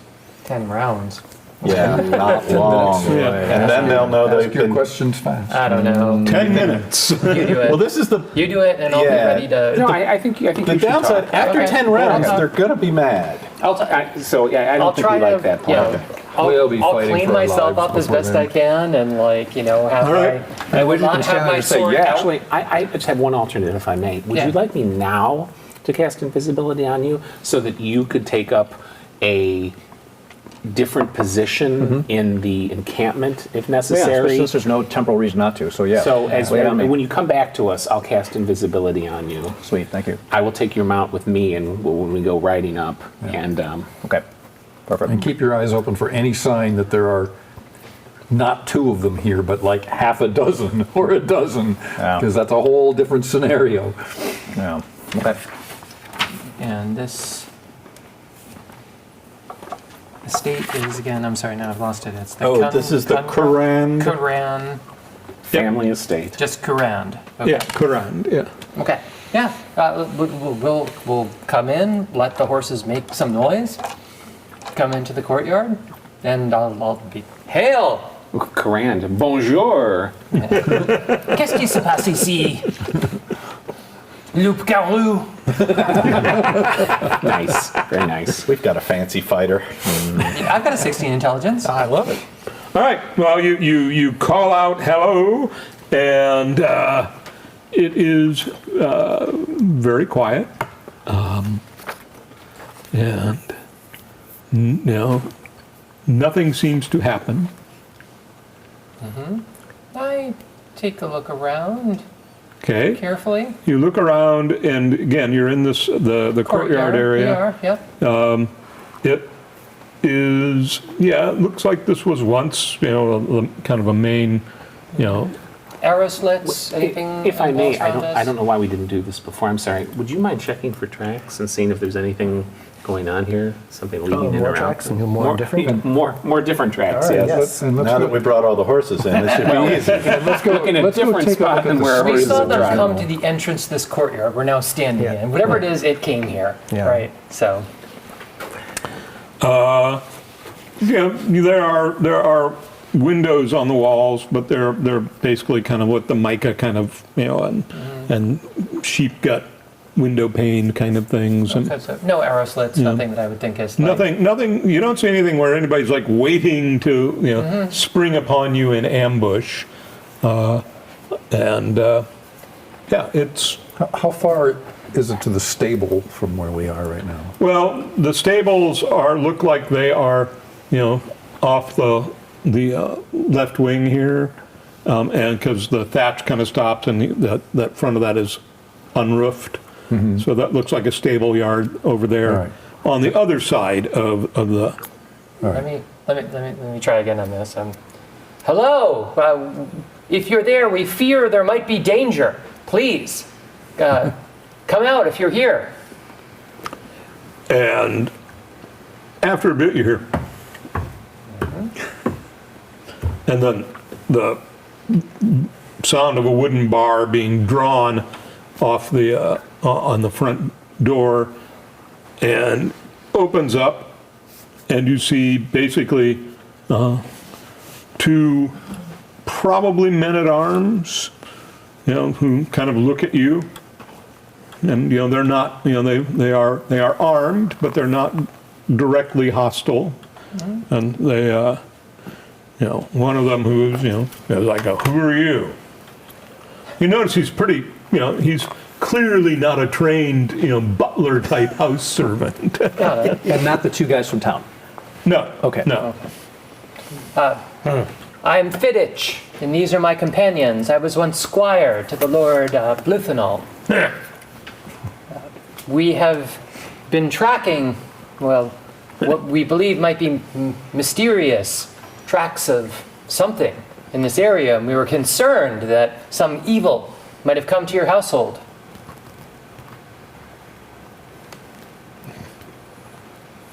I will talk to our...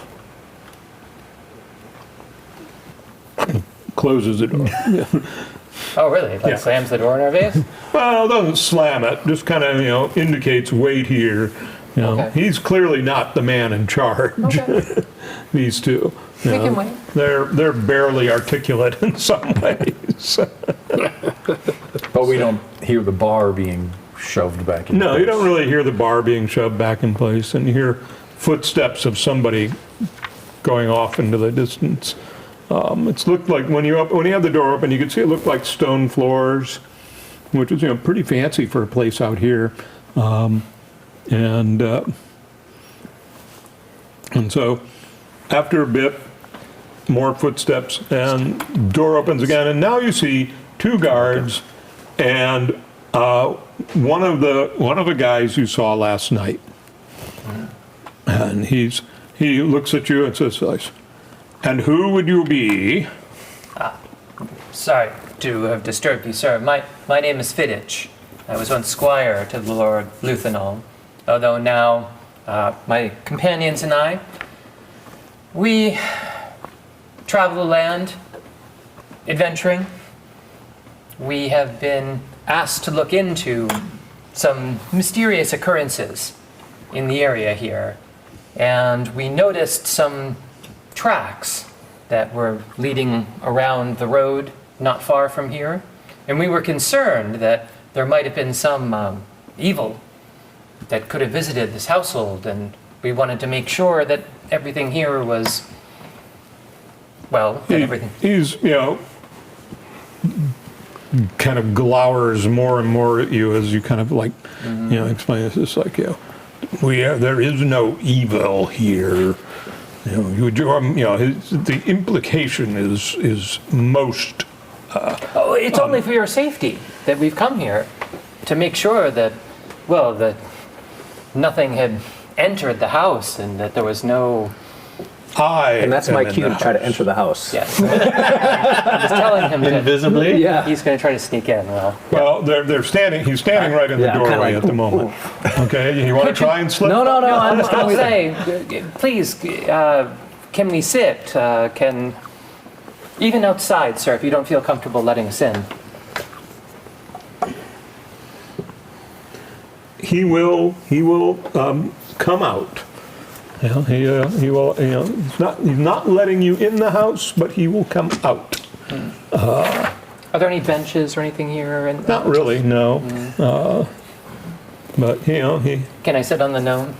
Hey, I thought we talked about I have that. a foldable boat. I'll unfold it and you can sit on the back of it, as we often do to make a little bench. Make a bench. Yeah. Foldable bench, I call it. But you come out. He comes out all the way out into the courtyard space, out from under the porch, and looks at the lot of you and says, I do not recall inviting you to the. We're so sorry to impose, sir. Again, it would only be because we feared something might have happened here that. We are all well, and So you need not worry yourself with concern for us. Well, then I hate to impose further, but maybe you could be of some assistance to us as we try to understand. See, there have been these reports of disappearances around the town of Kunker. And We have heard these. yes, and we've done a survey of some of the surrounding lands, and, well, the unusual tracks that we've seen in this area made us think that perhaps some key to that mystery might, unbeknownst to yourself, be... What are these unusual tracks you speak of? I'll describe them. I like it. Since I'm a But, ranger. but while this is happening, Yep. Can I sneak in? Can I attempt to sneak Yeah, in? you can try to sneak in. I make my number of move silently and hide in shadows to the extent that matters, while I'm invisible. You slip inside. This is going to be great, guys. it's been nice knowing you. Yeah, exactly. That's all right. Well done. Of course, we don't know that. As far as we know, he's standing right. He's so Well, smart. he and I were conferring, right? Yep, So. yep. Yeah, but you don't know where he's gone. Oh, no, I don't, yes. And as you can, you could.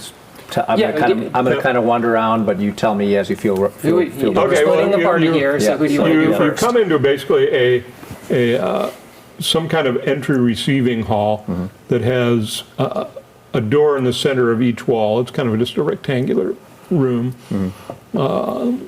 So, Any doors open? well, that's a fair question. I don't want to open them. Yeah. The door to the right is open. Okay. I'll slip through there while this colloquy is going on outside. Okay, so you continue your colloquy outside. He is, he is, what is it that you wish to impose upon us? Yeah, you got to go full filibuster now, bud. Yeah, don't worry, man. I'm going to be wasting a lot of this guy's time. Stretching. Have there been any members of your retinue here who have gone missing? Any soldiers that No, perhaps... my men are loyal. No, I don't mean to suggest they would run away, sir. Please. I mean, this is more, given there is some evil. Okay, you're stretching. So Meanwhile, I'm gonna- inside with you, we're going to be bouncing back and forth here. Give you a little bit of time to think. Okay, you come in. Basically, it looks like a wing off of a main hall, looking straight back to your left, which is kind of the back of the house. You can see what looks like what might have been kind of a main dining hall. Okay. And then No sign of any people. straight ahead from when you went through the door, looking that way, it looks like it kind of enters into a wing, goes into the wing of the house that goes kind of down the front. That may be chambers, and there's some kind of just a general storeroom right next to you. Okay. I'm going to ignore that. I'm going to go try to find my way to the more occupied parts of the manor. Okay, well, you can either go into the dining hall area, Okay. or you can go off into this wing. I guess I'll try dining hall first. Okay, well, you go in the dining hall area, and it's basically forms a big T across the back of the house, and doesn't span the entire width of the house, but forms the central axis backbone. It's pretty big, but it's clearly not been used in a long time. Okay, that's good information. And there's a door at the back of the wall, and then there's a door. Once you kind of go in there and look around, there's another door on the wall on the far side of the room. Okay, both doors closed? Yes. Yeah. Okay, I will try to, I know I'm on the clock, so I'm hustling while trying to move silently, while holding my scroll, because that's going to totally protect me. There's no way this could go wrong. And I'm going to go try to get into another part of the manor as well as I can without opening any doors, without disturbing anything. Of course. Okay, well, as you go around, you get around to the other end of the dining hall, and there's a passageway that goes back down to the south to kind of the front of the compound. Okay. And there's no doorways. There's no doorways on that. There's no doors on that. It's a hall. Okay. And there appear to be a couple of doorways open. Okay. Or archways that are just no doors. Okay. Going down that. Okay. I will go to them and look inside each All of them. right. So you go creeping down that way, ever so carefully. Yeah. You hope carefully. Oh, I'm very careful. So carefully. And Bubble wrap careful. With your scroll at the ready. Yeah. Oh yeah. Looking at everything. Everything through but it. the last word. Yeah, I got it And ready. you only just get the last word. I don't know if you can read an so invisible scroll. you go down there in the opening that you can see. You go through the first archway. It looks like it opens into the kind of the main kitchen Can you see it all? of the house. Does it look like it's been used? That there's. Well, it's empty, but it appears fairly normal. There are two piles of like raw meat that are heaped on the work table. Oh gosh, yeah. More meat. And I don't know if you have any abilities to Identify meat? Yeah. I'm going to go with no. Yeah, I suppose I could. Yeah, I guess I'll just glance at it to see if there are any animal like hooves or parts or hides or anything like that would indicate Human what it is. fingers. Right, I wasn't going to say it, but sure. Well, one of the piles, it doesn't really take much skill to say, look, like this is. There's some rabbit in there, okay, and some small game and stuff like, and maybe a couple larger pieces of stuff. It is all pretty hacked up, and the other one you can't really tell what kind of meat it is. Okay. The other white meat. Yeah. Oh boy. Okay. Cool. This is going well. I'm gonna. It's amazing how descriptions of meat piles can just make people nervous. I'm a meat pile walking around with a scroll, basically. So If you came into my house and there was a big pile of meat on the table, I bet you'd be a little nervous. Yeah. Yeah. That's a weird crafting you're doing here, Steve. But anyway, the hallway goes further down and seems to open into another chamber at the end. I'll hustle down there. You go down there, creeping. Give me a move silent check. Love these opportunities Beef's to fail. challenge. Oh, 03. I'm like freaking Batman. Man, you are on a roll. You go down there and. You see that this looks like a guard room, probably because there are about 6 guards just kind of lounging around in here. Okay. Yeah. Okay. Is the hall continue or No, it ends. It ends in this. I'm back the other way. Yeah, aggressively. All right, you go back up the other way. Yep. As you go back up the other way, you. It's good to know. There are no other doors or openings in there, so. You're back you come back up to the main kind of dining hall area. Okay. Is there anything else that's easy for me to explore without opening doors while I'm being cognizant of how much time has elapsed? If you go back to the other side where the other wing was, there was an open archway through there that you could look I'll like. at least glance through and see what I see, and then maybe. All right, so you go glance through that one, and it opens into there's a kind of a big waiting room kind of area, or a common room. Okay. And then a wing goes north a bit, Okay. or towards the back of the house, and there's 2 doors on that hallway, and then the hallway also goes south, and there are, it ends in a door, and there are doors on either side. Any of those doors open? No. Well, actually, wait a second. Actually, the door at the end is open. All right. I'm going to go check it out. Okay, so you go down to the door at the hoping for end. closed doors. Meanwhile, back over here. There you go. I am now going to start making you- reaction checks for the guy. Now, I okay? have a +3 reaction adjustment for my 15 charisma, All right. right? But are there patrols that you regularly perform around the grounds? And if so, how far do you go? Down to the road, or are you? We take our precautions.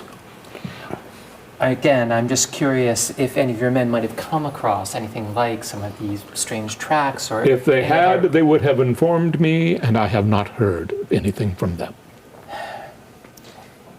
is there any way we could prevail upon you, just for the good of the town, to maybe introduce some new patrols that are looking specifically for signs of where these disappearances have occurred? Because, as you know, I mean, the Lord Lithanol, his resources are thin at this point. But if someone The Lord's resources are not our concern. No, but He's getting frostier on you.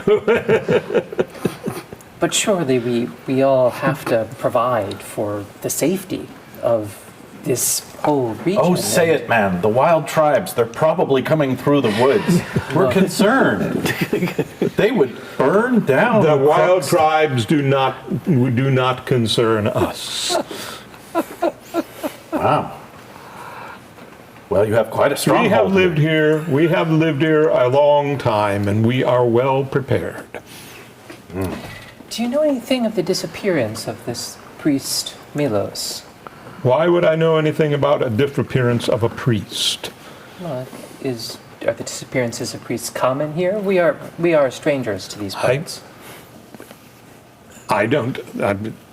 I don't particularly care what happens to the priest. Do you care any more about what happened to the Tinkers?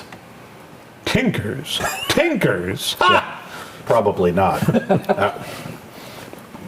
Not surprising, my lord.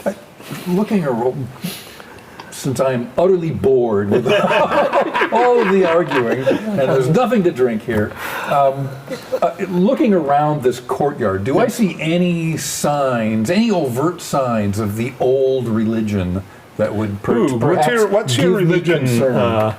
You have religion, right? Yeah, I have both religion and ancient history. Okay, well, give me a check on. Let's go with ancient history first. That will succeed. That is All right, well, my you're very, intelligence. very bored, right? And as you wander around, you do notice that. Yeah, and I'm making no effort to hide it. That's what I like. Looking around, and you look, and you notice that above, in the beams that are over the front entry, there is carved a symbol, kind of interwoven with all of the knotwork and stuff. But part of it is carved a symbol that you recognize as being, yes, an ancient, one of the old beliefs. It's for the tree and the blood. And what do I know about the tree and the blood? Well, for that, make your religion check. Yes. Well, the tree and the blood was basically the big part, or the cut to the chase. This was the cult that was that the bishop was significantly involved with, and this was the cult that was overthrown, as it were, when the bishop was killed. We're the dissident stronghold. Everybody goes, Yes. Meanwhile, back inside, while they're all pondering. In the middle of the dissident stronghold. Exactly. I continue to, there's another door open, reluctantly. All right, you go down to another door, and you get down this one, and it looks like a bedchamber. It's in a state of disarray. Okay. There was at one point a grand bed in here. It is cracked and broken. Oh. And the rest of the furniture in this room has all been kind of shoved into one corner to kind of create more open space. Okay. Does the bed look like it's been broken because of weight or because of abuse or both? Yeah, it doesn't look like it's broken from age. Okay. It does look like it's broken because something happened to it. Okay. Yeah. All right. And on the table, back in that pile of stuff, is a row of skulls. There's, easily you can identify a deer skull, and there's something that might be a bear, and there is a human skull, and there's something that is humanoid and big, but not a human skull. Okay. And then other ones that you don't even know, and they're all clean and seem to be arranged rather well. Okay, can I tell the vintage? I mean, are these recent skulls? I don't, if I'm not going to go in there and start fiddling with them, but I'll... You examine, you go kind of to examine them, and this will take you a little while. All right. So, yeah, and there is also another door out of this room on the wall. It looks possibly like it might go to some kind of small chamber. But it's closed. But it's closed. But it looks like it might go to a small chamber. What could go wrong? Yeah, I'll look at the skulls quickly, try that door. All right. What could go wrong? It's an outhouse chamber. I'm actually kind of in the mood, probably.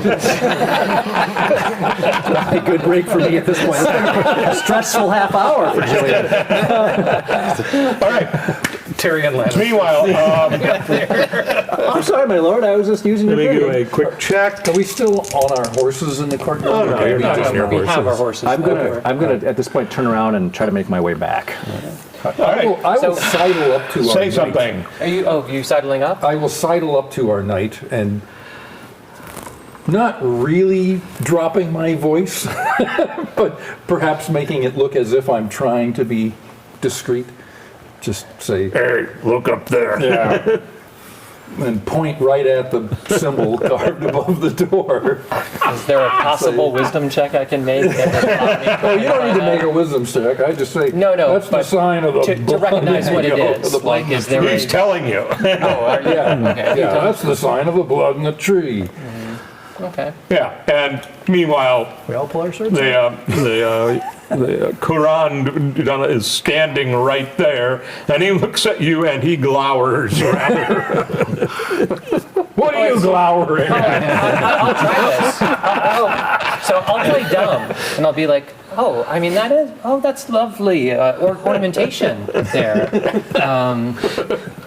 And, What does it mean? Is this a part of a family crest, or? And at this point, he becomes very much like, I'm done. This discussion is done, and he turns and is going to stride Please, sir. away. But before you leave, sir, just one then small request. Even if your men cannot patrol the grounds around here in order to look for more of these prints, would you object if we just made a cursory survey between here and the road? You will depart our land.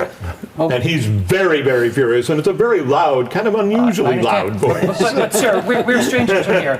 What is the border of your land here? Does it And extend at this to point, the road?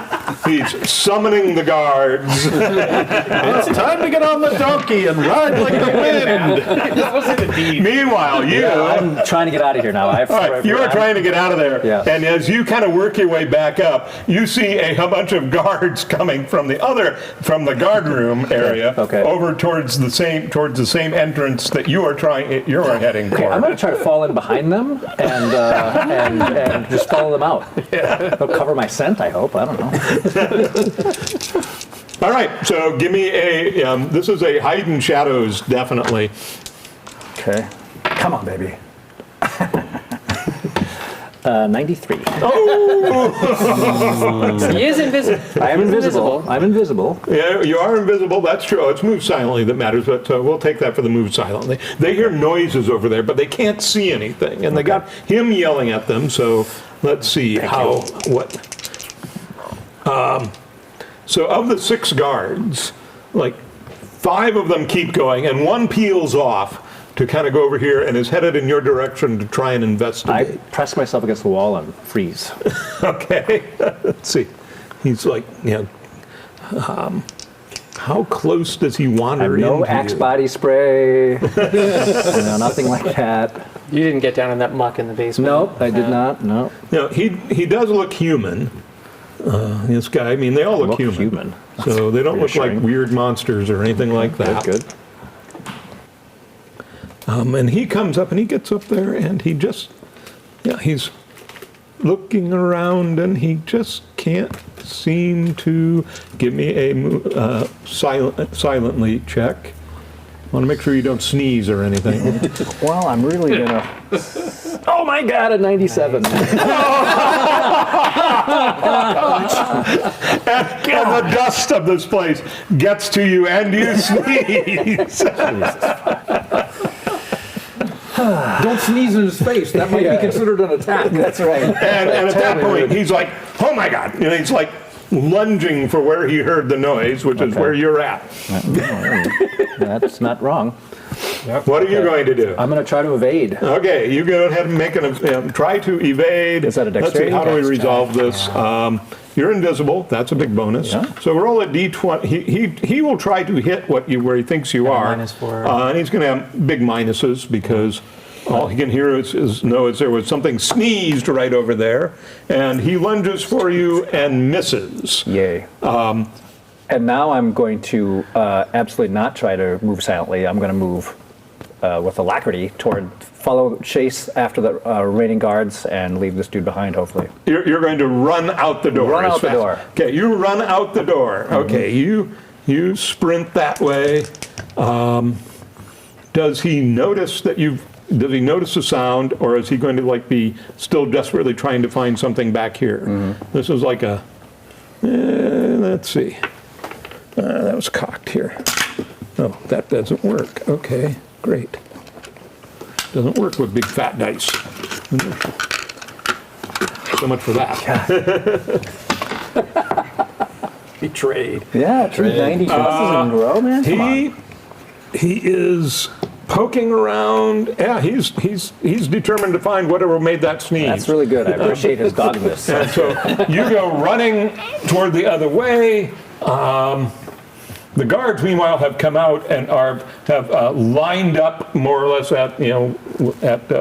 behind the master of the household, and he is very clearly telling you to be gone. And I'm absolutely trying to comply. Okay. I'm going to look at you, and I'm going to be like, What? You want me to fight him? yeah. So are you folks leaving? I think it's time that we go now. Okay. Well, we apologize for taking up so much of your time, sir. We'll Your make ourselves apology can be your asses as you leave. He doesn't even see mine. No, these are horses, not asses. Okay. All right. We gather. We gather up.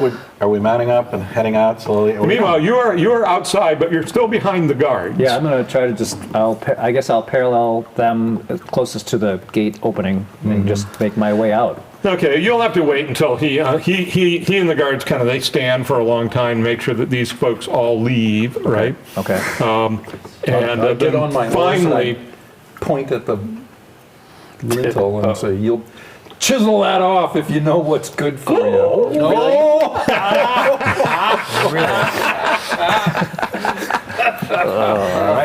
that's a good cleric right there. Throw it down. Did you fail your save? He's not dead yet. I mean, after he says that,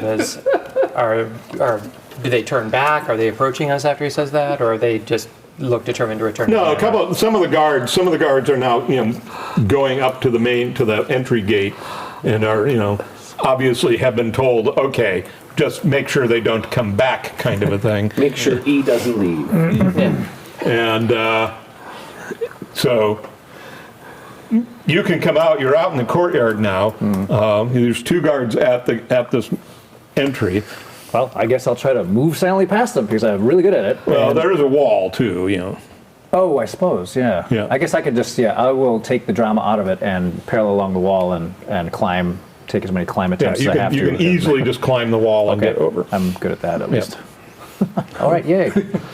And So, damn, I almost got it. I almost found it was almost going to turn into chaos. yeah, that was close. But and I do then catch up to the fellows and review and describe what I saw.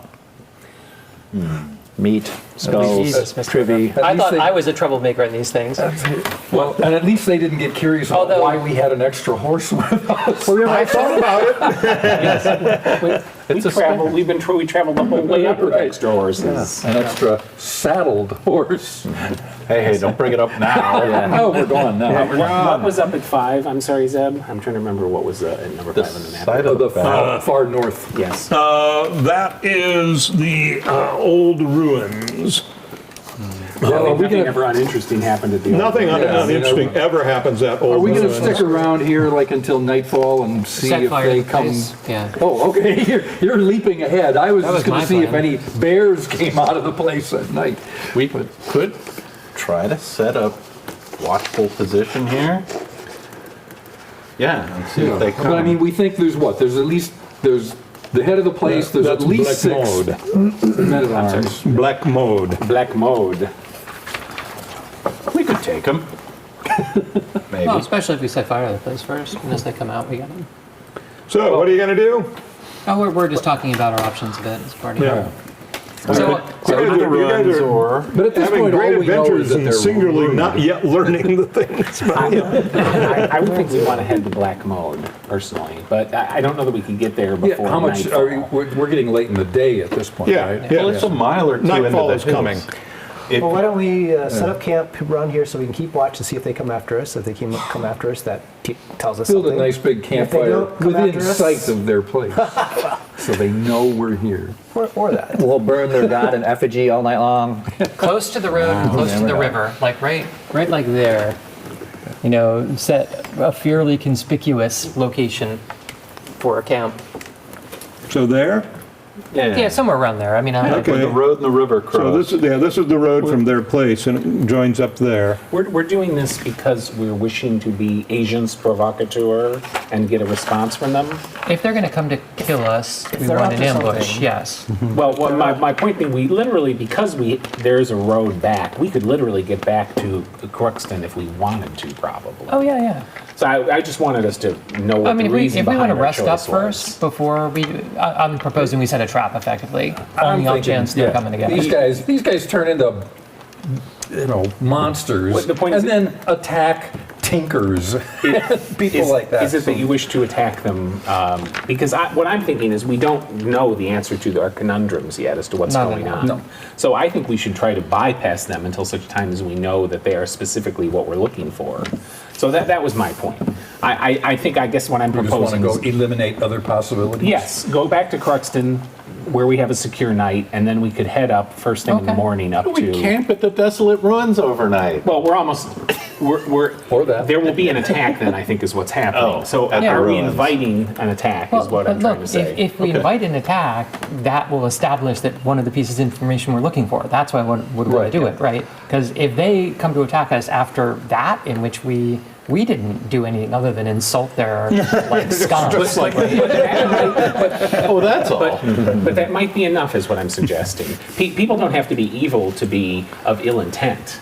And so they might just come and attack us because that's... But this blood and tree stuff, we understand. I mean, How bad is is pretty it? bad. It's pretty The bad. tree and the blood is pretty It bad. was bad enough to trigger a war.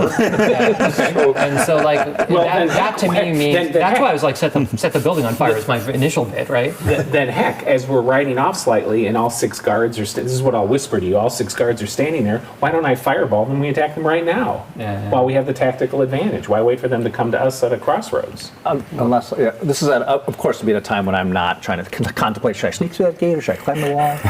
That's already been resolved. Yeah, but gonna go yes. Time is running out, I will tell you that. yeah, I know. Yeah. It's a conversation. Fireball. So I'm okay with that plan. Yeah, I do too. Like I'm okay with that plan. I just want to know Yeah. what our predisposition was towards them. Or if we're wanting to I eliminate thought them. that if we, again, I'm looking at this much more like we create an ambush because probably only the lycanthropes would come to that, and like then we'd have to deal with them instead of the men at arms. But like we could, the men at arms, I'm sure would all go to a fireball and probably get at least one of the lycanthropes hurt in it. So like I'd be cool with that if you want to do it. I just wanted to know what the reasoning behind our plan was. Well, but it also would tell us again that these people really are aggressive if they come after us for the ambush, right?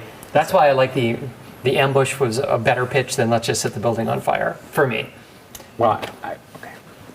Right. If they come after us, then we know they have that they're violent. If we just murder them in their Compound. in their own yard. But if we set up, Say, well, I guess we solved the problem. but if we set up like obvious camp Time to with go like get paid. obvious fireball, like ready for those guys when they take the bait, I would feel perfectly fine like putting them down personally. Okay, so where are you gonna set up your ambush? Well, so the choices I You think can go it ahead would and be mark on obvious this, yeah. enough that it is like this close. That's pretty obvious, or like this I close. like the second option there. Yeah. This one is more of a provocation. Yeah. That one's a lure. That one is a lure. Reinforcements will not be able to reach it if there are men-at-arms that they'd send out after it. So there maybe. Well, I mean, you're half a mile away at least over here, so, you know.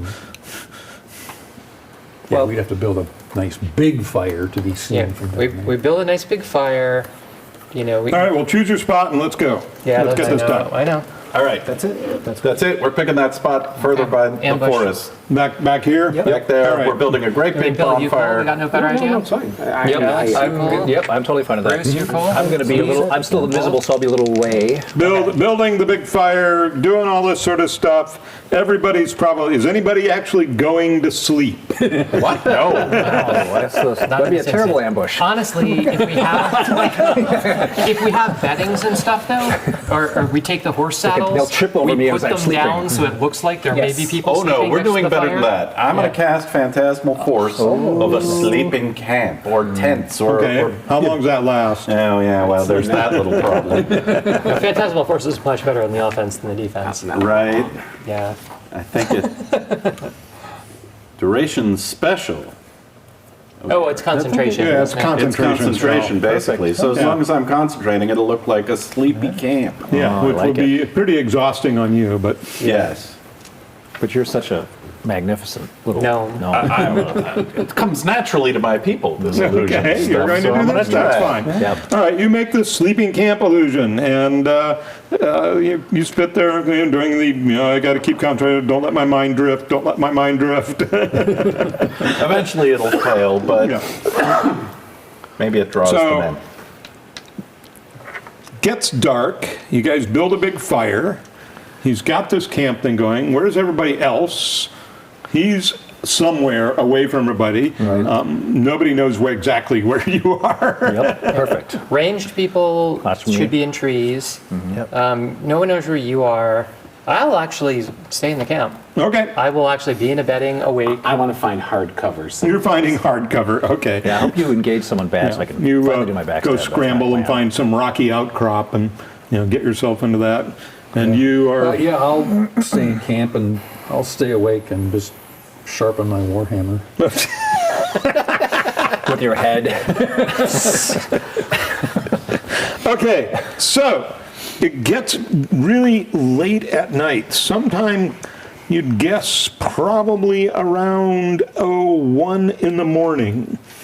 And whoever, let's see, I guess you and you, roll for surprise. Which is D10? Yeah. 10. 8. Okay, neither of you are surprised, and you're kind of like and suddenly you see, because you have dark vision, right? You see in the distance a lone figure who's kind of like running your way.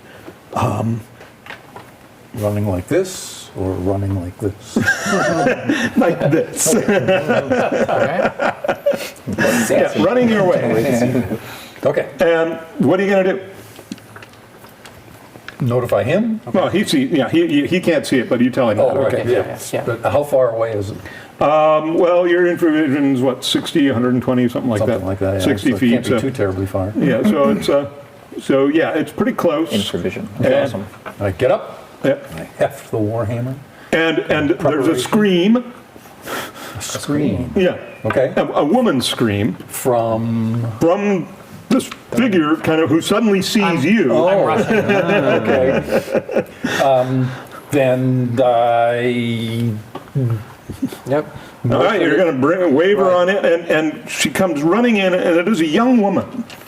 And she is ragged, dirty, bruised and cut, but still alive. And she's like, "Oh my God!" She's like so thankful that you're not them. Are you Emma? Yes. This is Emma. I'm Emma. I'm Emma. Yes. Oh, please, Yes, God. we've spoken to your father. Whatever. I just want to go home. Take me home. We're here to help you. What? Where have you come from? Well, you have to hurry. They've taken him. And they're gone north. Dad? What? No. The Milo, the Father Milo. They've taken Father Milo north. Yes. They said it was tonight. That tonight was the night. North we go. Okay. Okay, we call people in. We can do Call this. people in. Okay, we're going north. Emma. To black mode. Yep. Can you make it to Croxton from here on your own? Let's see how sturdy she feels. Give her a horse. I give her a She, We can give her a horse. you Yeah. give her a horse. She doesn't really know how to ride, but if she can cling. We should have a donkey. Yeah, okay. I'm giving up. She's really terrified about doing this, but if you're going to shove a horse at her and tell her to go, she'll Go to Croxton, go to your father. Okay, and she'll go. Tell him, Emma, tell him to tell Lord Luthenal, Buthenal, the priest Milos has been taken north to. I will tell. I Yes. just want to go home. Go home. We slap the horse's She's in ass. a bad shape. And And we head north. yeah. All right, you guys head north. We fold up the illusory tents. Man, I had such a great blind dugout and stuff. I know, but we okay, had this whole plan. That's all right. Those guys don't care about us. So what it is we must have scared them into having to do it tonight. We forced their hand. We forced their hand. Oh. And so That was our plan all along. it was not. 3 All moves right, ahead. so you as head usual. north. As you go north, you can definitely, when you get up to here, you definitely see basically, you can easily spot tracks. It looks like a decent body of men and horses have headed this way, and they're moving at a quick but not rapid pace. Okay. On foot? What? On foot? On foot and on mounted. Okay. Yeah, but How many? let's see. You think how accurate are you? 100%. Works every time. You think there's probably maybe Exactly. 10 to 15 people in this entourage. Kind of, it's hard to tell. All right. And One fireball. Fireball, yeah. Yeah. so Sorry, hope they're sorry, nicely Father packed Milos. quickly going north. Smell you later. Exactly. Oh, by the way, did anybody actually ask her what was going on at all? No. We assume too much. We assumed that, from what she said, that they're taking him north. Culty, Sacrifice. we're doing That all is the- what we assumed from what we heard. And then we sent her on her way because there was no time to lose. Yeah, we suspect a standard number well, 6 is going on. No, that works for at least a motivation. There's so much more clarity when you just jump to conclusions. Yep. With absolute surety and no doubt. So you head up north. You get up north, and basically, nothing opposes you along the way of the trail. You do notice that two things. One, it is a new moon, so the route would be dark, except that the closer you get to the ruins, the more strange lights you see in the sky. Sweet. Oh, good. Can I borrow that scroll? You had a scroll over there, right? I do. Maybe I can borrow that. Anyway, what's the direction? I'm going to hang on to it, I think. I don't know. My scroll. We're proceeding. Yes. Yes, we're Okay, proceeding. you're proceeding. Okay, you get to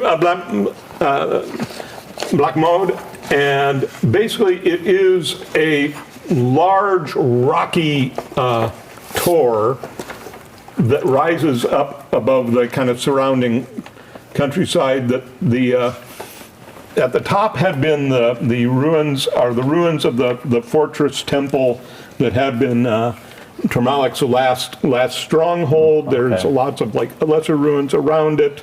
You notice there's a lot of lights on the ground up there, torches, stuff like this. You can kind of vaguely make out motions of bodies, people moving around.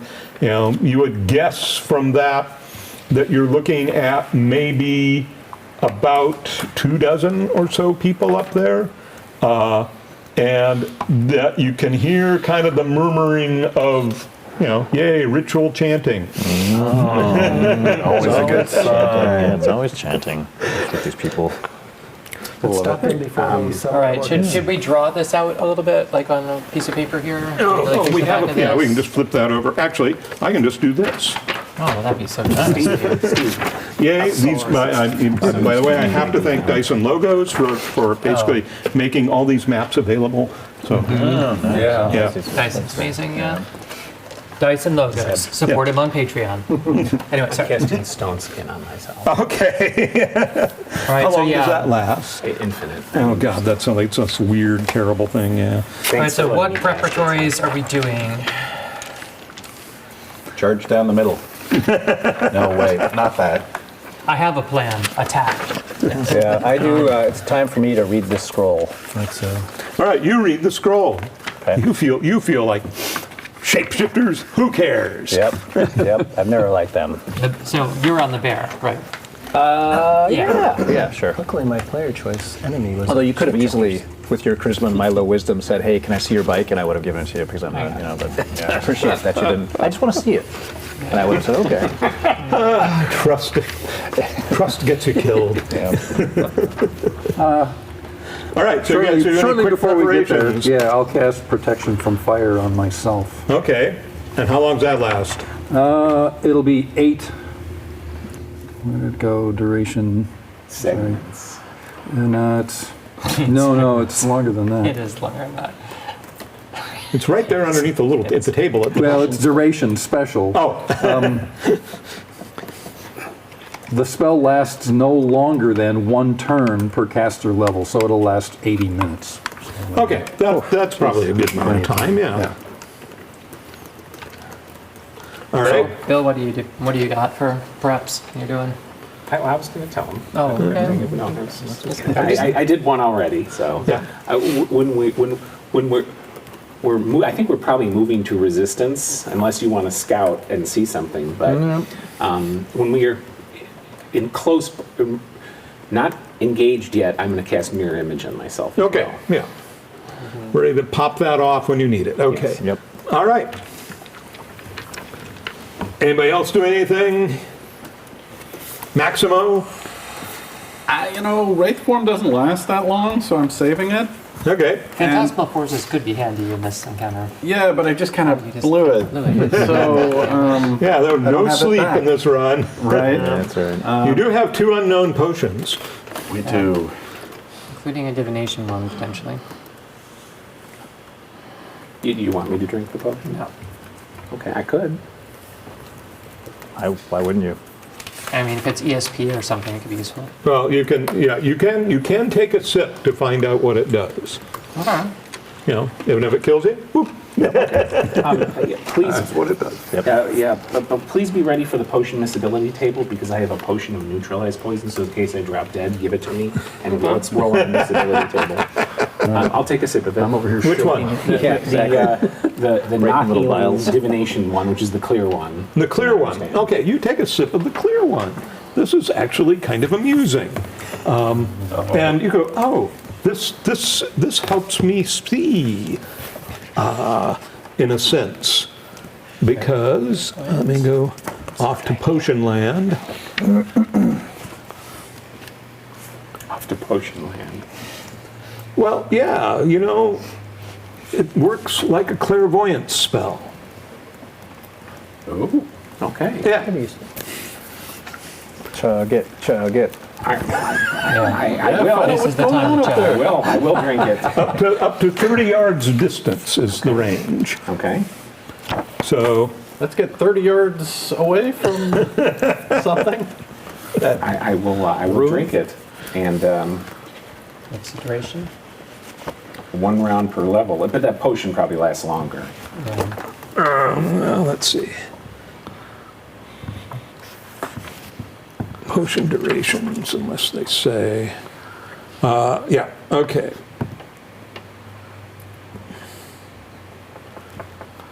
Yeah, this will last you, from potions, it'll last you at least 4 turns. Okay. So that's like 40 minutes. I will send my vision forward to be able to see as far as I can see. All right. Well, you can see 30 yards forward. Where are we on this now? Yeah. Are we coming up this path here? And are these like this is the path up. Or is it, okay. Yeah. It's inclined. Yeah, it is an incline. It is. So we're going up a big spire. Yeah. And these are. That's too big. So these are 10-foot squares. So 30 yards will let you. If you were standing down here, you would get 3 sets. So you'd get up to about there. Of just kind of like I can see kind of halfway up the slope kind of thing. So it's good for knowing whether you're going to run straight into some guards or something like that early on. And you're going up to this part, you don't run into anything. Seems most people are concentrated over in this area from what you saw of the movement and the all. So far, so good. Is this scalable? Like, what would that it look could like? be, yeah. And we're hearing I was chanting. thinking back over here Yeah. to be able to go up and up. Yeah. Yeah, So we should we should pick up the chanting as if we're just some late arrivers.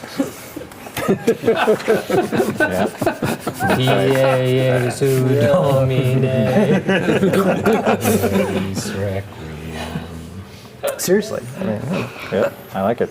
Don't do it. Yeah, that's. We're just chanting to blend in. That's right. We're gonna. We don't even know it starts. We don't know the lyrics, man. Before we It's come up like with when any you play other, those role-playing games and they. All right, yeah. It's a slippery That's a great slope. spell for you, that's for sure. How about this one? C. All right. Okay. So, yeah, you get up this way. You can hear chanting up here. You can see that there's some kind of like central thing as you kind of climb up to this one. Now you can either go this way or you can continue climbing, whichever you'd rather. and do I see anybody with my clairaudience? Nothing over in that way. Everybody seems to be kind of facing towards the front thing. You do notice there are guards in this area. Here, And the area Yeah. is reasonably well illuminated. Yes. And what is this right here? That's staircase. Stairs going, up. little stairs that go up. Stairs Okay, up. so if we got to here, and I don't see. Do I see anybody in? These areas You see here? some patrols back there. back What about? over. Yeah. Can you get into that? I don't think we're quite close enough to But that if building. we can climb up to here, shouldn't you be able to hit into that? When I'm here, Well, this, is basically still standing root walls of the Yeah. thing, and so. But that's where the action's got to be. are there guards over here? Are there people over You here? you see patrols seem to go by every now and then. And then they're over here. Yeah, and these guys don't seem to be patrolling. They're kind of like, some of them are looking that way, but obviously they have been told to like make sure nobody comes up the path, kind of a thing. Do you have silence people already? I do. You might want to silence us so that we can climb up to this silent. You don't have to whisper when you cast silence. In fact, it's really playing. Come on, you're ruining all the fun for the audience. Does this show up on Twitch? Can people hear this? Yeah, let's climb. Yeah, if that'll let's do move with this. us, yes, I will cast silence 15-foot radius on us so we can. No, not on us. Cast it on something so that we could also then use it as a method to silence it. Okay. All right, you're going to cast silence on what? Does anybody have a diamond? I just happen to not have one. Here's a glowing rope piece. We have this glowing rope right here. You want to cast it on that? Not a diamond. This is Here's some tinware. This is my deity. Hold on. This is my deity who's granting me these spells. Yeah. And you want me to throw it on the spoon. You want me to ask the almighty. The chanting is getting louder. Things are happening. You're on the spoon. He has a plover saying the size of a diamond. All right, so I take your spoon. While Laurel and Hardy here quibble about all of this. I bend it up so it's no longer a spoon. All right. And then I cast. All right, so we get up to there. Does anyone have anything else to say before now, I cast? what's in there? All right.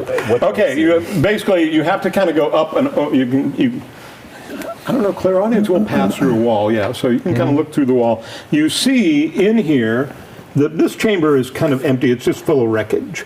There's no roof, everything's all collapsed through here. But out here, there is what looks like the central action. There are 3 people of importance, clearly. One is a withered kind of corpse. Ooh, all right. Right? The other is a woman of some elegance and finery. I think we know who that is. And the third appears to be some kind of, head cultist kind of guy, or at least, significant cultist guy. And there are also a couple of guards, and they've got this poor, battered-looking man, clearly a priest with his tonsure. His hands are all kind of like crippled and seem to have been broken. And his mouth is bloody, and he looks in really bad shape. Well,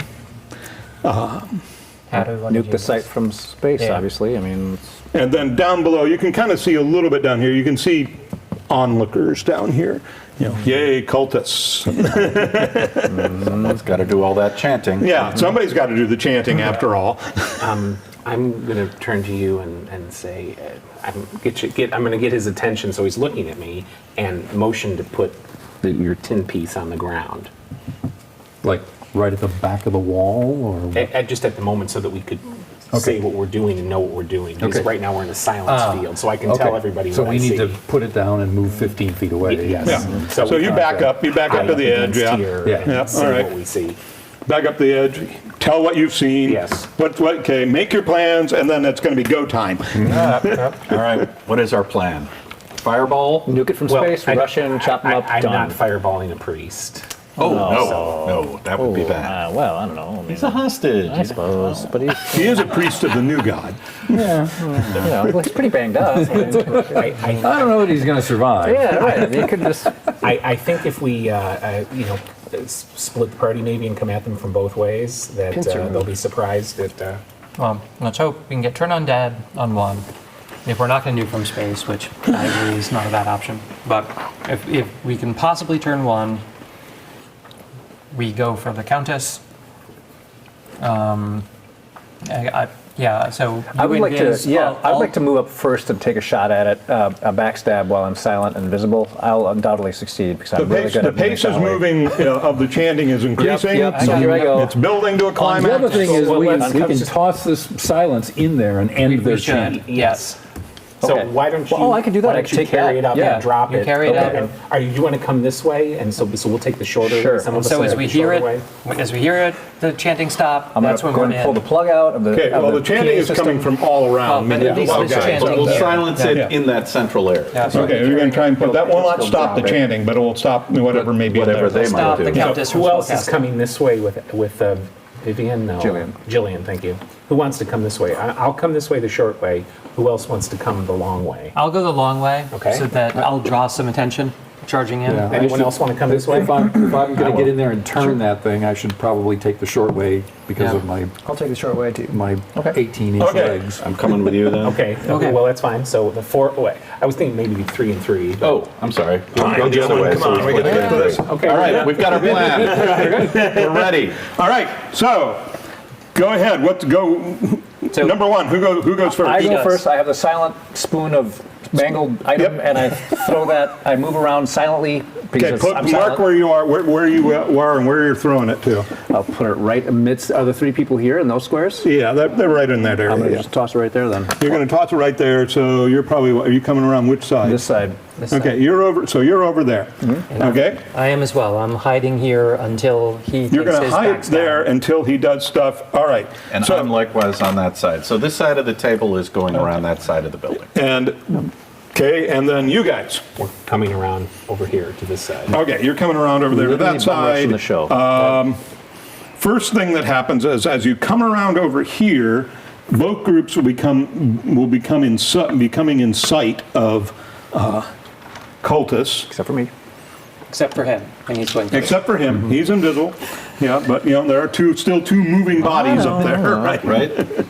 And so there is a very high chance that they will notice two moving bodies on each and three on the other side. So basically,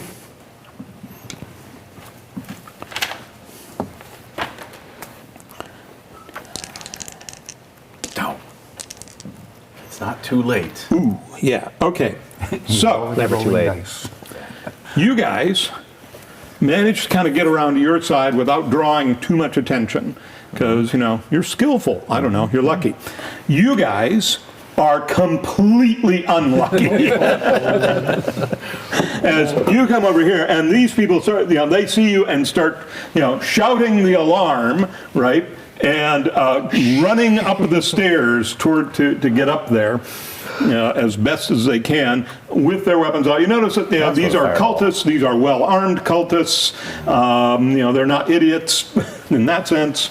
And the alarm basically draws the attention of the folks over here. Great, your backstab should I work know, this is tremendous. awesome. Yeah, he was going a little ahead of us. So I think he should He get is his a little backstab ahead of you, yes. before- But Absolutely. So now I need an initiative roll. So mostly it's him, it's a big one, and this side. Actually, because it's on him, you do initiative this time. I'm just going to try to stay hot, okay? So I'm just going to try to stay hot here. Well, that's not bad. It's a 2. Well, it's a 50-50 shot. Okay. I got a 2. Pretty good. So we'll do it out here. Yeah. I got 6. Okay, you guys have the initiative. Okay. All right, so you run in there, you pop in there, and you throw the stone down as they're all turning, and then they suddenly realize, holy crap, they're not, they notice this immediately. Sure. That this is not good. Can I? And then you guys, Well, what are you doing as these cultists are coming running towards your direction? Well, we're coming around the corner. And what are you going to do? Yeah, I'm going to turn undead on that withered, husky-looking guy. Okay, you're going to try and turn undead on the withered, husky-looking guy. Which one are you back? Okay, what's your chance? What is? I guess probably the closest. I was going to try to get the 20. fancy lady. Fancy. I assumed it was the fancy lady. I'm I just wanted to make rushing sure. fancy lady. I'm just running directly towards her Yeah. through whoever's in the way. Okay. I'll be appearing right in front of you in just a minute here, if I can. Yeah, that was a terrible. Not turning nobody, eh? Well, it would turn aghast. It would turn. No. No, doesn't turn him at all. He's like sees what's going on and realizes he can't hear and all this sort of stuff. You fail the turn. You threw I was running into drop, and I'm going to try as they turn to backstab fancy lady. That's Okay, my so plan. basically you'll be doing it. You won't get the bonus on backstab because you're doing 2 things at this round. Okay, well then I won't try to do 2 things. So I'll just wait. I'll just wait because this is my one. All right, I got fine. one thing. All right, so you go running in and like, oh wait, oh great, she's turned. I'll wait now and get myself positioned, and I'll be perfect moment. You are. I'm coming behind basically where he was coming. If they've all turned this way towards this, I mean, I'm going to be, because I'm 1 turn behind him, full charge. Okay, so you're going to be charging in this round. Supporting the He charge. shouldn't be 1 turn behind. I mean, he should. I wanted him to take his backstab before I even got to her. I realized that. So we knew the plan was that he was coming first before we were getting there, before you were getting there. Was the point I was trying to make. Yeah, and so now we're moving in advance of you guys. If you attack her, entirely. I can just. Well, you're coming up on the same corners essentially. Well- so if you want to hold back, you can hold back. Now, to that point, right, I am full charge, and if I can reach her this turn, I am 2 shots on Evil Lady. Okay, you are full charge from you are like here. should be able to get 1, 2, 3, 4. You can only move half an attack, so you won't be able to make it. Okay. Oh, wait a minute, you're a human. That's right, you can go further. So you can go 4. 4 will make you, and so 4 gets you up to. 4 gets you to there, which is adjacent to where they're standing. So yeah, you can make your attacks on her. And what I was going to do is magic missile the head cultist. And you're going to try and magic missile the head cultist guy. Or crowd control fireball. So you got the initiative. I So want to kill the priest. No, like the guys that are charging. Yeah. That's what I thought. But whatever. I mean, I think that it might take them a bit to get to us, so I Yeah, want to that's do this fair. first. all right, go ahead. Do your magic missile. Do your attacks. Dum dum ba dum bum bum. Okay. There you go. What I've got there, well, I've got one hit, or at least I'm hitting. Lights, meanwhile, overhead, the lights in the sky are really starting to intensify and get all crazy and everything. And how'd you do? 16. 16 on that guy. Okay, well, he didn't like that. It's a lot. Nice job. You know, and he can't cast a spell, which really annoys him. So if she's AC 4, I hit her twice. The Countess is actually... What a giveaway! Yeah, well, I figured you guys knew that. Not our first cultist meeting. We know what's up. Yeah. Cultist 101. Yeah. Yeah, you guys took your cultist class. We're cultist certified. All right, so yeah, you hit. With AC 4? Okay. Yep. Okay. And that's 2 on her. Not as good as usual, but still, that's a lot. That's 7, 11, 18. 18. Okay, she's not happy about that either. And then, let's see. That's them. That's you. They, basically, first check is, are they surprised? Because they might be. Should be. That sounds surprising. Well, I mean, these assholes come charging into their he camp was with a surprised, the spoon. guy you zapped. She is a cooler customer. So she's not surprised. She realizes she can't cast a spell or anything, which is frustrating for her. So she's really fairly smart. In fact, she's really smart. So she actually says, I can't talk. What the hell? Where is the thing that is keeping me from talking, from hearing? And does she notice, A spoon. A piece of bent spoon. It's a piece of crappy spoon we found in the bottom of that tower. Yeah, right, that we yeah, cast it this is. on. It is an unusual thing to look for. Nondescript possible Like thing. Uri Geller. Just So, yeah, she's got only like a 10% chance of noticing it right away. I'll just say that, okay? And she gets an 11. No!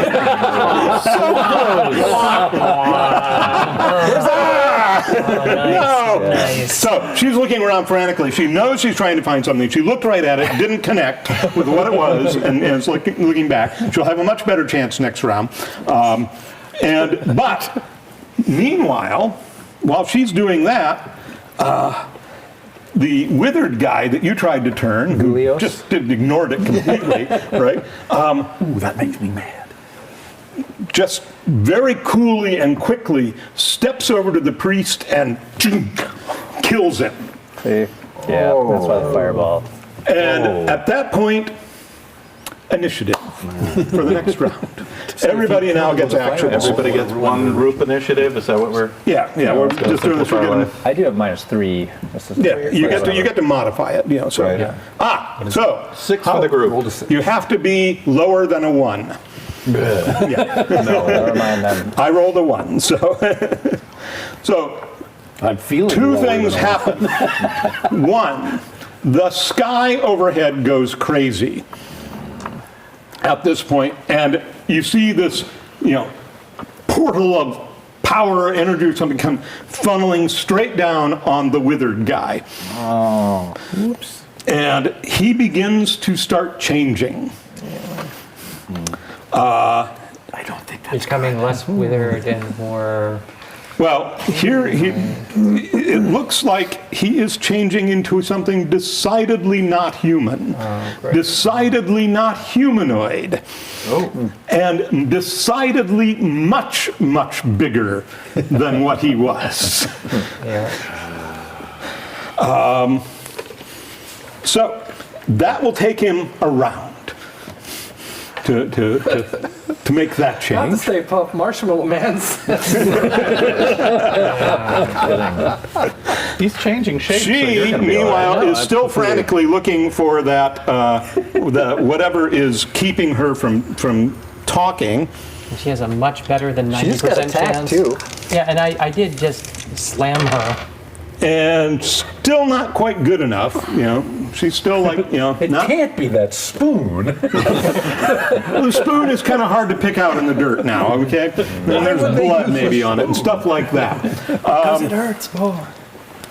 The other guy, the one that you zapped, does he have anything that he can reply with? Yeah, the problem is, they need things that just work. No, but he is signaling he has basically decided the smart thing to do is just try to move away from wherever they're standing. He's going to basically charge you. I'm hoping that he might be in my way. Well, he might be in your way. Yeah, he charges towards you, which will get him out of the area of the silence, though he doesn't realize that. Because he has a mace, and let's see, who are you two? Are either of you going to try and interpose? You'll try to interpose yourself. All right, we'll let you kind of move forward to do that. That'll be essentially your action is to engage. Will be to engage him, but he still gets to swing first because hey, what's your armor class? 7. 7. Wow. Ooh, your armor class is low. Or high, or whatever. He is he's a pretty good level. Yeah, he hits. That's amazing. I've got some hit points. And he's not going to do a ton of damage to you because he's only got like a simple magic weapon. Who is this? This is Head cultist. This is head cultist dude. Got it. Yeah, Who and may he or may does not be the 6 dead points of evil bishop. damage to you. Wait a minute. I thought the dead evil bishop is the one who was turning into something huge. Yeah, the dead evil guy killed the priest and suddenly started changing. But that's what was charging toward him. No, there were 3 people up The there. third figure. Yeah, there's a head cultist, withered guy, and What I'm saying, we hypothesize the withered guy is the evil bishop that was vanquished by. good guess. All right, so he runs up, hits you for 6 points of damage. That's that. Over on your side, you can try. You can go for the backstab on the countess. She's like totally like. So 11, which will Plus 4. 7 plus 4, actually. No. Oh wait. So it's 13. So that for me hits AC 4. AC 4 is basically. That'll hit her. She has a pretty lousy armor class, amazingly enough.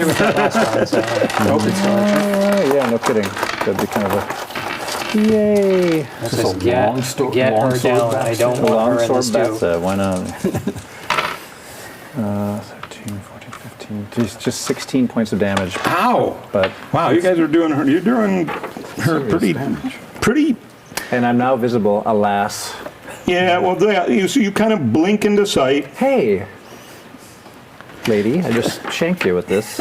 You're in the cone of silence. Oh, right. Well, I say that. You can mime it to her. All right. Rest of you. Yes. Oh, I'm on her again. Okay, you're going to charge her also? Yeah. Okay. I'm right in front of her still. Let's see if we can get her down. Go for it. Let's see if I can get her down. So that's a miss, but that is a hit. You guys are doing better than I 13 expected more. at this point. 13 more on her. 13 more on her. Okay, that And is 4 more from here on her. Okay, she is not getting up. Oh, well, I won't even roll my damage because you actually were committed to attacking her, so I have a We'll hit the transforming dude then. Can I think we gotta the get after transforming dude, Transformers. as he was just referred to, Transformers. can I cast a fireball on him and not get members of my party? Is he Pretty much impossible. pretty much impossible? Yeah, because everybody is standing right about there. However, Can you raise the level? I'm His immune. head is- Yeah. Right. he's immune. Hearing what Steve just said, and I knew that he had cast protection from fire. Yep. Can I get what is the minimum number of people I can get and get the transforming figure, not caring if I'm hitting him? You will pretty much get everybody on this side of the table. And him. And him. And it. And it. I have a question. It is getting larger. I can cast this above ground level. Can I cast it so that it's a cone coming down at it while we're at this level? Do you see what I'm saying? Can I cast it? It's a 20-foot cube. Can I do, 30 feet off the ground and get it if it's up to 10 feet? You don't really shape it. It just kind of, that's the center where you fire. Right. So I guess what I'm saying is, can I do this such that the bottom of it would come down to a level above the height of my compatriots? You can try that. Okay. There will be a small risk that you miscalculate the height, but I feel I have to give it a shot. all right, he's going to give it a shot of roasting you all to death. Can I drink my potion of gaseous form real quick? I still You remain might want to protected save from that, shapeshifters. actually. What should I roll? I'm saving that for a reason, Basically, yes. your chance of messing it up is pretty low. Go ahead and roll your damage, and then we'll, because that's going to happen no matter Is what. it a radius? And is this no, it's just me. larger than man-sized self. at this point? Oh, it is. He's getting into the larger than man-sized territory. Yeah, at the end of me, he is definitely. He's halfway through his thing. He's definitely larger than man-sized. All right. I hit He is -1 also when I definitely attacked him, reptilian looking. Reptilian! Oh. Cultist Actually, T-Rex dude. I do more damage versus large as well. Well, that's working to our. He's playing right into our hands. Oh, good, good. I'm glad to hear that. Well, I did only 7 damage to him then. All right. Well, you did 7 damage to him. More than What did you hit him with? My Warhammer +2. What armor class did you hit? -1. You did not hit him. I feel bad about rolling lousy damage. yeah, 26. 26. All right, roll a percentile dice. Just you don't want a 10% or under. All right. White is high. So this is the tens dice, Yeah. what I'm trying to say. 76. Yeah, fine. Boof goes off up there. Causes apparently no visible effect. As it's big and large, leathery and red looking. Oh, no. Okay. So this guy, I I'll sense take how my this attack is gonna on him now. Yep. Armor class 5. Okay. Yep. Okay, then I will hit him twice then. So the first one will be 5 points of damage plus, so I'll do 8 points of damage altogether. There is much screaming from the crowd too, which you can't hear. Many of you are right there, but all the cultists are realizing, like, "Oh my God, What have we done? Perhaps this was a mistake. Join us, friends! Defeat this evil! how much did you do?" 8 points altogether. 8 points altogether. Okay. Well, you're whittling this guy down.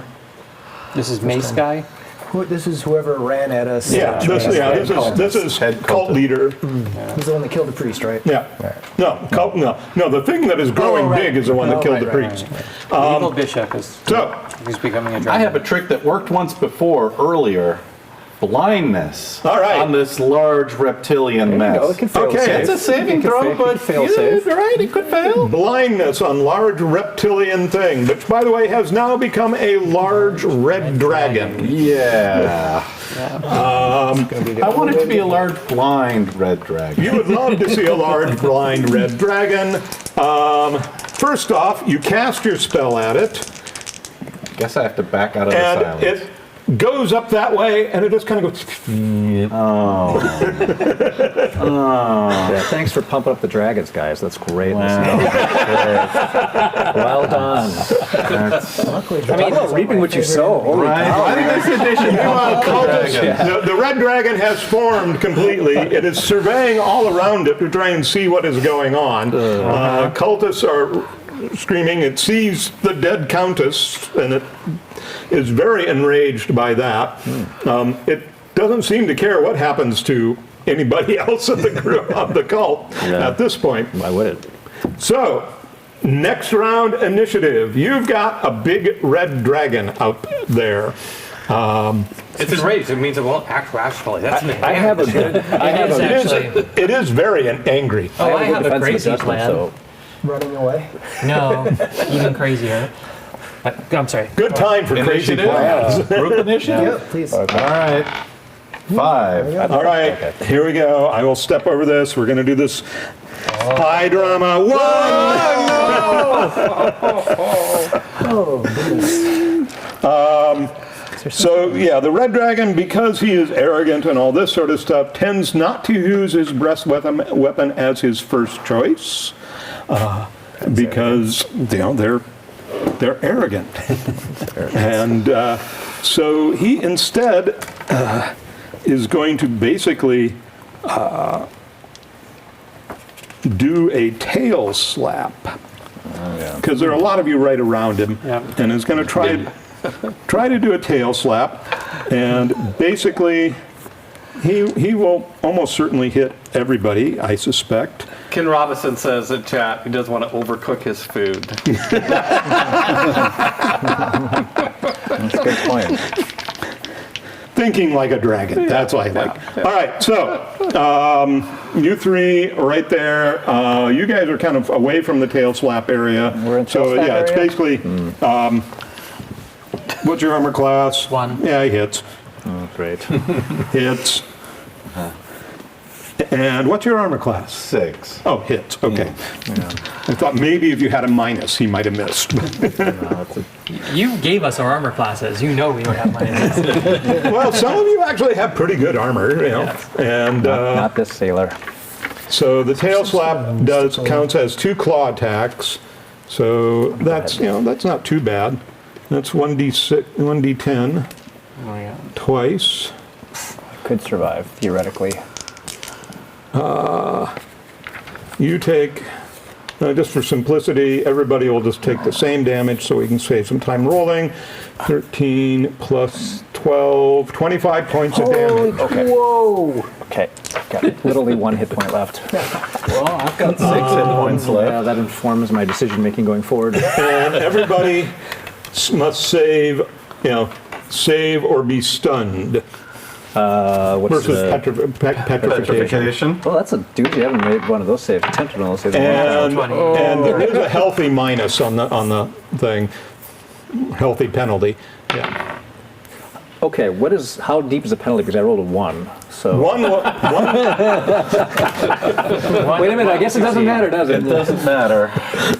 Well, I rolled a 4, so I'm stunned. Okay. I rolled a natural 20. You're fine no matter what. Okay. You're fine. You both are stunned for a couple of 1d4 plus 1 rounds. Oh my God, we're out of it. I guess I'll start thinking away through my last will and testament. At least I'll have those All right. thoughts. The rest of you can take actions. I'm going to spend my action looking for any sort of mystical object or mystical tie, or use my tracking ability if possible to see if there's something that's keeping this thing in our world. That's my only hope. Otherwise, Now that's an interesting question. Is there something keeping him in your world? And I'm going to say this out loud since I have magical people on my side of the thing. To see In this court, is there some portal here that should Yeah. bring this person Is there back some way to he is bound to another this court, or is drawing him to this court? What? That was related to That's my a crazy good idea. enough question that I reward you with an answer, because I rolled an 8 on a percentile, which means you got an answer. You see actually that the blast of energy had flowed through him and is also on the ruins. There is etched into the ruin stone a large symbol of the tree and the blood. Yeah.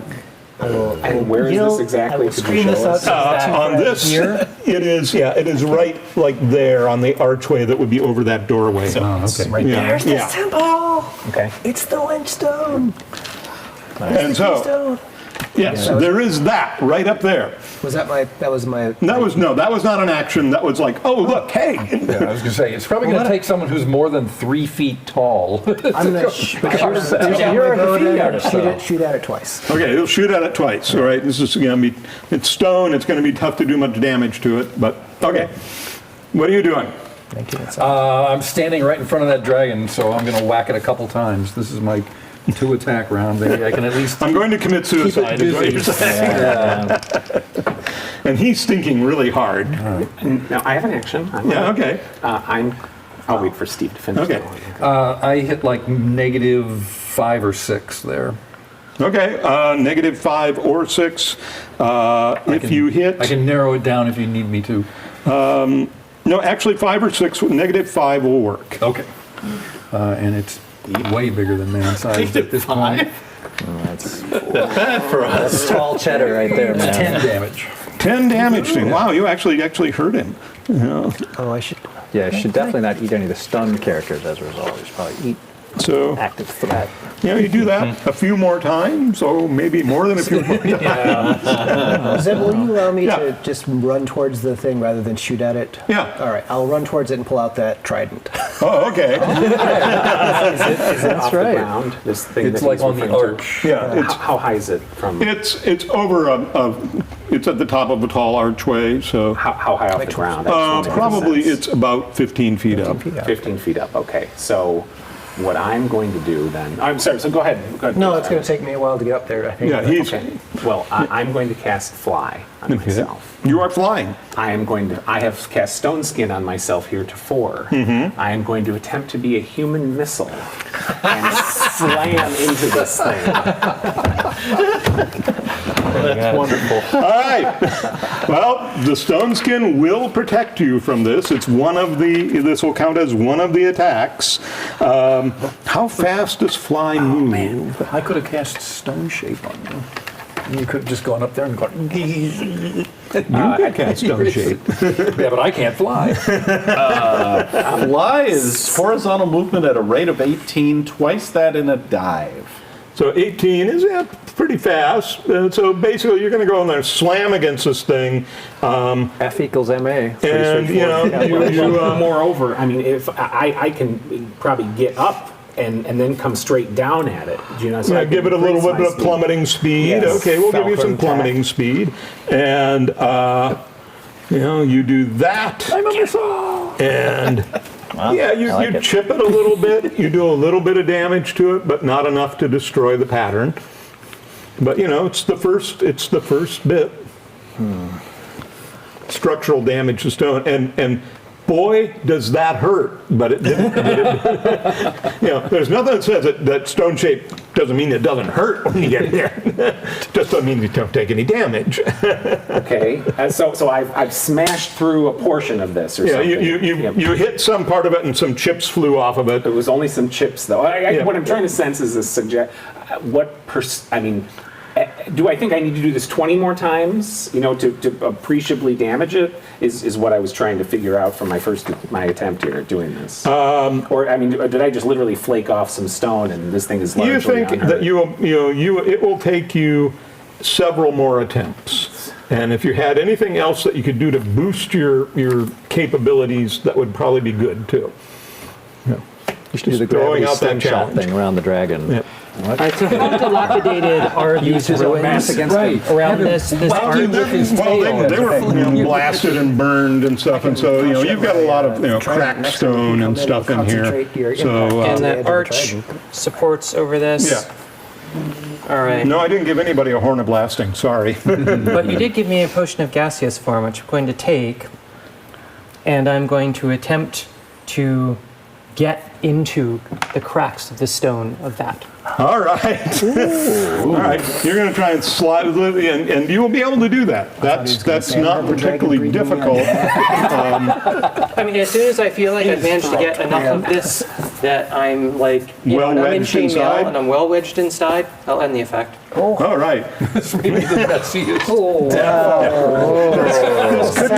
This could be a dramatic end for him. All right. So give me an initiative roll. Here we go. Go for it. We'll use his dragon breath this time. 4 is what I had. Oh wow! Well, you got a better roll than they had last time. Now, let me figure out where I put my die. There it is. Is that not the craziest use of a potion? Nine! This is the craziest use I've heard of so far. You have the initiative. So you're easing and oozing in there. Next round, you'll be ready. Okay. Okay? Stunned. That's one off. I'm tossing him my trident so he can try his thing with much concentrated force. All right, so you're going at it like with that. Okay? I guess I'm going to try to keep the dragon busy. I appreciate it. You should cover yourself with like Worcestershire sauce or something, Probably honey or something. Yeah, it hits AC 0, which is not going to hit. -1 missed before. Nope, not gonna hit. And you slam into it again. Okay, roll a 20 die.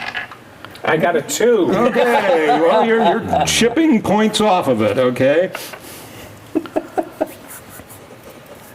So, it's looking a little scraped and everything at this point. Don't try to carve your initials in it. Just exactly. Dragon, meanwhile, says, there's a whole lot of stuff going on all around me, and he is still enraged, and at some point I got to decide whether he actually...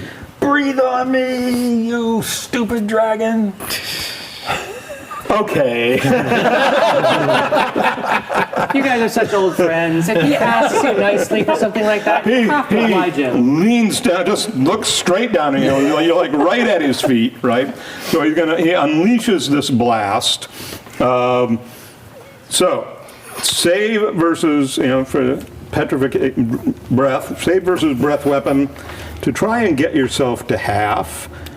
I'm not sure that will make any difference in this case. Well, I saved. Okay. How many hit points do you have? Well, I have 44, but I have 96 points of protection from fire. Oh, well, then you probably will survive this. But it'll still hurt. Let's see, 8, 17. I figured it's a better bet than if you can get a claw. Oh, absolutely. Absolutely. Yeah, it might be better. 34. Is it a recharged breath weapon, or is it how many rounds? I forget. I don't remember how the dragon breath weapon works. This version, they can breathe 3 times. But there was no cooldown on I like this in this version. Who created this thing? People who did this. Some crazy people like 35 years ago. I was laughing before because Zeb was looking through the rules to see whether they specified.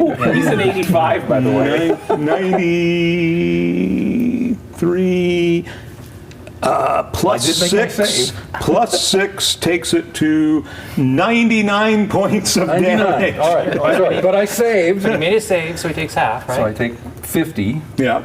So I still have 46 points left. However, Bruce, you also need to make a save. Well, do I This is Fire protection. okay.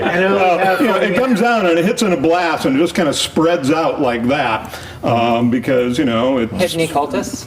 No, it's hitting everything in a, let's see, what's mace guy? It's going to hit everything in a 30-foot radius around it. So mace guy is also, because mace guy was on Bruce, radius, right? 6 squares, so it's 3 on a side. Right, three So roast some cultists down this way. Most of the cultists by now are running and screaming. Hits the They've suddenly lost all interest in trying to We're stunned far away from the breath weapon, right? What? We were stunned far away from the breath weapon. Yeah, you're on the other side. You guys got whacked by its tail. Yeah, so we're going to figure it out. Well, you guys have suffered enough for the moment. I agree. John's wondering. You are... No, I was wondering head if cultist. the head cultist was on Bruce, the mace. Bruce. That's what So did he? Yeah, the head cultist got to about here. So he's got to be flambeaued. Yeah, so he's flambeaued. He's, with this.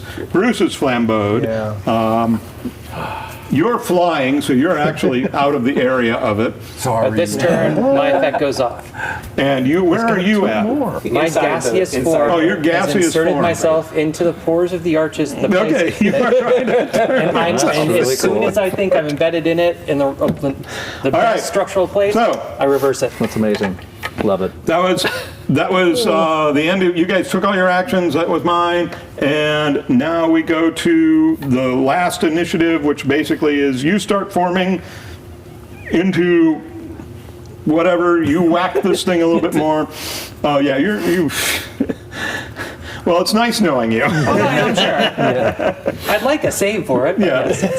You can make a save for it. Who knows? Maybe a chunk will break loose and, part of your head will still be on it. Yeah. 15. Nah, maybe not so good, but let's see. That'll be tough. Good save. What's your saves? Well, against what? In This this is instance? this is straight versus death. Death. Yeah. 10. It's 10. Okay. You made the So he might save. He'll take a bunch of damage though. Yep. There's pretty much unavoidable. But will it collapse the arch? Will it collapse the Yeah. Well, arch? so how do we figure out that's his force? Roll a 20-sided die. You want to roll high. So your attack roll. This is This is not an attack roll. This is a straight result kind of a roll. This is the old ways, you know, as the earliest books teach you. When there's no rule for it, Make the it DM up. just says, "We're doing this. Here it is." Yep, Remember, exactly. blue is high and black is not. It's a natural one. Welcome to the club. It's fun. Oh, so painful. Well, the good news is you did all of 1 point of damage to this thing. It had a good chance. It's like the guy's getting off the moon, onto the moon, and then, there are the boots. So it didn't crack open and shatter, which would have let you basically stay alive. It was a cool move. But it was a great move. So he's So that leaves you. Yeah, that's a good one. Roll a d20. Roll really well. Roll really well. Well, we've been rolling 2s for the last roll a 2 2. times. 19! Whoa! Okay. So now +1 is natural 20. It's one. Yeah. So basically, you go and he goes and it cracks. Just enough so that your half crushed body can flop out of it. Take 15 feet of falling damage. That's the least of my worries. 1-900 raised dead. You're about to stab it when basically he just comes oozing out of it. You. It goes without saying. Okay, I want the thing to miss him if cracks. possible. Thing cracks. You flop down to the ground. You have 1 hit point left. Excellent. Nice. You guys are wandering around dazed and stunned. That's pretty good. I mean, fantastic. You got off light. This is probably the most heroic and strangest fight I think I have run in a long time. That's right. There you go. That's right. That's right. Well done, dude. The dragon takes give Bruce a some bunch credit of here. damage. Yeah, Bruce. You actually found the weakness that we then went after. Paid dearly. Found the weakness, told the others. Awesome outside the box thinking, Bruce. Bill, what did you do? I missed it. Oh, He's just been I bargaining cast stone skin on myself. Yeah. So I flew up and and I flew down. Turned himself into a human battering ram. to do some, just start the process. Long story short, it's broken. The energy starts to withdraw. The dragon starts shrinking and calming and winds up as this withered husk guy. And he's in bad shape because of all this. I have 1 hit point still, though. I go over and I smash Yeah, him. with your 1 hit point, you crawl over there. These dazed guys finally kind of come stumbling over to join you. I'm just beating him. I can't hear. Yeah. I've got to give it to you guys because Well done, so much guys. crazed creativity at the end. Thanks. That was amazing. Yeah. Thank you, sir. That was great. I appreciate it. Thank you. Well done. You guys managed to miss every clue. Clues are overrated. Just thank you. So I had to figure out some way. I got to tell them to get up there quickly. Yeah. There you go. Just go every place on the map eventually. No, we're going to ignore the woman telling us to go. We're going to go Gaseous to farm near the rock. Yeah, let's escort her back to his I got it. I said I had a crazy idea. And I thought you were going to turn gaseous and go have the dragon. Yeah. Oh God, yes, I'm collapsing. All right. Thank you very much for joining us today. Thank you so much to Zeb Cook, David Zeb Cook, John Peterson, Alex Cameron, Wolfgang Bauer, Bruce R. Cardell, Steve Winter, and Bill Meinhardt. And thank you, Peter, for having us. Thank you, Peter. Thank you, Peter. Oh, thank you very much.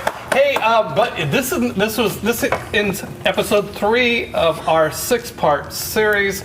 Come back every Saturday, next 3 Saturdays. Next week, of course, what's after second edition? Third edition. I thought it was 4. Third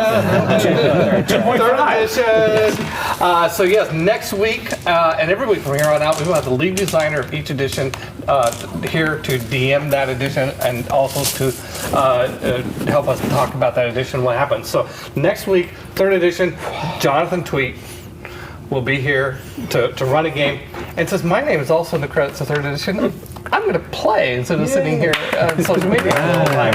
I'm going to play third edition along with Monty Cook, as in Monty Cook Games, and Sean Reynolds and Lexi the First. And we will have a great time. And then the week after that, we will have Rob Heinzu, 4th edition, leader discussion there. And the week after that, we will have lead designer for 5th edition, Mike Burrows, here to run that game. And then we will have a panel series about this at Gen Con Indy.